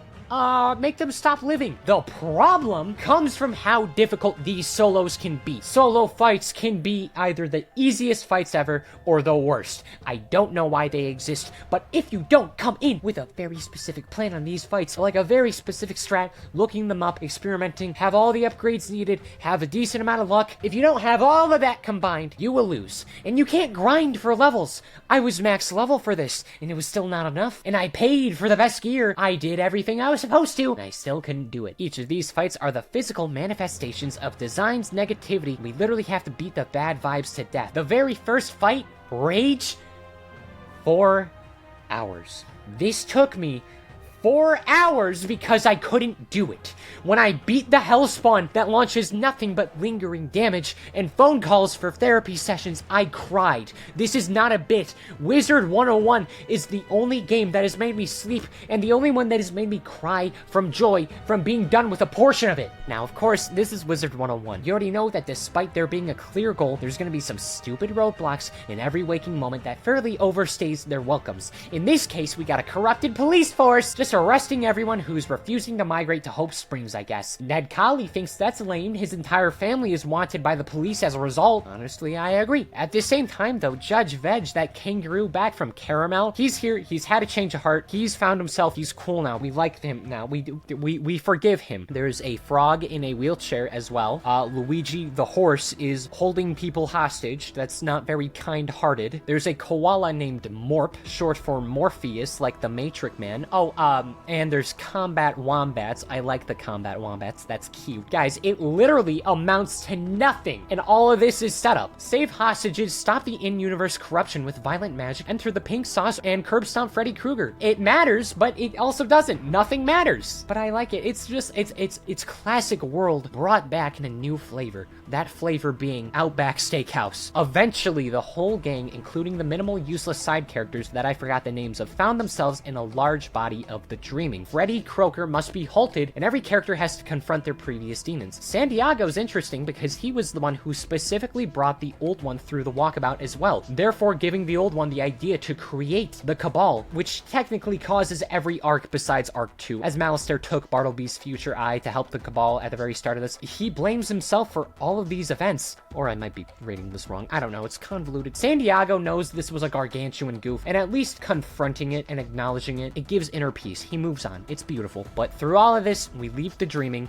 and we reach the end. We learn that the past has already been decided. The Cabal has no chance of bringing back First World. We already knew that, but now we super know. We leave our thoughts behind, our bad thoughts, our badness, and soon after that, I was able to swiftly take down Freddy Krueger, obliterating him from Wallaroo. And with this, we are able to reach the deepest crevices of the dreaming, finding where design is at, and the dreamer capable of holding all the possibilities of what could be and what could have been. This is where Bartleby's dream self resides, and where creativity itself flows. We are truly in the land down under.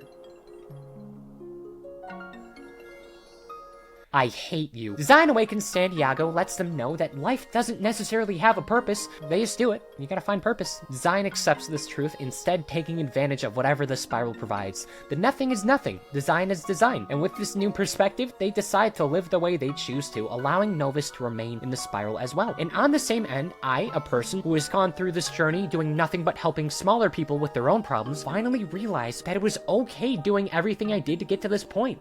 Helping others any way I can. That was my purpose. Help others in their time of need. Cheer them up. It's kind of a good moment of clarity. I won't lie.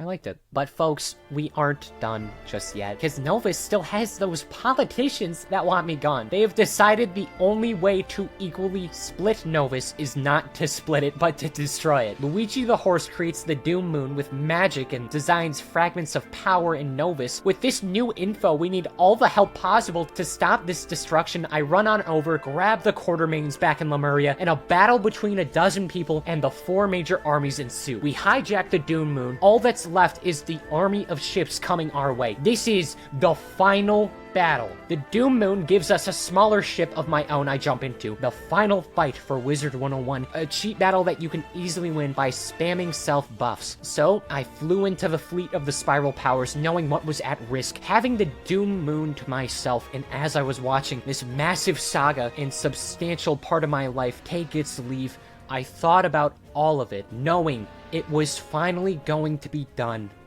I remembered everything it took to get to this moment.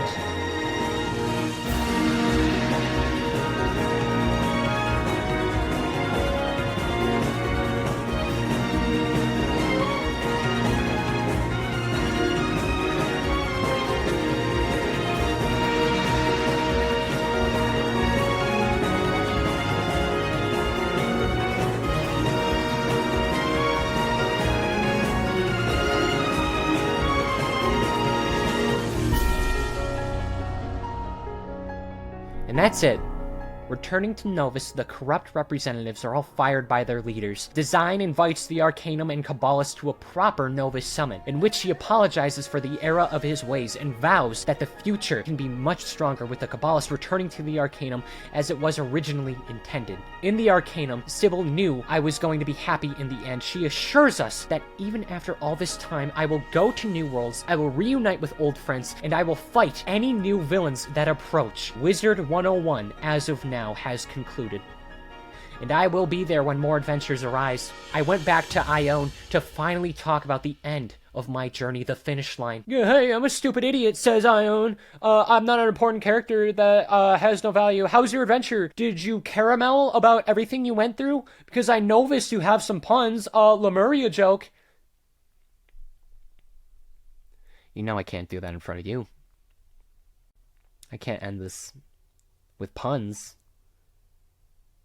I've been wizarding for the past 6 months, and I've already graduated. I worked my way up to a renowned hero. I am the Finnegan Jackalboots. I've seen some things I've never imagined. Wizard101 is a story about child abduction, slavery, colonialization, processing grief, the inability to change fate, evaluating our failures both personally and as a population, war, genocide, corporate greed, and accepting the fact that at some point the existence of everything that will exist and is to exist will come to a close, knowing that we may not have a purpose with our times alive unless we do something with them. But it is also a story of self-worth, of friendship, of recognition, and the adoption of these truths, of finding light in a void of darkness, of taking even the tiniest grain of hope and materializing it into something that can change so many lives. It was, all things considered, counting the flaws as well, a fascinating experience, as I truly could see the world of the spiral evolving with me. And I have changed as a person. Maybe for the better, maybe for the worse, but I am not the same person I started as, and I am content. That's cool. Do you want a space office? And that's how I got my space office. A long story, but it was worth it. So, what did I think?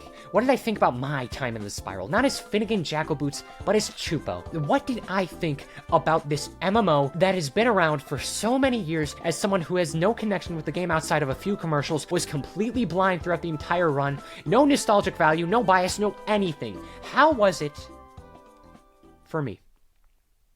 Well, I feel like, to an extent, that's a complicated question. Did I enjoy it? Well, I wouldn't play 200 hours of this game if I didn't like it. Though am I wrong for, to some capacity, being a little bit disappointed? Partly in the game and partly in myself. I came into this wanting to be a true wizard. That's the goal, that's the dream. But I looked at everything this game has to offer, and I realized it's impossible to get the full experience. I still needed more time here, even after all this time. Even just by doing the story, I missed so much that I can't cover it all. I didn't farm, or get a good quality pet, or fight in dungeons, or try any raids, or get into fishing, or gather material to craft cards, or go through the annual events, or the PvP, and I hardly decorated my house to a level I would have done it if I tried. But I did everything in Wizard101's main story, and it still feels like there was so much more I missed out on. I became so focused on finishing the main game, I was rarely able to step back and be a wizard. I quested, but I hardly spent any time within the hub, absorbing the world around me. It was always on to the next thing. I graduated Ravenwood and I was only there a semester. I didn't smell the roses. I didn't take in the time to soak in all this content that could have lasted upwards of years for me. That's why people like this series, because of the amount of time poured into here, being treated as an escape, making your own story. And unfortunately for me, there's hundreds of hours remaining of that wizard experience in order to take it all in, and I don't know if I want to do it. And the same goes for the story. I'm sure little Tobias, slurping on chocolate milk, started shaking violently when I didn't mention Winston Churchill was an ice wizard or something. So did I waste my time then? Do I regret it then? Well, I wouldn't say that. This was me going through what is, in my opinion, the largest part of Wizard101, and at minimum documenting that. That way, regardless of what happens in the future, we have some sort of video preservation of the main campaign that still isn't too digestible, but it definitely was easier to swallow than the alternative. Yet this isn't to say there wasn't stuff I liked. I love loved how a ton of these areas felt and looked to roam around. I was on a journey. It really was satisfying seeing payoff and plot progression between the hours of gameplay when they actually decided to show it. I had some really memorable fights, some I'll develop PTSD from, and many of these characters were terrific. And some of them I wish we had more time with, because there's so many chunks that left me yearning for something cooler, and it just kept adding up. But there was one thing that I realized kept me going. The community of people who I garnered who decided to stick with me. I would have bullied a lot of you in high school, I'm not even gonna lie. I'm not too much of an MMO guy. I'm sure you figured that out objectively. Not even for just MMOs, but virtually anything needs a community, an audience, a group of people who will watch and enjoy whatever a creator of a product will produce. And across my journey, I used my ever-iconic YouTuber privileges to get a team of wizards to heed my call and join me on this adventure by my side. And by the end of this, I can't help but recognize the only reason I made it to this point was because of people like you who chose to invest their time for this project just to make it easier on me personally. And as a wise Canadian hockey player once said, it's not success unless you have someone to share it with. So with their permission, I need to credit a few folks who have helped me on this quest. So I want to thank all these individuals for their time helping me out. I especially need to thank a fan of the Spiral by the name of Boblin Goblin. This madman not only hopped on the wizard train, but practically conducted it. Through researching, they created PDFs of every Wizard101 world in text form, just so the specifics of each story are forever preserved in case anything happens in the future. If you are at all interested in hearing more about Wizard101, check out his Tumblr. This was not at all possible without his contributions, and they were a very nice person who I am very grateful could have been a part of this. But most of all, thank you to the XP bar, who was there until the very end, until I hit the max level. Rest in peace. And who can forget about the yellow arrow, guiding me down the right path all the time, leading me into the right direction. I will miss you most of all. Lastly, of course, thank you, the folks at home watching this right now, for sticking with my freaking annoying voice for this long. I'd assume this means you can tolerate me, so subscribe, check out my other videos. If you want to see me anywhere else, you can find me on Twitter, on Instagram, on TikTok. There's a Discord and a Reddit community where there's more updates, behind the scenes, silly ha-has, stuff like that. To the developers, the King's Isle folks who I know are watching this, I mean this with full sincerity. I may not love your game, but I for sure did not hate it. This is aged decently well. I'm glad it was Wizard101 that temporarily gave me mental health issues. I truly do enjoy the world of the Spiral and the content within it. I'm sure you guys have a reason for still using a membership like this, but in that case, please make more of the game playable. I would argue at least the entire first arc should be free. I would hesitate, but I would be okay with even just Krokotopia and Marleybone permanently. Alternatively, do what Destiny 2 does and put up expansions. Do it for each arc. Regardless, the fact that Destiny 2 can be used as an example in this situation is, in my opinion, embarrassing. I'd love to spend more time in the Spiral. Please at least consider moving the paywall further down the game. And I'm not done yet. Hey fellas, Choopo from the future here. In the time it's taken this complete series to release, an entirely new world has been added to the game. Fellas, we got one more thing we gotta get through.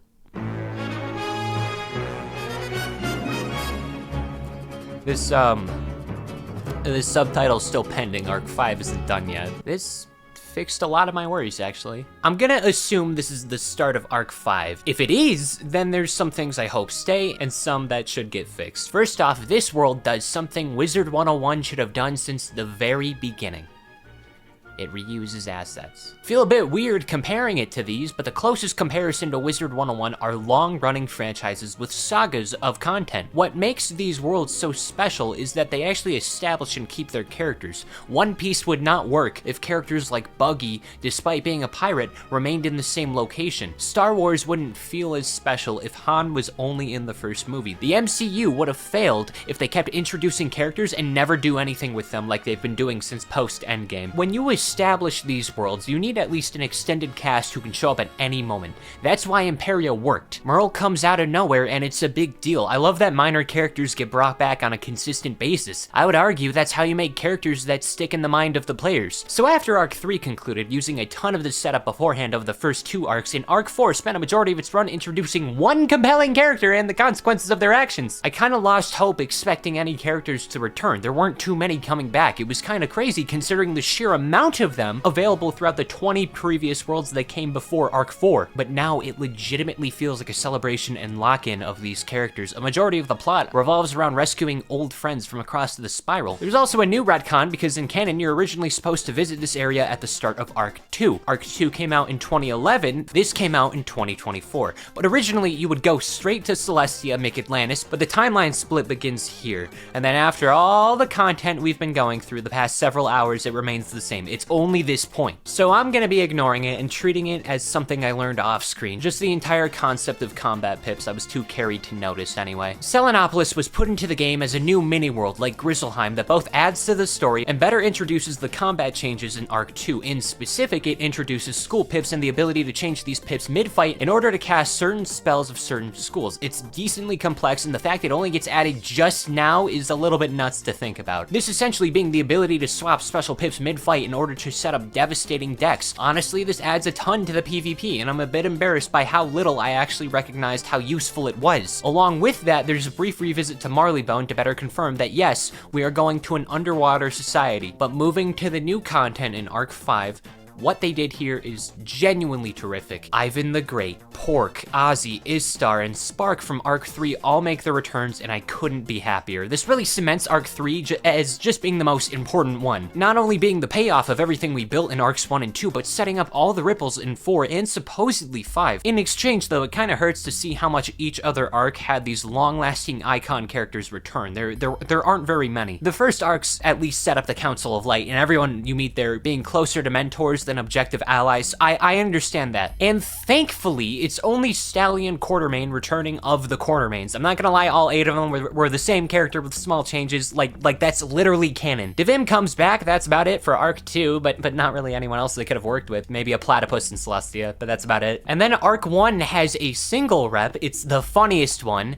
Saren Nightchant, the level 1 wizard back in Unicorn Way, who gave up at the starting mission. I'm unironically very happy about this. Having one of your closest friends being the tutorial NPC is very funny. I'm very happy for him. They would have brought Malistaire back if they had the chance. King's Isle, I am begging you to at least keep bringing characters back where possible. You have nearly 2 decades of freaks and at least 2 major games. It makes the world feel more lived in. Just trust, just have faith. Do not put any other characters in the game unless they're absolutely needed or unless I get to voice them. We also have the Cabal and the Arcanum now. A majority of the ones from Arc 3 and 4 are returning to unify with all the mighty wizards for the greater good, and I hope this has some sort of payoff. I hope this isn't just like here now, like, oh yeah, Bane's here. Truly, if they keep doing this, it makes me really hopeful of what else we get to expect. Now I wonder what the Bat is doing, or who else on the Arcanum is gonna get screen time. You have my attention, please do something cool! Duncan Grimwater Redemption arc, I beg. So Baba Yaga and Bane figure out that the heroes of the Spiral are being abducted by some sort of moon, including Baba Yaga's daughter Mallory. This takes us to Selenopolis, a portion of Crocotopia that came into existence when crocodiles invaded the land, as I said,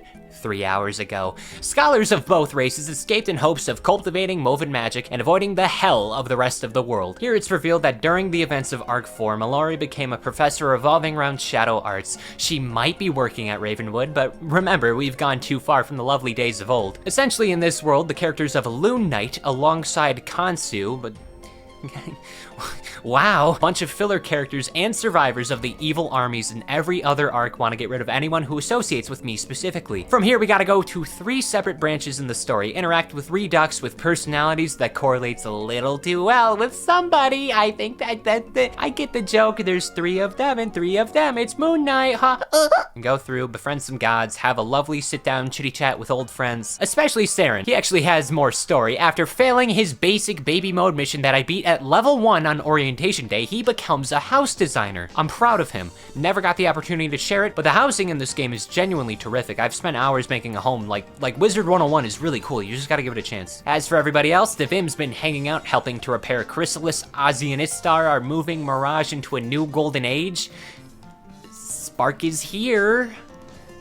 whatever Spark is doing. In the end, the final confrontation sees the duck NPCs all come together into the Loon Knight. I'd make a joke, but so far every time a world has a superhero equivalent, it becomes a personal favorite. Kansu appears, there's a fight, I win, and he reveals what to expect next. There is another Earthborn wizard in this spiral. I was brought to this spiral by the choice of Ambrose, but this person, they weren't brought into a school of people who care about them and guide them into success. We have yet to properly meet them, or we have yet to figure out who they are, but if I were to personally make a prediction, I would say Wisteria's in on it, or this is my Shadow the Hedgehog. And as the world comes to a close and everybody comes together, we can only wait for what's next, because once again, Wizard101 has been caught up, and it will now remain in my dreams as a personal demon that I cannot vanquish. I added this segment just because I knew people were gonna ask in the comments and be annoying. I liked Selenopolis. I hope Arc 5 keeps this momentum and commits to bringing back more pre-existing things. I'm glad Krokotopia got some redemption. It was one of my least favorite worlds, and I think it deserved more attention. If they continue to make Arc 5 expansions of other worlds, at least continue with the character cast doing the same. I specifically think the characters who already returned, along with a few more from outside of Arc 3, should show up in later segments of Arc 5. Mallory's probably gonna take the place of a modern main character, so yeah, you know what, I'm cool with her being prominent, so long as it isn't just her, you know? I like Ozzy, I like Devim, I like Saren, I like that one. But you know what? The Ravenwood Academy game's coming out soon, and that's gonna give Ravenwood some more love. Maybe someone there can be added. But at least for a while, I'm gonna take a breather from Wizard101. I'm a bit more optimistic on the direction of this series, especially now. Devs, I'm trusting you, but changing up just for a moment. Player base, we gotta talk. I've seen some community members firsthand, and this has been on my mind. Don't be bad people. Don't be jerks to each other. Throughout my researching process, my interactions with the community, I've witnessed a good amount of people who are, you know, genuinely nice, love the game, but then there's other people with visible stench marks, infighting in places like Discord and Reddit for the most unneeded reasons. I understand I was looking at Discord and Reddit, but I do believe some of you fellas gotta practice using better words, especially considering you are the foundation of this game, and if you treat each other bad, you're gonna go nowhere. I don't know if this is a coincidence, but the amount of times I've seen longtime veteran players harass or mock devs or new players for things out of their control or inexperience is embarrassing. Intentionally or unintentionally. If you want this game and franchise to become more popular, don't wall off new players for being unfamiliar with mechanics and gameplay.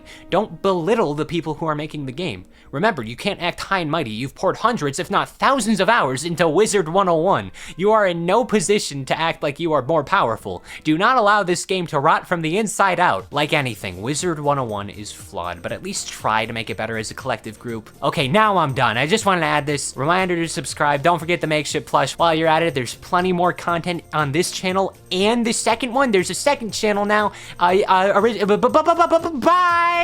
As for Pirate101, here's what I want to do. Currently the most popular Wizard101 video is technically made by Moist Critical, going over the game's hacking crisis a few years back. I ignored going into detail about that whole situation because honestly, I don't really care about that, and there's more than enough videos on that situation already. If this project manages to beat that video in views, any of the videos, I will 100% promise and guarantee a return to the spiral. I will do everything I've done here, but this time Pirate101's story. The tale is incomplete. And if you guys want to see me go ahead and do that, finish the fight. You know, leave a comment, like the video, subscribe, share, all of that. Pirate101 would be easier to do, but it's still not easy, and it could easily be a couple hours long in terms of a video. So yeah, that's all. I have officially reached the end of the bizarre lore of Wizard101. And now, I'll be playing through all the Dark Souls games because after enduring all this shit, there's a very good chance I'm into masochism to some extent. So, bye.